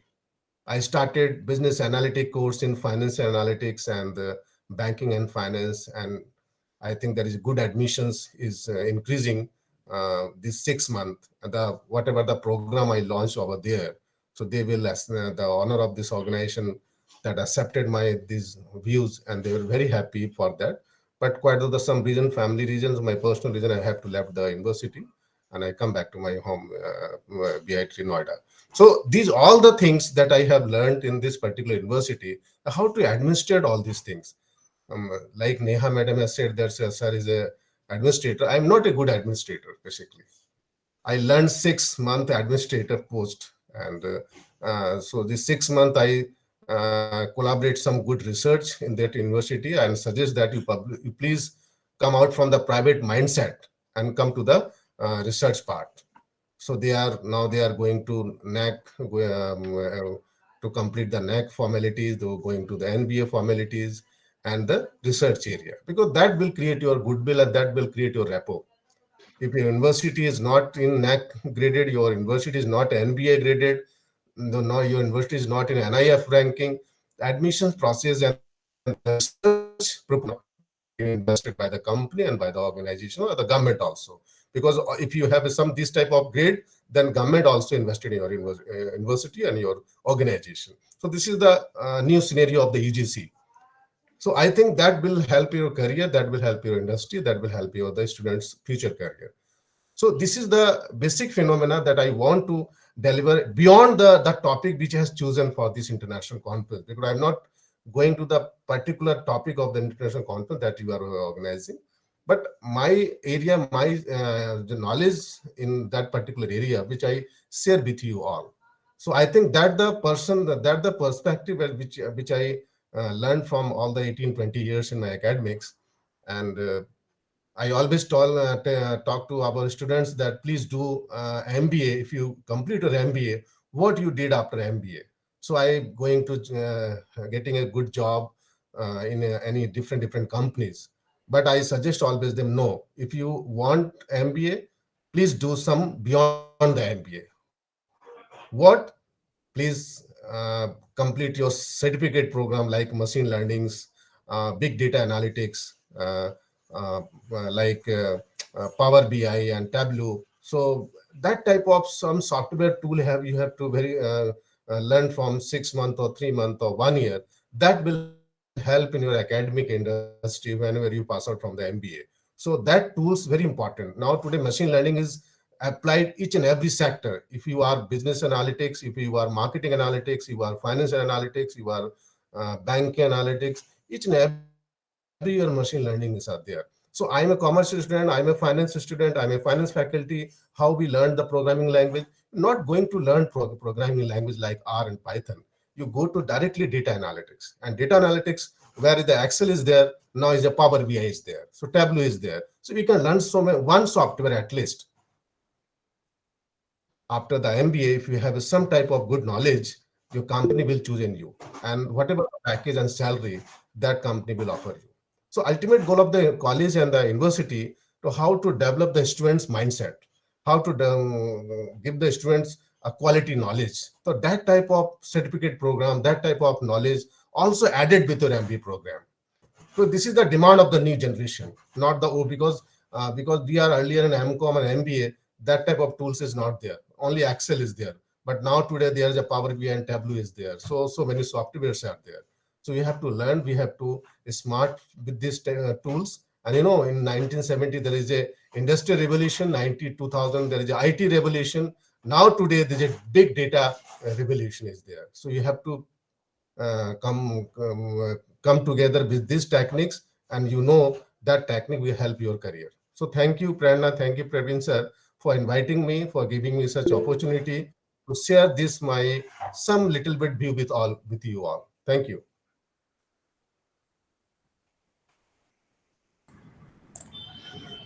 Thank you so much, sir, for sharing your experience with us.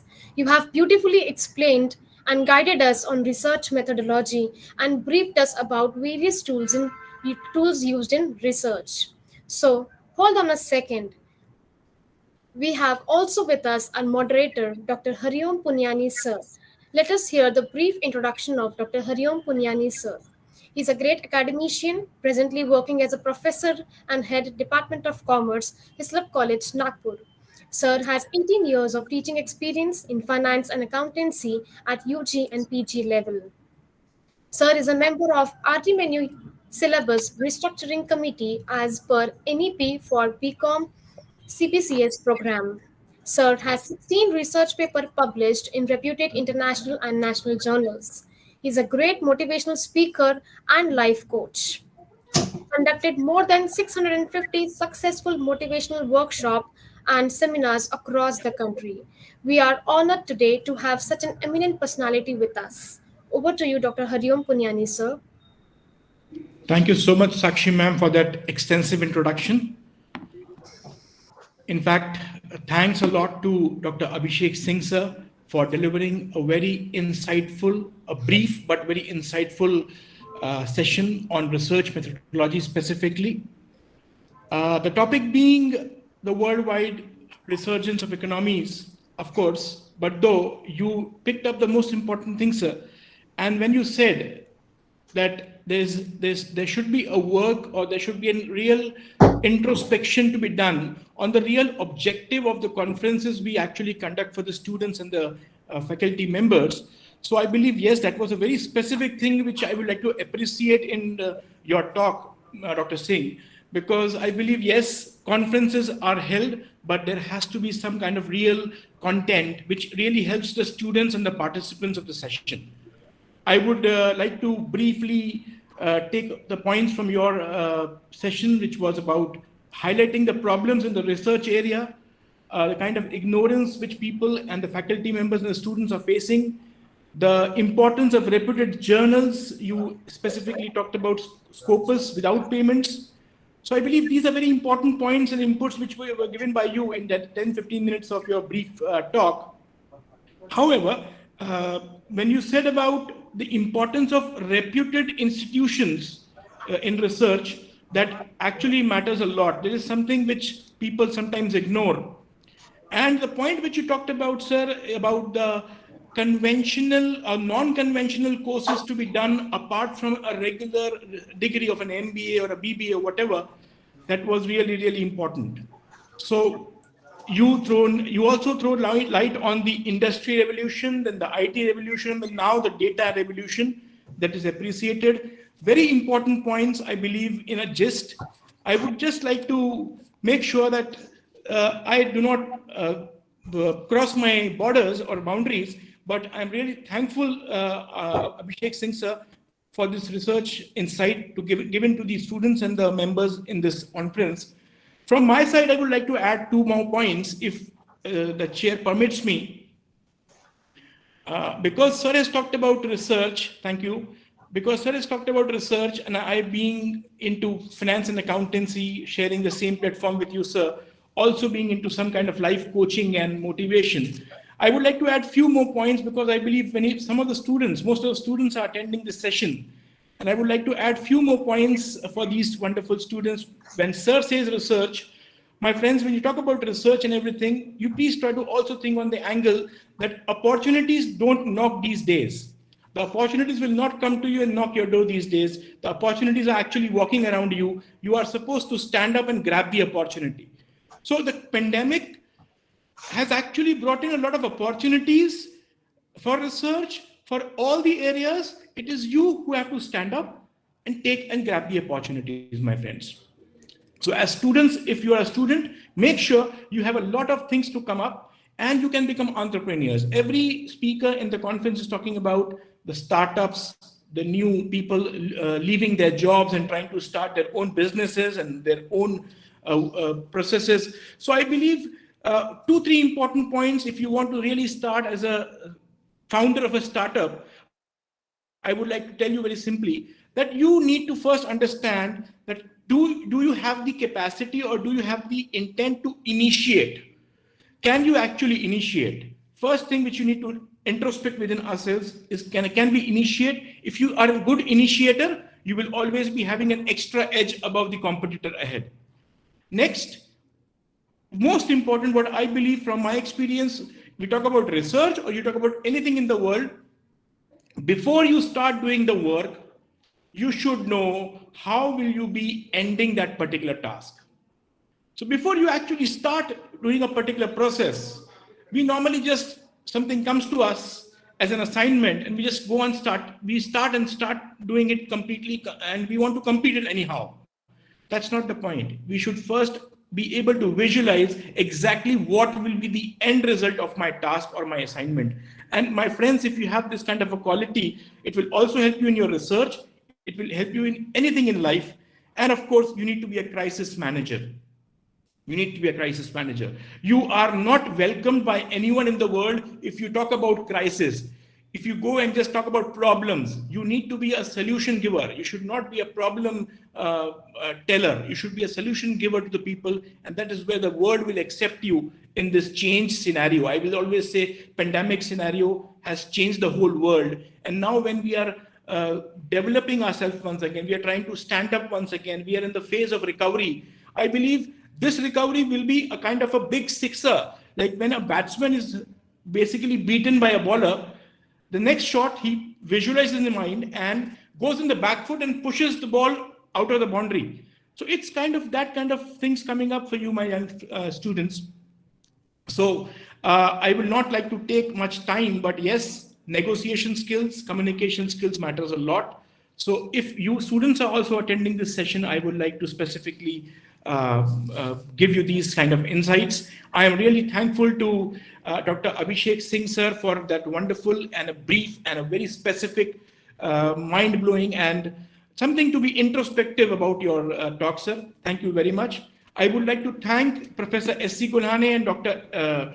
R.C. Gulhane for and Madam Abhilasha Gudade from the Prerna Seva Mandal. A special thanks to Dr. Praveen Joshi sir for giving me this opportunity to come and have a moderation in this session, one of the sessions. Dr. Prakash Durupkar sir, thank you so much for giving me the opportunity on behalf of the college. Dr. Shivani madam for contacting me and trying to be there in the loop. Madam Sneha Samudre, and of course Sakshi madam for coordinating this session. I believe I have not taken much time.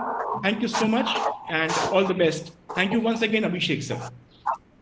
Thank you, Hariom sir. Thank you everyone. Thank you. Thank you so much, So sir. Yeah. Just 2 minutes, sir. Thank you so much, sir, for summarizing the session in such a lucid manner. I hope we all will take your suggestions and work on it. All your opinions will definitely going to help to all the present research scholars in this conference. It gives me an immense pleasure to propose a vote of thanks on the third session of the International Conference. I, Ms. Sakshi Shivhare from Department of Commerce and Management, on behalf of Prerna College of Commerce, stand here to express gratefulness and to conduct the third session of International Conference. First and foremost, I would like to thank Dr. Abhishek Singh sir, our honorable resource person. I am very much grateful to Honorable Dr. Hariom Punyani sir, moderator of International Conference. The important points that Dr. Abhishek Singh sir has made a learned address and gave a right pitch for the third session of International Conference. Thank you, sir, for accepting our invitation to be a resource person for this international conference. I'm profoundly thankful to Dr. Abhishek Singh sir and Dr. Hariom Punyani sir for enlightening and sharing your valuable knowledge with us. We are greatly encouraged by your gracious presence, and I'm sure that your talk will be immensely benefited by all. I thank all the distinguished participants across the country for their enthusiastic participation during this conference. I thank all the distinguished participants for being present here. Thank you, sir. Now I declare, with the permission of Chair, the third session is over. Thank you everyone. Thank you, Abhishek sir. Thank you, Hariom Punyani sir. Thank you very much, sir. Thank you so And much. Praveen sir, We are honored to request you, Praveen honored sir, award, and you have joined us today. It's great pleasure listening to you. And really, research forms the foundation of education. And unless we pay more and more attention to research area, I think we are not in a position to deliver properly and effectively to our students. That's a very valid point both of you have made, and we will really go accordingly. Thank you very much. Thank you, sir. Thank you. Thank you, sir. And now we are heading towards our fourth session. Once again, a very good afternoon to all the dignitaries, learned delegates, and honorable resource person on this pleasant day. I, Sakshi, warmly welcome you all on the fourth session of One Day International Conference. I welcome our honorable resource person, Dr. Kruti Maheshbhai Trivedi, Assistant Professor in English, ZF Wadia and NK Jota College of Commerce, Surat. I also welcome the moderator of this session, Dr. V.S. Gajavalli, Professor of Economics and Finance from IMT Nagpur. Now is the time to chart a vision for how education can emerge stronger from this global crisis than ever before and propose a path for capitalizing on education's newfound support in virtually for every community across the globe. Let us introduce our resource person, Dr. Kruti Maheshbhai Trivedi, an eminent speaker. She has completed his B.Ed. PhD in English. She has 17 years of very rich experience in teaching. Ma'am has also published various books in his English literature. She has presented as well as published numerous research papers in international and national journal and has attended various seminars and conferences. I extend my hearty welcome to such prominent personality. I request Dr. Kruti Trivedi ma'am to enlighten us with her knowledge on the new normal reflection on sphere of education pre and post pandemic scenario. Over to you, ma'am. Thank you very much, ma'am. I hope I am audible properly. Yes, ma'am, you're quite audible. First of all, Neha ma'am, thank you very much for your kind introduction. And I really I extend my thanks to Dr. Praveen Joshi sir for giving me this platform to share my views and thoughts on education before and after COVID. I'm also thankful to this college, Prerna Education, because I have been following this institute quite back, and I have observed that Praveen sir, he has been organizing, lectures back to back continuously, consistently, not for students, but for the development of faculties as well. Thank you very much, sir. It means a lot to me. I will be sharing my presentation. Just a minute.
I'm really sorry, there was some technical glitch and somehow I happened to click the meeting.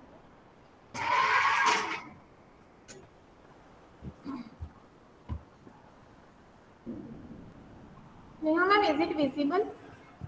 No, ma'am, it's not visible right now.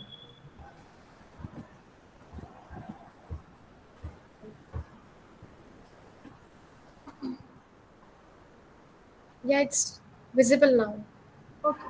Your screen is visible right now. Okay. So the topic today is education and what happened during COVID, before COVID, and post COVID scenario. That is what I have chosen for today's conference. I hope it is visible properly. Yes, ma'am.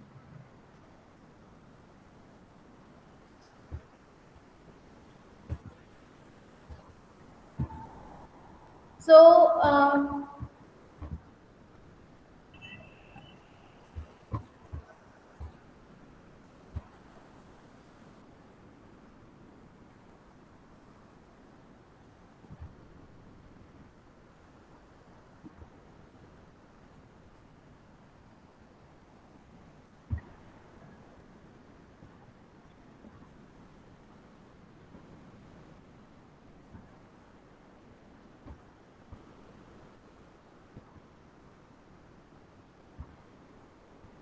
So in India, from the very beginning, education has remained a very important and integral part of social development. Earlier, India had a very rich heritage of education since ancient time. Earlier, we had Gurukul system, and students used to stay at their guru's home, and they used to get pursue education from their homes only, and no exams were in existence. So this point is very important because during online education, what happened that uh, exams were mostly conducted through online platforms, and that has also created some kind of adverse effect on the part of students, on part of learners both. In Jataka test, it is visibly seen that there were kings who actually propagated that there should be quality education in India, and as a result, we have universities like Takshila, Nalanda, Vikramshila. Now, parrot learning versus holistic development. Now, earlier in Vedic system in India, we had education system which was based on holistic development. The students were actually encouraged to go for overall development. Not only they were not only encouraged to be someone who will have to mug up things, but as Britishers introduced English in India, and they were actually motivated to be so-called people who are actually able to follow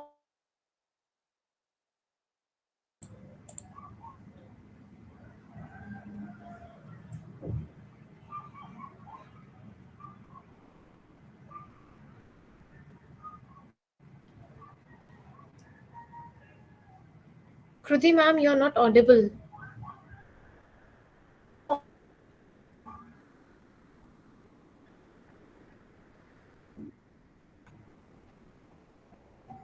Kruti ma'am,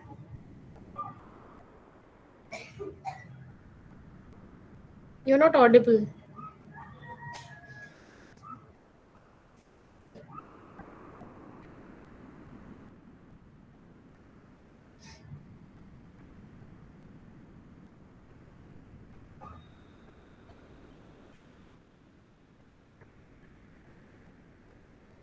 Participants, kindly wait for seconds. There's some technical difficulties.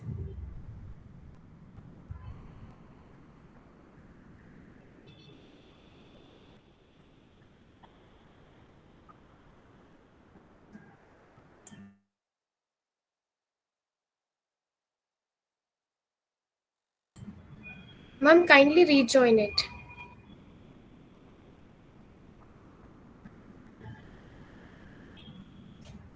Sorry for the technical interruptions. Please wait, all the participants.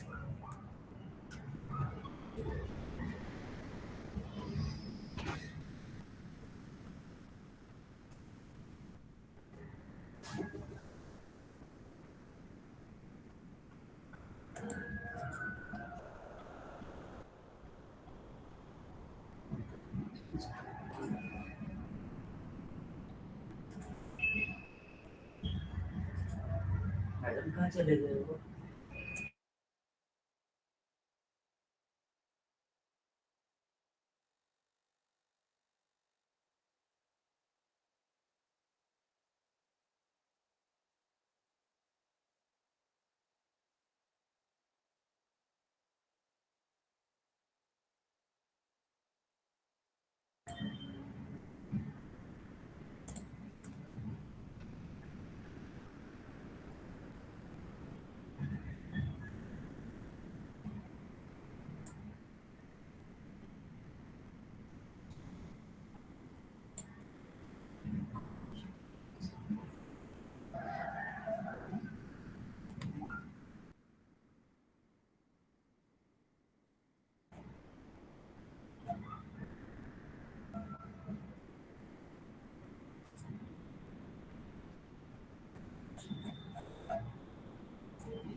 All the participants, please wait for some time.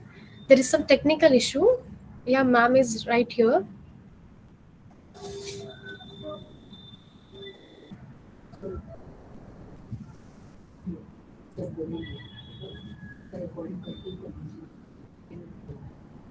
COVID era and online education. If coronavirus pandemic has made one thing clear, it's that online education has gone from being an option to a necessity. Before this pandemic hit all of us, it was not easy thing for parents and for teachers to use technology.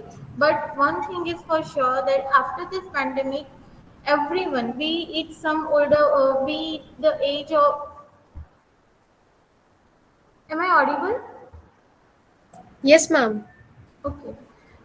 Be it someone who belongs to old age or some teacher who are at the age of retirement, they all try to get adapted with social platforms like Zoom, YouTube, or WhatsApp, or be it Google Meet. So that is how all of a sudden there was an advancement in usage of social media technicalities and smartphones. But if we talk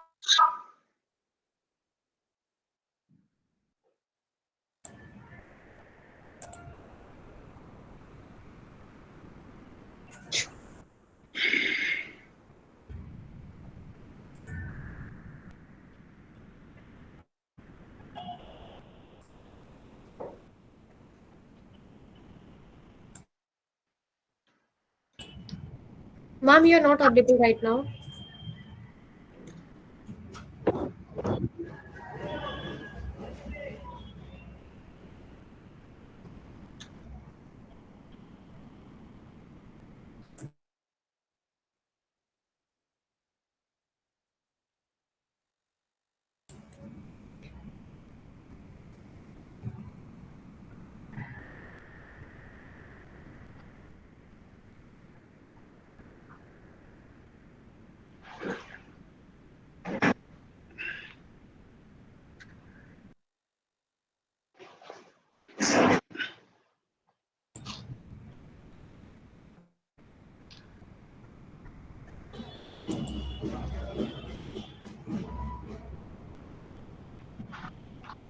Participants, kindly wait.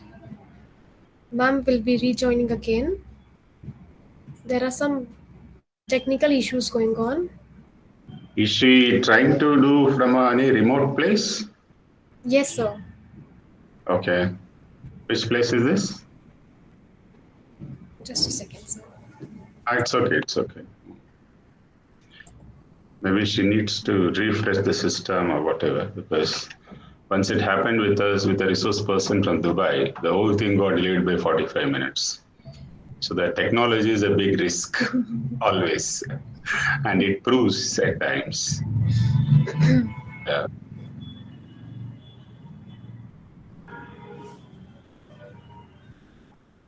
She's from Surat, I guess. Yeah. Mm-hmm. In the introduction, I told.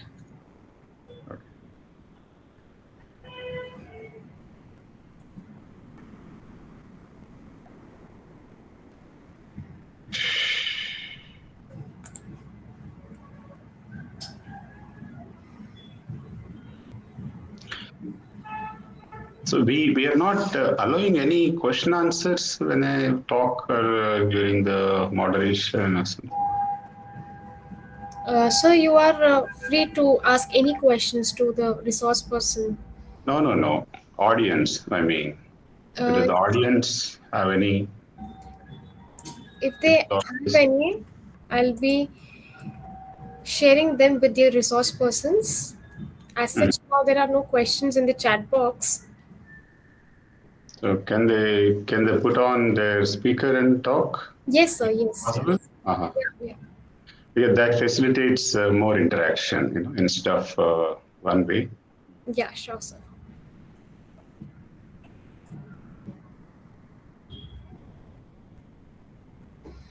If any of the participants have any questions regarding any of these sessions, they can ask to the respected resource persons after their session by unmuting yourself, or you can also put it in your chat box so that I can raise their question on behalf of you.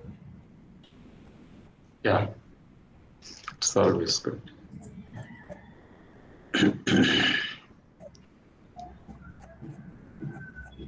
I think one of you can call her and tell her to help her.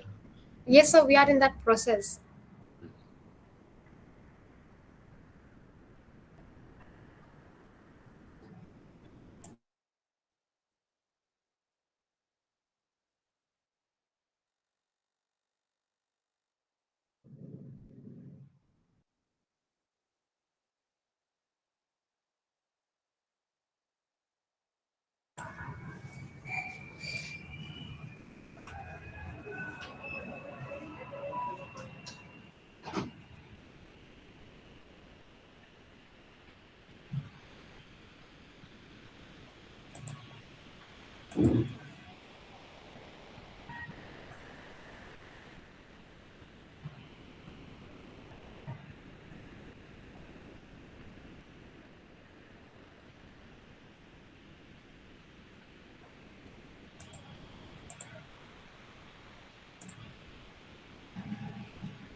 I think you may request the audience to put off their speakers. There's a lot of disturbance also coming.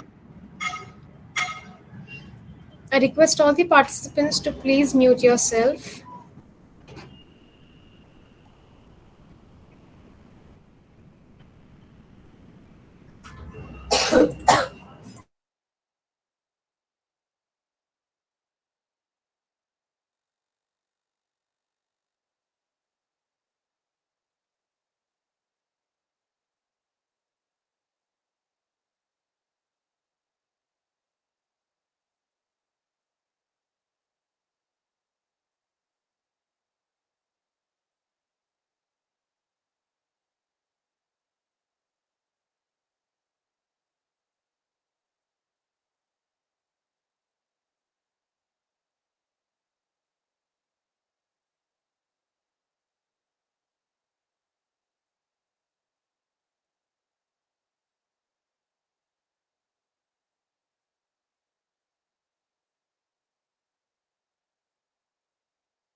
Sakshi madam, are you there? Yes, ma'am. Ma'am, I don't think there is actually network issue at Kriti ma'am's side. Okay. So kindly continue with the session. You can start Gajaveli sir's session. Okay. Yeah. Kindly proceed further.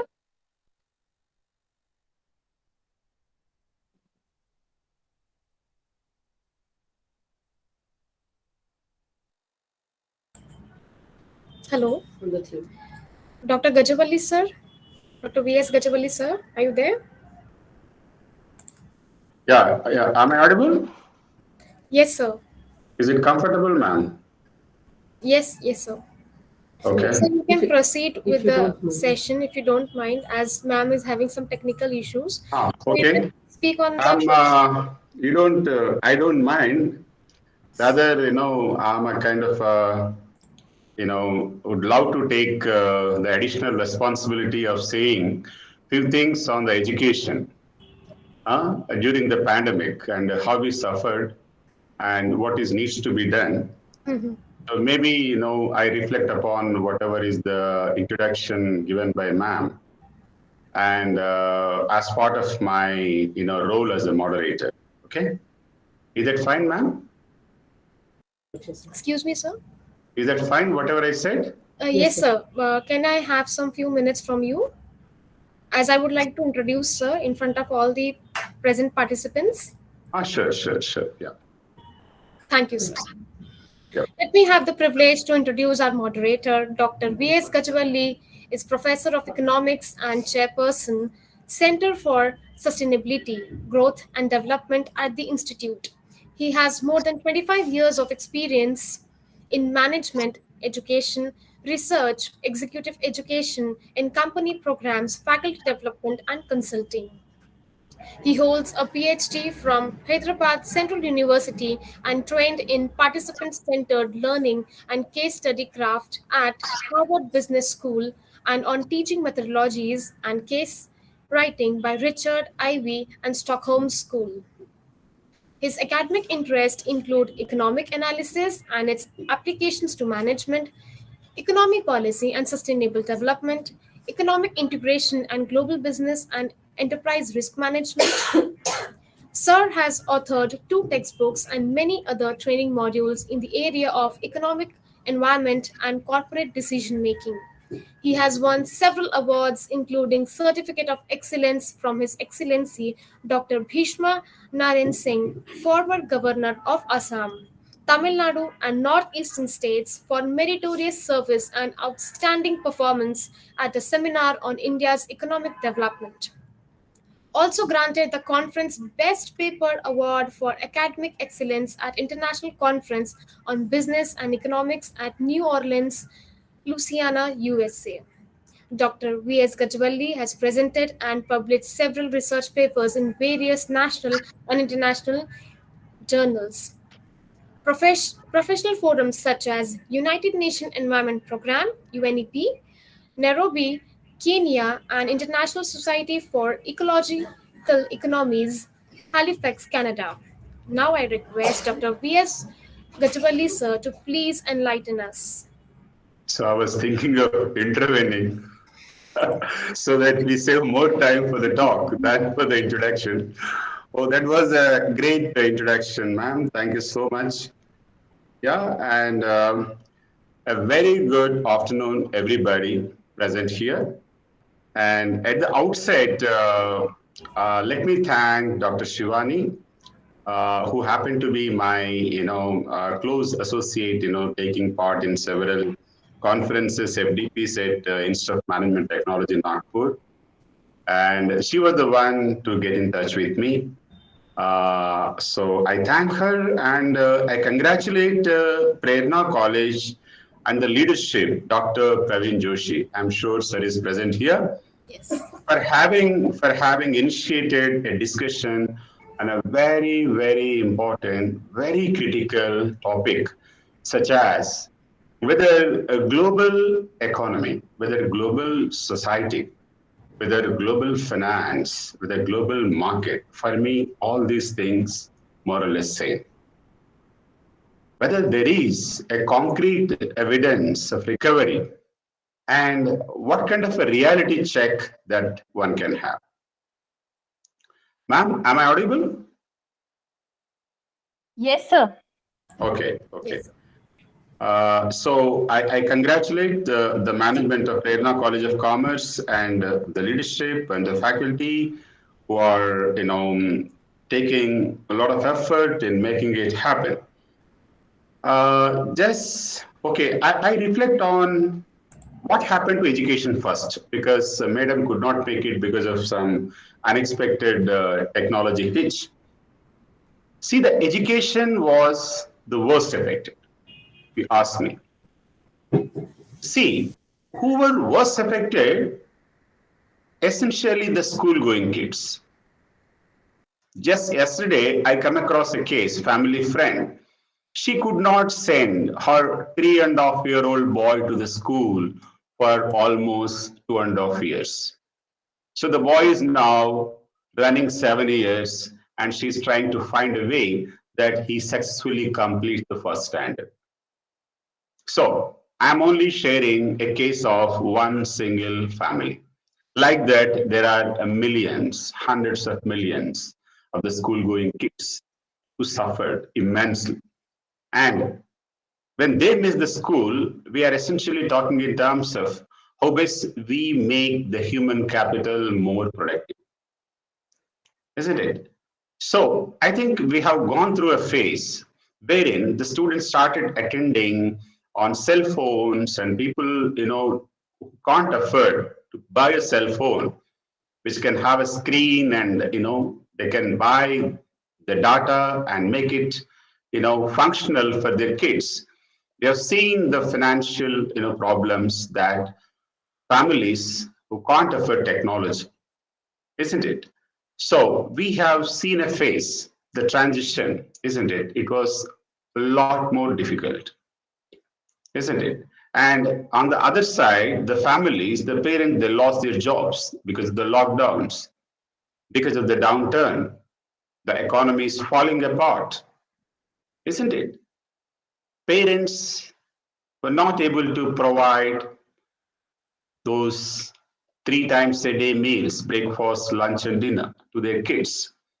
Now, where is the question of providing them a reliable and not so interrupted education? So these are some of my reflections. And I'm sure that there are a lot of education institutions, including the top-notch Harvard Business School, has put immense amount of efforts to their faculty launch, isn't it? So how is that they're trying to make things happen in the pandemic? Because even the top education institutions have to shut down, right? So they are equally trying to take the responsibility for education at the undergrad, even the school-going kids. So there are several ways: the psychological problems, economic problems, social problems, isn't it?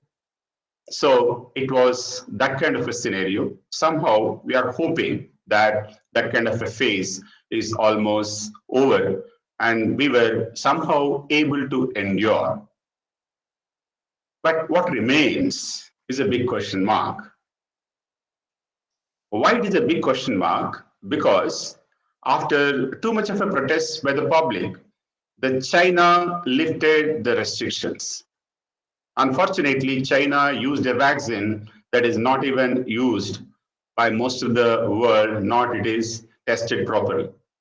So the recently I was reading a study, maybe that is triggering such a massive COVID surge in China. But as China opens up, what will happen to the rest of the world, which is on the brink of, which is on the, threshold of a recovery? Yeah, there are quite a few scenarios, isn't it, that India may not get affected because of the natural immunity. India is vaccinated almost 90% of the population, and most of the populations are vaccinated twice, and including the booster dose, whatever, isn't it?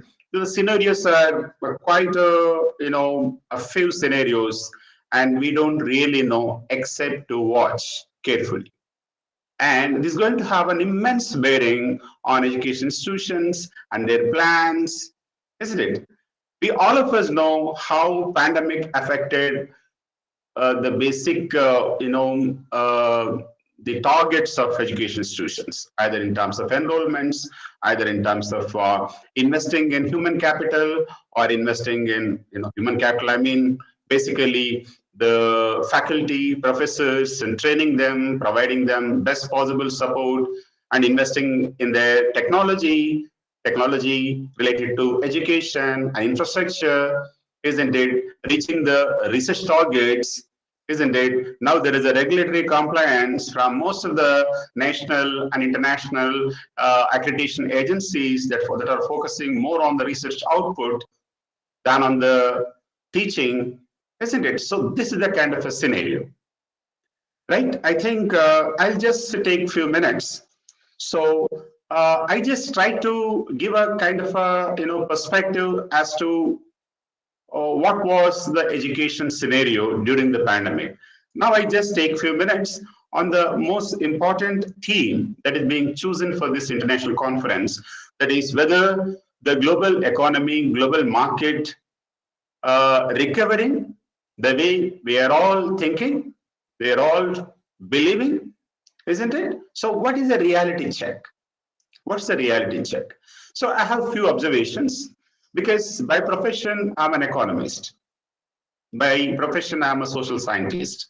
Okay, so I have my few observations here. So first of all, to know whether the global market, global economy has recovered, there are 4 or 5 important charts to look at.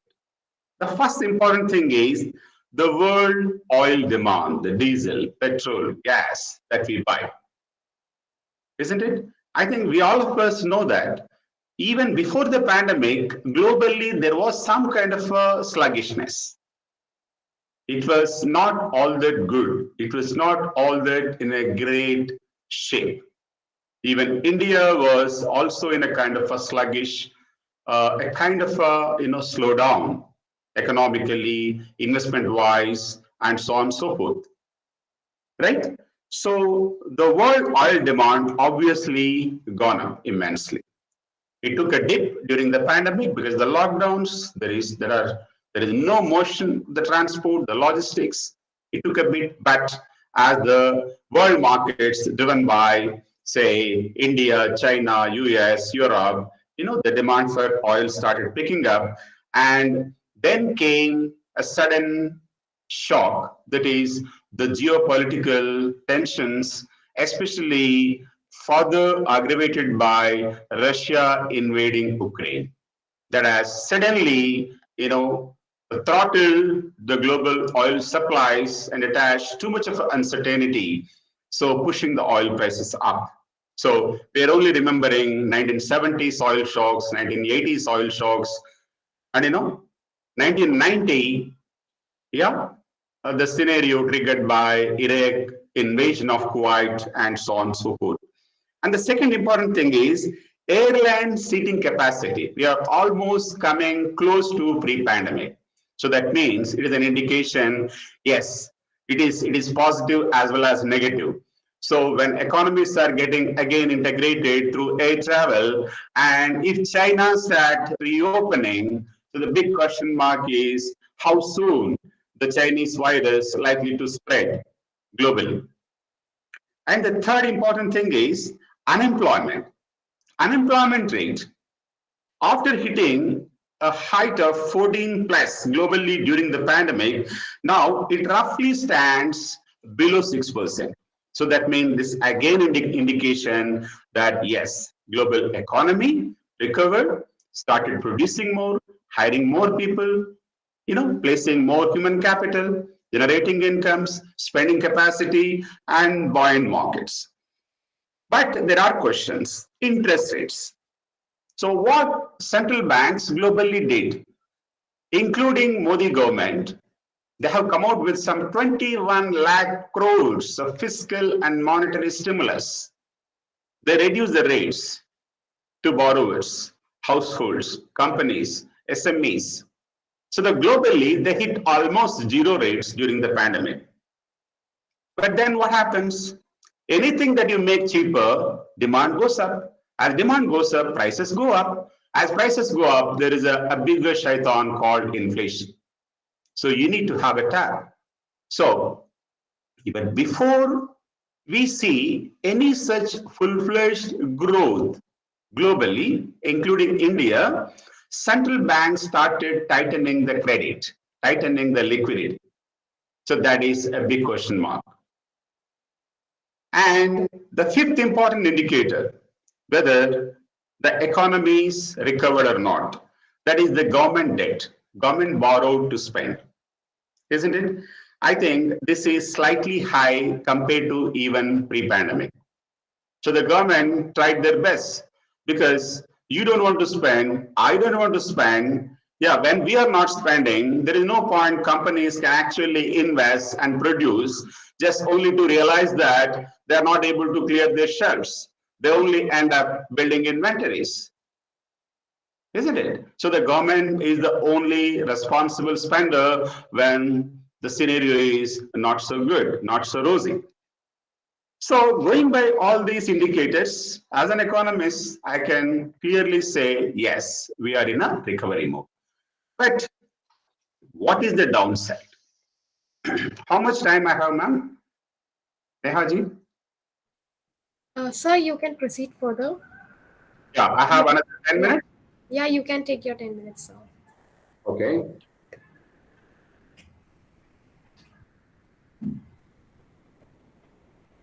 So I'm going to talk about next maybe 6 to 7 minutes, followed by some questions. I would love to handle questions more than being a monologue, because as a teacher, my sessions are always driven by questions. So what is the prognosis? Yeah, you go to a patient, isn't it? Doctor has to give some kind of a diagnosis, some kind of a prognosis. So what is the situation, the health, and what to be done? Yeah.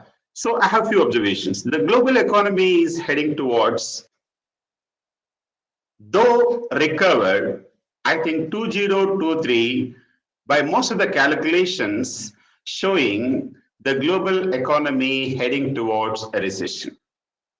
I think I have already stated, central banks started tightening the credit because of the rising inflation. Inflation is the highest, at least in my lifetime.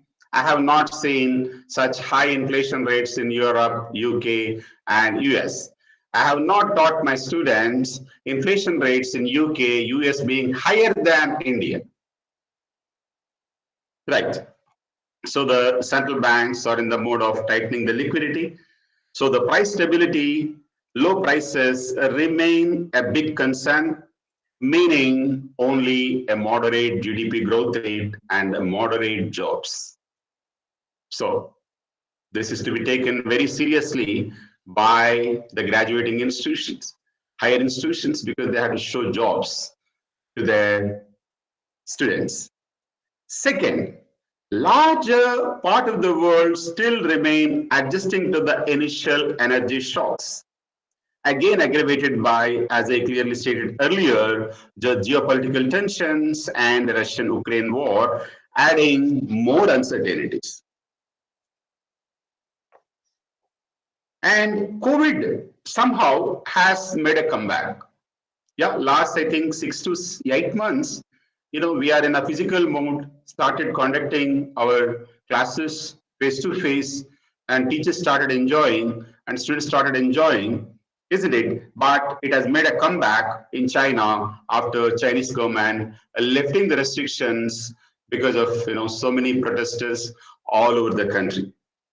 But the scale of it, how this is going to affect the global economy, depends on the kind of the cross-border movement and how various governments respond to that kind of a Chinese opening to the rest of the world.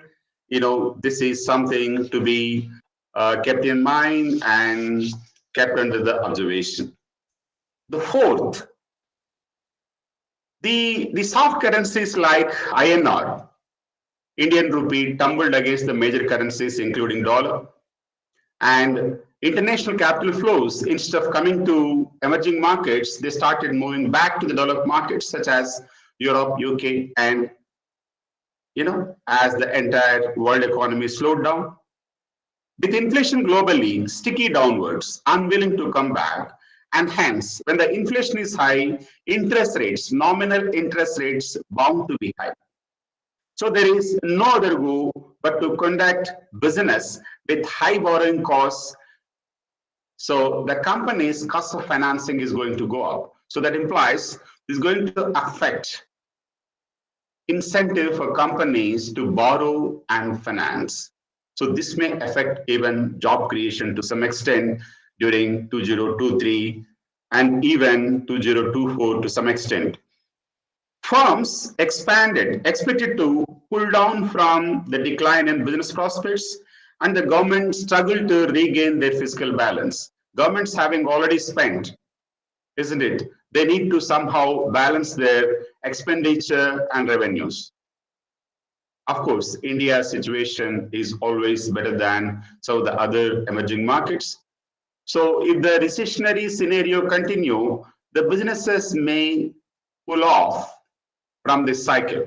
So that implies, low investments and slowing GDP and maybe a little rise in unemployment. This again a question mark to higher education institutions when it comes to training their graduating postgraduate students or the managers in their management programs and place them.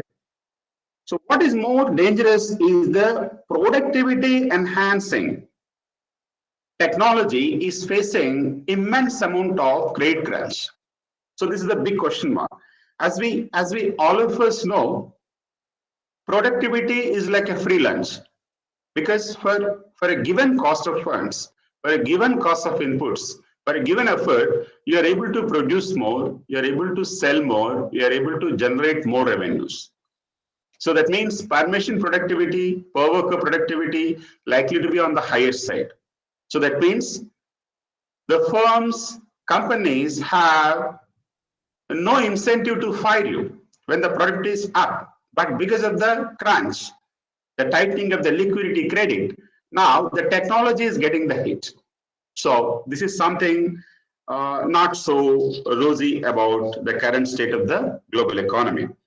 And the banking industry needs to reassess credit risk, because earlier, when the money was made cheaper through central banks to give a stimulus to the spending and borrowing, isn't it? Now the situation is going back. I was lending at 7%, 8%. Now the lending rates have gone up. So now I need to reassess my the credit portfolio. So this may to some extent tighten the lending by the banking business. So what mostly decide the present and future concerns across the global markets is somehow an enhanced focus on energy and then the supply chains. If the energy prices bound to be on the higher side, this is going to add to your consumption basket and high prices, because the entire logistics, the entire economy move on energy consumption. So if the energy prices don't come down, this can remain a big risk for the recovery. That is why all the governments focus. For instance, Indian government is the best example here. We are able to negotiate a deal with Russia in spite of some kind of a resistance from US and European nations, but Indian government was able to convince them, able to not so antagonize them. So this is the strategic focus of nations. So, and India succeeded in it. And the next thing is the supply chains are the most important. During COVID and due to Russian invasion of Ukraine, the global supply chains were the worst affected. So hitting fuel in your consumption, hitting food in your consumption, hitting clothing in your consumption, isn't it? So out of clothing, food, fuel, and housing, almost 3/4 of your consumption box is under a tremendous pressure. So this is going to be an important focus for most of the governments, including Indian government. And the companies and nations alike need to be more of a innovation-led than resource-led, because as it is, you are facing a resource crunch. There is no cheap money available to companies. There are not so many jobs available to households, and the government having already spent so much money. So now your efforts need to be innovation-driven, productivity-driven, technology-driven. So these are the shifts that are taking place when it comes to how best we maintain the kind of recovery that we have seen so far and sustain it. So some countries like India, I just take 2 minutes to focus mostly on India. Some countries like India, and hence companies operating from such locations like investor friendly, will be able to negotiate the new economic landscape or the new economic world order, new business world order, new global market order in a better way than others. India, on current evidence, obviously is one of them as per my assessment and also by so many studies. So I have a few points how India is able to de-link from whatever the economic financial market ooze that we have been talking about last few minutes. Policy orientation over the previous decade placed India in the investor-friendly zones of the global markets. This is where we talk about Goldilocks. So thanks to Modi government and his consistent investor-friendly confidence-building policies, I think we are one of the most attractive destinations for global corporations to invest. Indian companies have somehow managed to deleverage during the phase of bad loan cleanup, and they succeeded and are capable of now scaling up strategic investments, not only in India, but also abroad. You know, deleverage implies Indian companies have now become less financial risk prone. That means, you know, they are more attractive for investors. They tend to carry less financial risk. Indian banks have built strong capital base buffers and are in a position to feed the demand from industry anytime. The best part is interest rates still affordable in India. This is the most important thing. Interest rates in India are still affordable compared to any other emerging market. And INR fall vis-a-vis dollar and other currencies not so drastic as expected. So these are the best parts. Government tax reforms pushing up the tax revenue. Every time I see the newspaper, every year GST collection is only going up. This essentially empower again the government to spend whenever it is required. When you are unwilling, I am unwilling, companies are unwilling to spend, somebody has to spend to create output, to add to the jobs and to create incomes and keep the tempo going. So New Delhi is only winning more and more bilateral trade deals, aggressively giving access to Indian corporations to export, to invest abroad, to borrow from abroad. The last but not least, India's voice, how India has a kind of a competitive edge. We all of us know Porter's 5 force model, theory of competitive advantage, isn't it? So what kind of a edge that India has? India's voice carried to global audience in a much more convincing and concrete fashion now than any time before. Now, we all of us know that India is holding the presidency of the world's 20 richest nations. So what are India's ambitions? What are its responsibilities?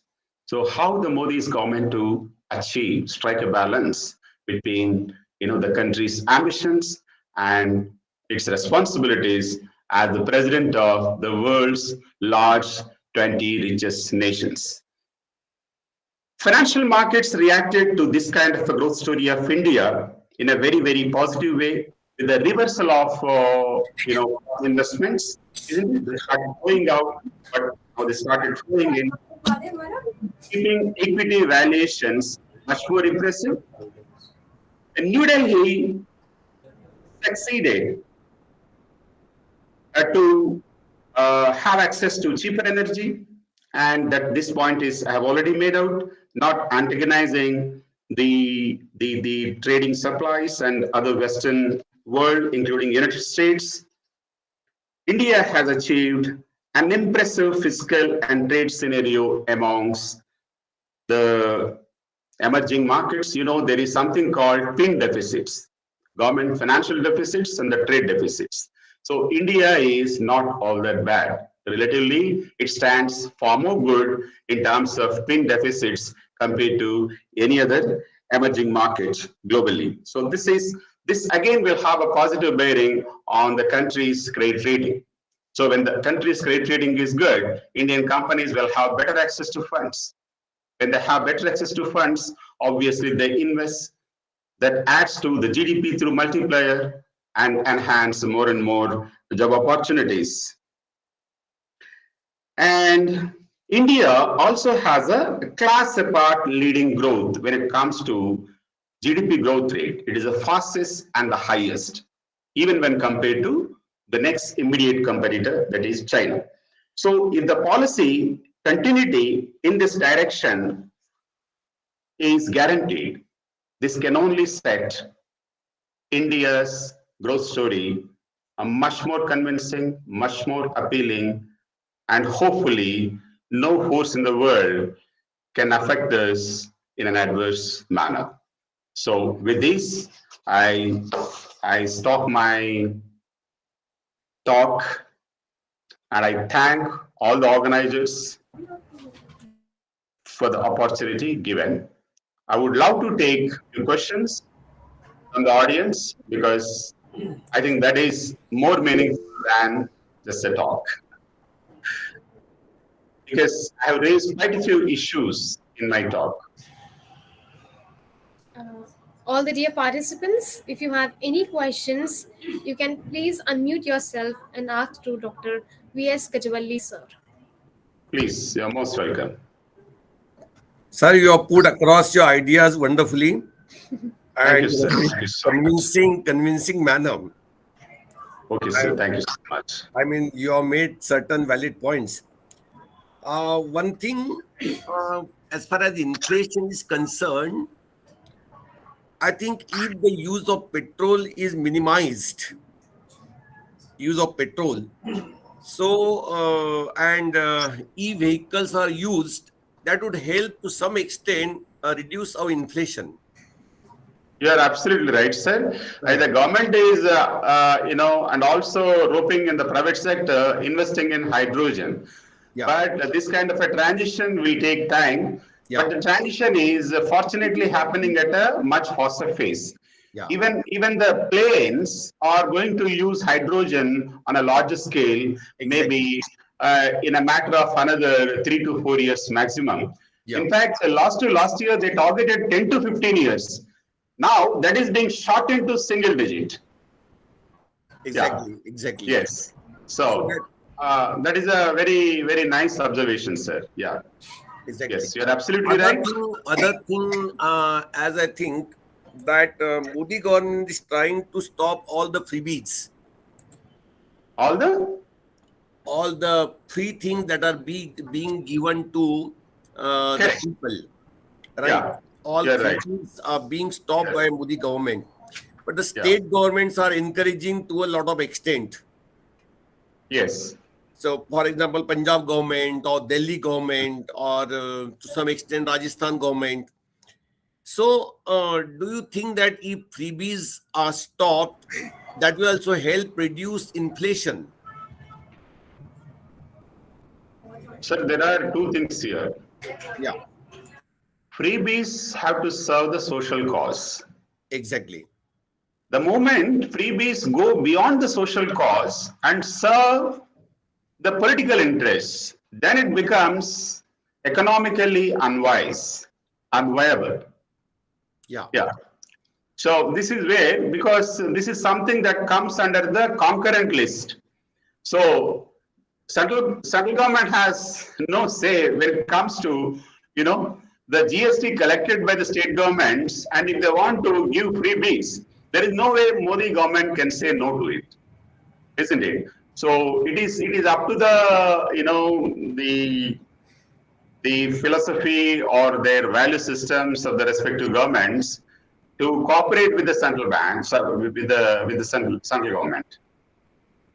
That is, the central government has no say since it's on the concurrent list. You are right. But then Parliament can always bring such a law, even for the state governments, by amending the constitution. So then there will be a hue and cry about the federal system that we have. We have something called Union of States. We have ours is a federal government.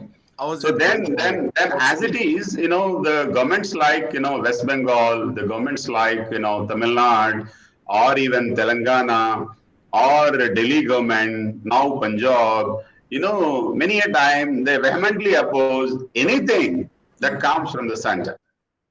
Isn't it? Because they just want to oppose. They just want to oppose. That is, of course, that will be there. But still, if Parliament wants to enact like that, they can do it because they have got now enough majority. Yeah, but that becomes, see, I was also a political science student, so I can certainly answer on this. So then that questions the very basis of the federal government system that we have. Yeah, exactly. That is there. So and also Modi is too smart and wise. He doesn't want to give additional ammunition to the opposition parties. Yeah. That is so. Because he is very smart. In any case, he is much smarter than anybody else. So he can even predict the retaliatory response, and accordingly he acts. He doesn't just act, It has a better political angle than the economic one. Yes, sir, because it's finally political economy. Finally. When we talk about economy, it is the politics that determine the state of the economy. We all of us know that. Exactly. Yeah. Exactly. Thank you, sir. Thank you very much. Yeah, you're most welcome, sir. Yeah, you're most welcome. Thank you so much, sir, for your kind cooperation and for guiding us all on behalf of Dr. Kruti Trivedi ma'am on our topic. Most welcome. Sir has beautifully briefed us about banking sector during pandemic situation and what measures have our government taken to minimize the effects of pandemic. Sir has also summarized how Indian government has negotiated with other countries during crisis to make available needy resources to us during lockdown situation. Thank you so much, sir, for summarizing the session in such a lucid manner. The future of work has arrived faster. Along with its challenges, many of them potentially multiplied, such as income polarization, worker vulnerability, more gig work, and the need for workers to adapt to occupational transition. This acceleration is the result of not only of technological advances but also of new considerations for health and safety and economies, and labor market will take time to recover and will likely emerge change. It gives me an immense pleasure to propose a vote of thanks on the fourth session of the International Conference. I, Ms. Sakshi Shivhare, from the Department of Commerce and Management, on behalf of Prerna College of Commerce, stand here to express gratefulness and to conclude the fourth session of the International Conference. First and foremost, I would like to thank Dr. Kruti Trivedi, our honorable resource person. I'm very grateful to Dr. V.S. Gajavalli, sir, honorable moderator of International Conference. Thank you once again to Dr. Kruti Trivedi, ma'am, and to V.S. Gajavalli, sir, for enlightening and sharing your valuable knowledge with us. We are greatly encouraged by your gracious presence, and I'm sure that your talk will be immensely benefited by all. We would surely love to learn a lot from you in future too. Thank you for sharing your valuable time with us on the fourth session of this international conference. Lastly, I would like to quote some few words. Only by working together we can ensure that no one else is left behind. Only by working together we can recover better and build a world where everyone thrives in peace, dignity, and equality and on healthy planet. It is only possible by working together. With this hope, I Sakshi take your leave and invite Dr. Sonika Mishra for valedictory function. Thank you so much.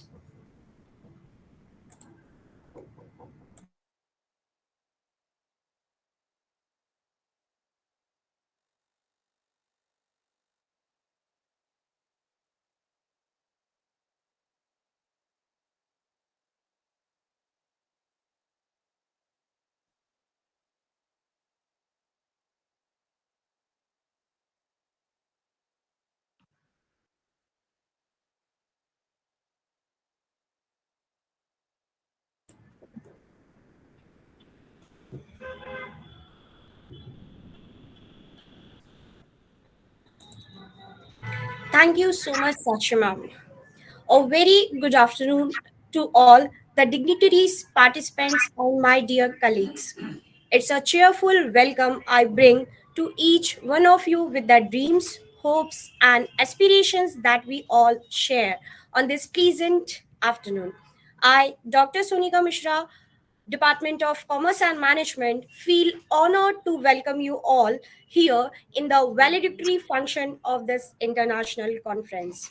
First and foremost, my hearty welcome to Honorable Chief Guest Mr. Sunil Kumar Satyanarayan, President Henkel India, Dr. S.C. Gulane, Secretary Prerna Seva Mandal, the chairperson of today's function. Guest of honor, Ms. Abhilasha Gurde Ma'am, Chief Executive Officer, Prerna Seva Mandal. I extended my hearty welcome to Dr. Praveen Joshi, Director, Prerna College of Commerce, Dr. Prakash Durukar, Sir, Principal, Prerna College of Mandal, Prerna College of Commerce, all the eminent speakers and faculty members. It's an honor for me that I have given the opportunity to host the today's valedictory function of this international conference on the worldwide resurgence of economy after the pandemic and exploration into reality, which holds a greater significance in the present context. On behalf of Prerna College of Commerce, Nagpur, I am delighted to offer a gracious welcome to each one of you present today. The present online conference being aimed at providing a platform to explore worldwide resurgence of economy post COVID-19. The conference concentrates on diving deep into the world of critical thinking, novel ideas, and new approaches towards understanding the post pandemic opportunities and challenges in each and every field of the economy. It would be a kind intellectual feast to the participant teachers, researchers, and the students, as the critical thinking and the interpretations of the text differ from the reader to reader in a different context with a different perspective. The chief motive behind this organization of this event is to provide platform to the teachers, scholars, and the research students and other stakeholders to explore the theme of the conference. Now, I feel honored to welcome our chief guest, Mr. Sunil Satyanarayan, President Helkin India, is responsible for steering the company through its next growth phase. In addition, he is the Regional Business Director, Packaging SBU for India, Middle East and Africa, Henkel Adhesive Technology. This is the role he has been essaying since January 2020. He joined Henkel in January 2015 as a business director, packaging and consumer goods, South Asia.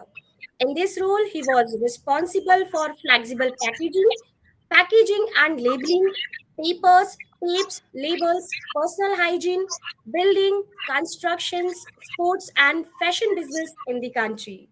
Sunil Kumar sir started his career in 1990 with the Corbandum Universal Limited, a division of Murugga Group. He has also started with the Castrol between 1992 and January 2015 in the various sales and marketing positions in the industrial segments of automobile, metals, and others. Sunil sir holds a bachelor's in the technology degree in chemical engineering from Coimbatore Institute of Technology. He has also completed an executive certificate in the business management, Indian Institute of Management, Kolkata. Welcome you, sir. Now, the most awaited moment of our today's conference is here. It's really an honor to have such a remarkable and distinguished personality with us today. I would like to thank you, sir, for taking the time off your tight schedule and making this evening wonderful for all of us with the August presence. Now, on behalf of Prerna College of Commerce, I request Mr. Sunil Kumar, sir, to kindly enlighten us. Over to you, sir.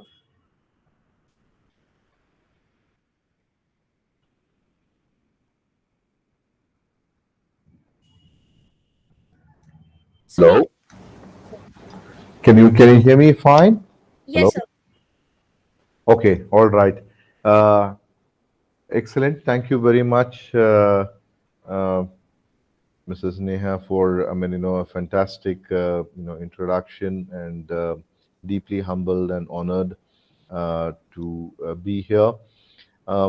So first and foremost, let me start by congratulating Dr. Praveen Joshi and the entire team of professors, teachers, staff, PG students who are there today as part of the audience, but also the fellow faculty members and other speakers who enlightened through the day as I went through all the different sessions which are being conducted.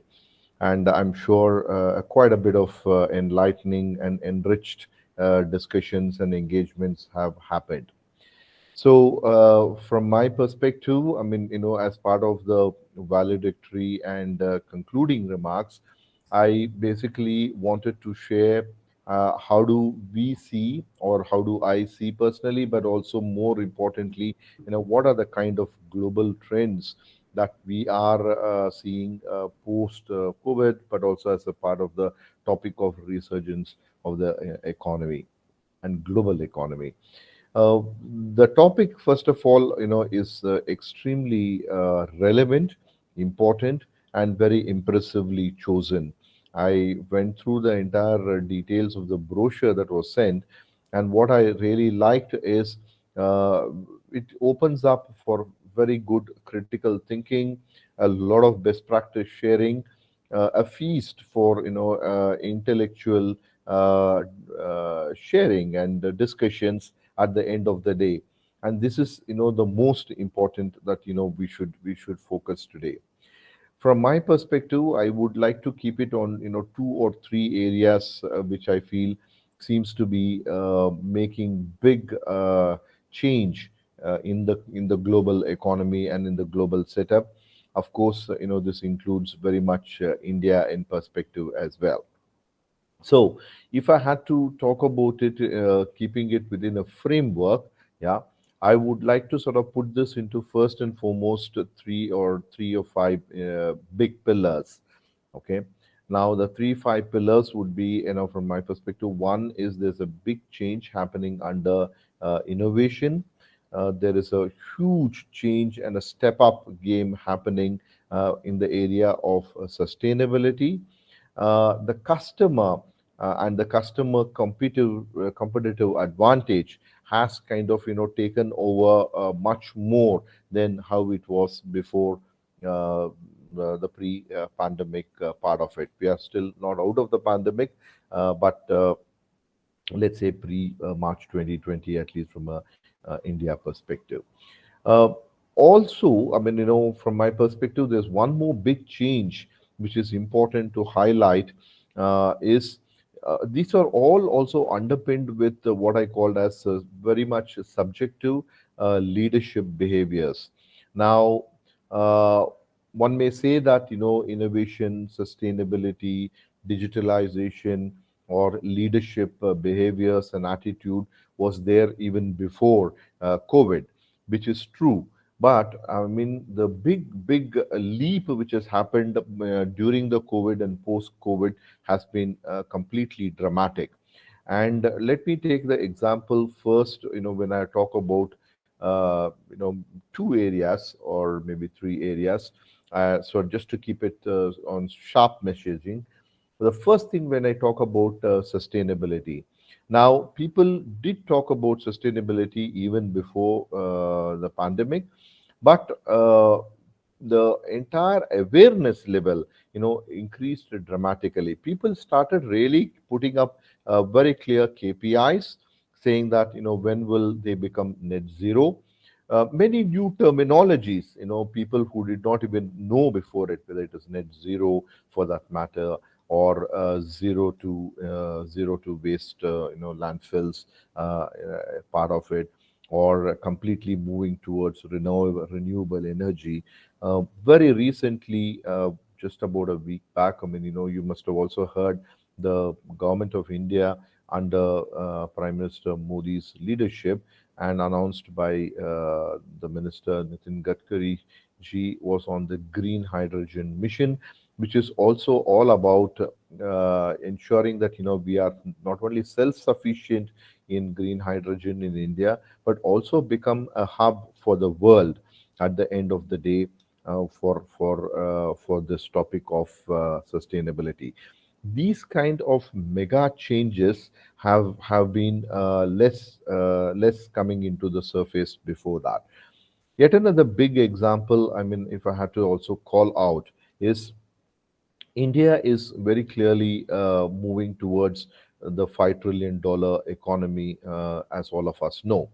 And a matter of pride, with absolute humility for all of us to mention, is we have now crossed the 3.1, $3.2 trillion economy, which means, I mean, we overtook UK, and now we are pretty much after US, China, Japan, Germany is India. So we just about crossed UK very recently.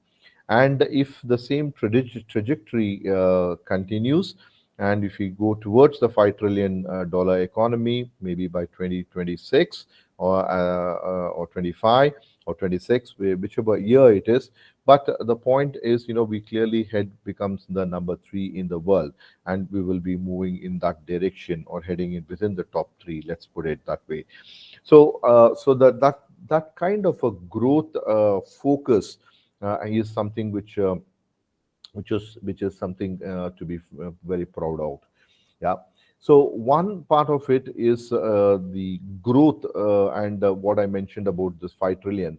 But also important is every organization, every industry, every government body is also talking about doing this in a very responsible manner, and that's where the sustainability focus becomes, I mean, very important. So, Prime Minister Modi also talks about the concept of 3P, which is, pro, planet, people. Yeah. So these kind of topics of importance raises awareness and also brings much more clearer regulations, and that helps the India, but also the whole world. So one topic I want to highlight is a big change in mega trend is around sustainability. Yeah.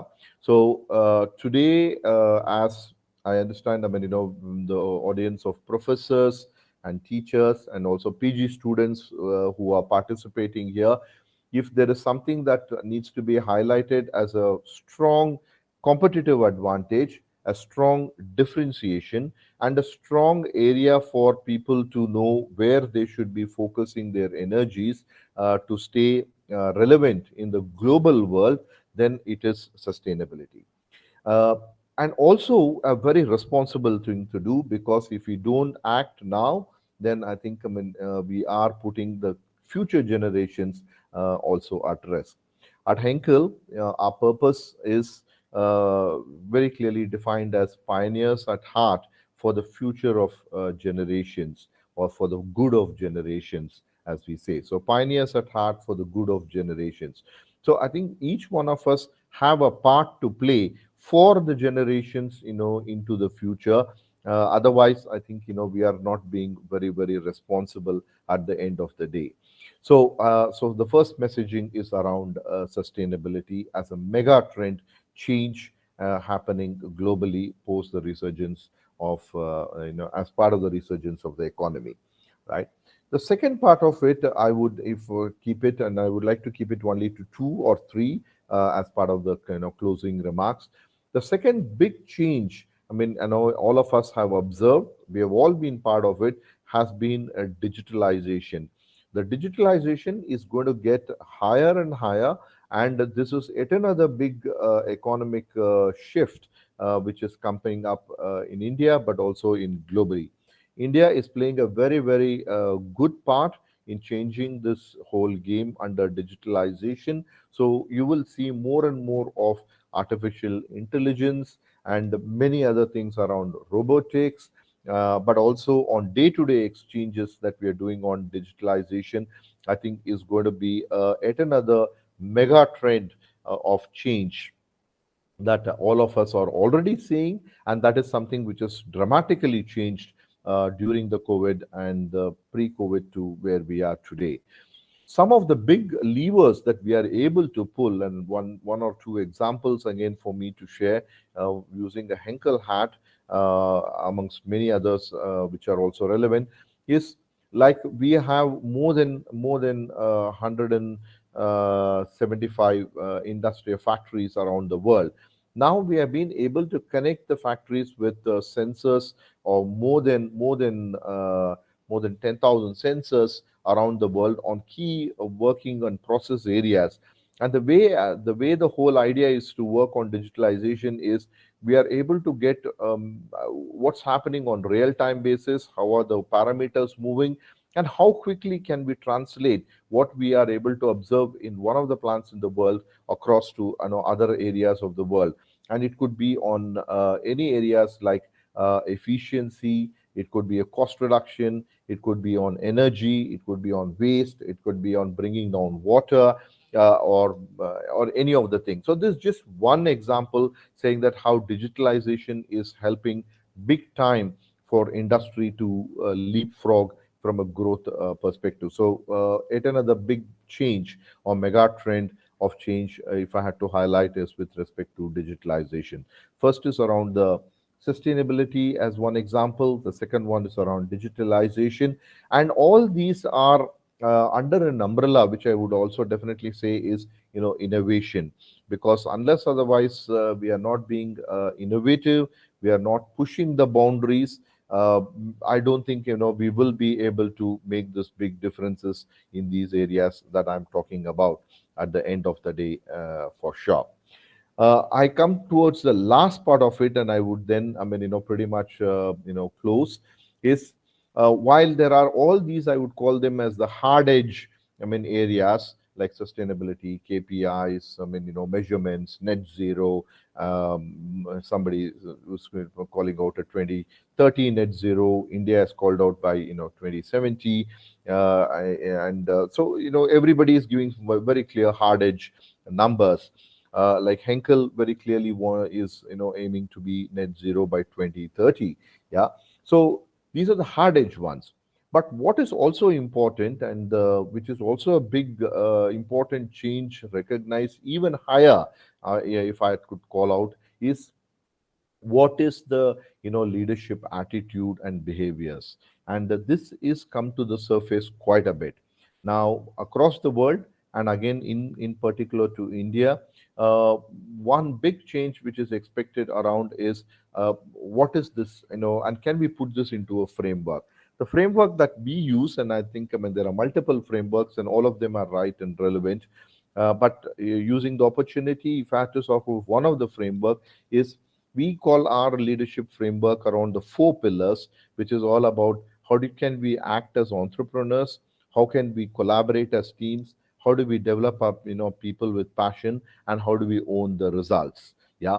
So why we kept it to these areas is whatever work that I talked about, whether it's sustainability, innovation, growth, in competitiveness, differentiation. All this cannot be done if we don't have the right mindset, right culture of leadership. Now, leadership again, since we are talking about professors and HODs here, I think the students to whom you would be interacting, I would say, how do we encourage more and more leadership behaviors that need to bring to the surface? Now, when we say we act as entrepreneurs, it is all about how do we dare to take more risk? How do we try to sort of push the boundaries? How do we bring new ideas to the table? And how do we work, at the end of the day to bring this big change or transformational change? When we talk about collaborators teams, we are talking collaboration from an angle of saying that the world has today become one big family. Yeah.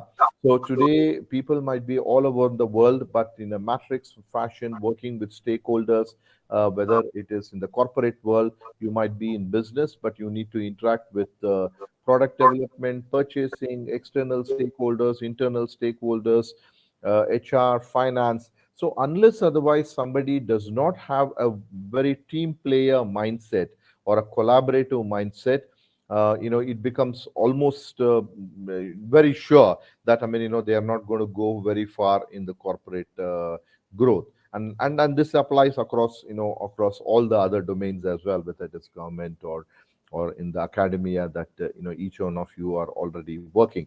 So we strongly feel this has become one big change which took off during the COVID in a virtual form, but it has become more and more active. When we talk about people and developing people with passion, we have now come to the level of clearly saying that unless otherwise, if everybody is not working to have others also becoming a success, then collectively we can't be successful. It does have an overlap to collaborate as teams, but clearly, having this view saying that it is not about individually becoming successful, but also trying to be very sure that how are you taking the other people and making them, super successful. And last but not the least is, of course, owning the results, which I know is important, as all of us know. If you are on clear timeline and milestones to achieve success and change, I think we need to sort of measure it and own the results at the end of the day. So I come to the conclusion, and as I told, there are multiple changes and trends happening, which is fantastic. And as India, as an Indians, I feel we have a great place to feel very proud about what we are doing in the world order and what we will contribute into the world order as we go by. But globally, if I have to sort of call out the big three pieces that I wanted to just highlight today, and not to say that there are not the other trends are not there or not relevant. I wanted to keep it to three, and hence I picked up, I told sustainability, and the second part of it is with respect to innovation, and the third part of it is with respect to leadership mindsets and leadership behaviors. Is the three kind of clear call outs, if I had to sort of say how we are doing it under the whole umbrella: sustainability, digitalization, and leadership behaviors and attitude. With that, again, I thank the entire Prerana management for giving me this opportunity to share my thoughts about how I see some of the big changes happening in the world order. And again, I would like to thank Dr. Praveen Joshi for his leadership and also to his guidance to his teams. And really a pleasure for me to join every time when I speak at the Prerana Institute and Prerana family. With that, thank you, and back to you, madam. That's wonderful, Sunil Kumar sir. Thank you very much, Praveenji. Sustainability, digitalization, then innovation and leadership, entrepreneurship, collaboration, all these are part of innovation only. Absolutely. And innovation, as you have said, is the right term, that is umbrella term. under which we can do everything. That's Absolutely. really in a nutshell you have given so many things, and it will certainly help the researchers and the scholars to think in this right direction. So you have provided them a particular direction in their thinking. That's great. You have laid the foundation. Thank In you. fact, you have laid the foundation. Thank you So very much and most welcome. wonderful. Thank you Hats very off to you. much. Hats off to you. Hats off to Thank, you. no, thank you very much, Praveen ji, And and let me always a pleasure. introduce Dr. S.C. Gullane. He is the secretary of Prerna Mandal. We have been friends for last 40 years. And the girl sitting beside is his daughter, Abhilasha. She is the CEO Okay. of Prerna Mandal. Oh, super. Excellent. Excellent. No, Yeah. thank you very much, and a pleasure to get introduced, and also pleasure to meet the founders, if I could put it that way, or the key supporters, well wishers and supporters. That's great. Thank you very much.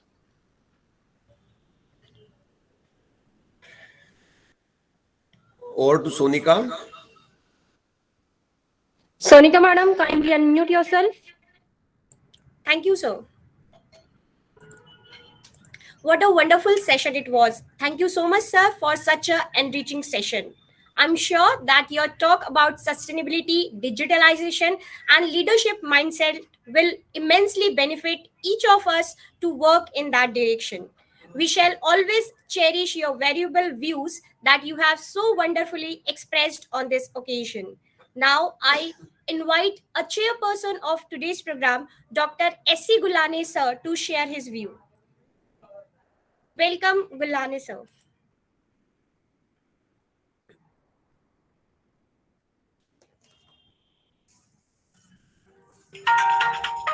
नमस्कार। समापन समारोह के आदरणीय मुख्य अतिथि Shri Sunil Kumar Satyanarayan ji, CEO Prerna Seva Mandal Abhilasha Gurde, director Prerna college of commerce doctor Pravin Joshi, principal Prerna college of commerce doctor Prakash Durukkar, आयोजन team के सदस्य और प्रतिभागी। प्रारंभ में मैं प्रेरणा कॉलेज के सभी शिक्षकों को वर्तमान संदर्भ में वैश्विक महत्व के एक बहुत ही प्रासंगिक और महत्वपूर्ण विषय पर इस सम्मेलन का आयोजन करने के लिए अंतःकरण से बधाई देता हूं। मैं एक बार फिर से प्रतिभागियों को संबोधित करने के लिए महान विद्वानों और शोधकर्ताओं को आमंत्रित करने के लिए आयोजकों को बधाई देता हूं। सम्मेलन ने एक बड़ी सफलता दर्ज की है और विषय में शामिल सभी कई महत्वपूर्ण मुद्दों पर चर्चाओं को एक दिशा देने का सफल प्रयास किया है। मुझे यकीन है कि सम्मेलन में प्रतिभागियों को महामारी के बाद विश्व अर्थव्यवस्था में शामिल कई गहरे मुद्दों से परिचित कराया है।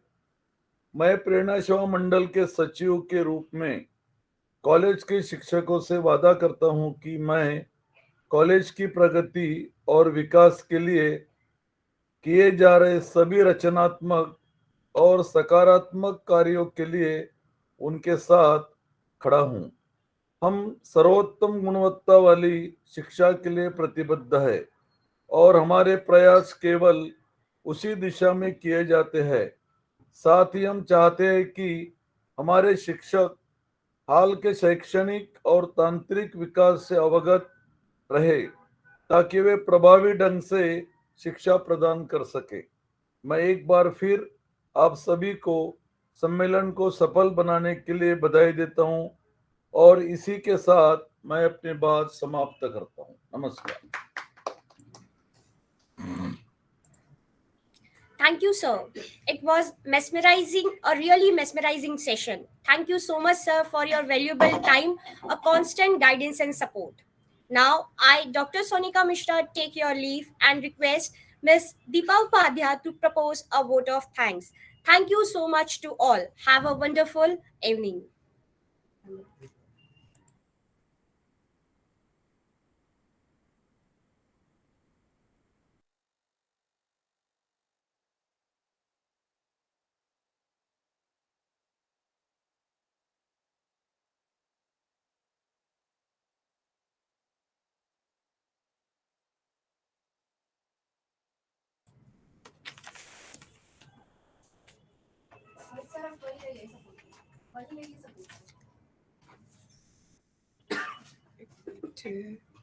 ये ओपन नहीं हो रहा sir.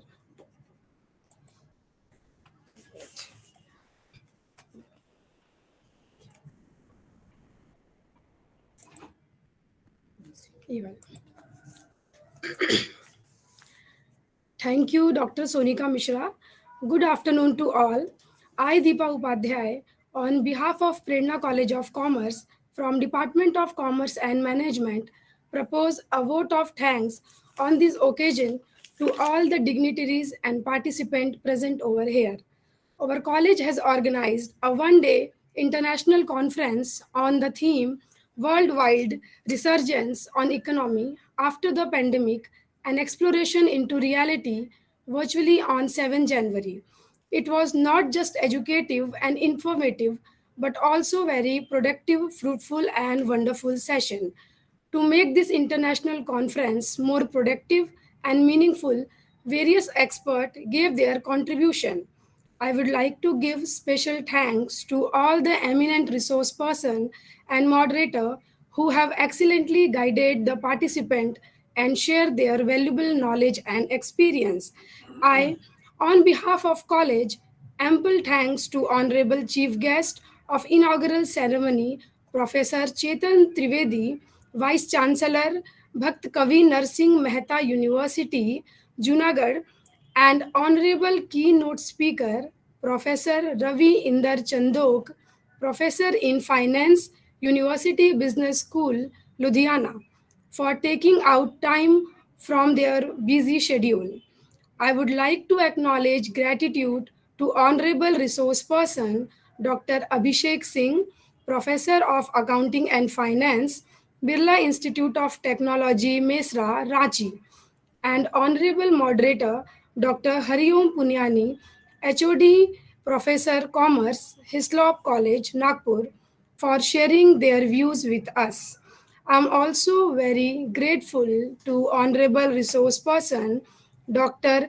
Sasini Kultunga, Senior Lecturer, University of Colombo, Sri Lanka, and Honorable Moderator Dr. Ashutosh Paturkar, HOD Professor Management, Dr. Ambedkar Institute of Management Study and Research, Nagpur, for making this conference meaningful with their immense knowledge. I would like to express our sincere thanks to Honorable Resource Person Dr. Kruti Mahesh Bhai Trivedi, Assistant Professor in English, ZF Wadia and NK Zota College of Commerce, Surat, and Honorable Moderator Professor Gajwali Venkateshwara, Professor Institute of Management Technology, Nagpur, for their valuable inputs. I would also like to extend a warm thanks to Honorable Resource Person Dr. Sumudu Pereira, Professor in Business Economics Management Study and Commerce, the University of Sri Jayawardhanapur, Sri Lanka, and Honorable Moderator Dr. Vijay Rathi, Associate Professor, MDU Gurgaon, Haryana, for sharing their knowledge and experience with us. I would now take the opportunity to thank the Honorable Chief Guest of Valedictory Function, Shri Sunil Kumar Satyanarayan Sir, President Henkel, India, for sharing his precious time for this conference and throwing light on the theme. We would like to acknowledge our gratitude for sharing their knowledge on various topics related to worldwide resurgence of economy after the pandemic and exploration into a reality. I would like to express our sincere thanks to our Honorable President of Prerna Seva Mandal, Professor R.C. Gullane Sir, the Secretary of Prerna Seva Mandal, and Honorable Chairperson of today's program, Dr. S.C. Gullane Sir, for their words of encouragement, and Ms. Abhilasha Gudde Ma'am, CEO Prerna Seva Mandal, for their guidance and support. I must mention our deep sense of appreciation to Dr. Prakash Durutkar Sir, Principal Prerna College of Commerce, for his continuous motivation and guidance. I thank them for their kindness, their interest, and their continuous support. My hearty thanks to our respected Director of Prerna College of Commerce, Dr. Praveen Joshi Sir, for his continuous motivation, support, vision, and commitment. I would like to thank the convener and member for their coordination. I thank all the prominent participants for their enthusiastic participation in this conference. At last, I thank all teaching and non-teaching staff for making this program a resounding success. With the permission of chair, I declare this conference is over. Thank you. Have a nice day. Thank you, Sunil sir. We'll meet once again. Yes, for sure. Looking forward to it, Yeah. Praveenji. Right. When you're in Whenever I Mumbai, come to or Mumbai, I'll call you. 100%, or when I come to Nagpur, 100% I'll Yeah, meet you sure. for sure. Right. Thank you very much. Okay, bye-bye. Take care. Thank you. Thank you very much. Thank you. Bye for now. All can sign off now. Thanks a lot, sir. Praveen Joshi, sir.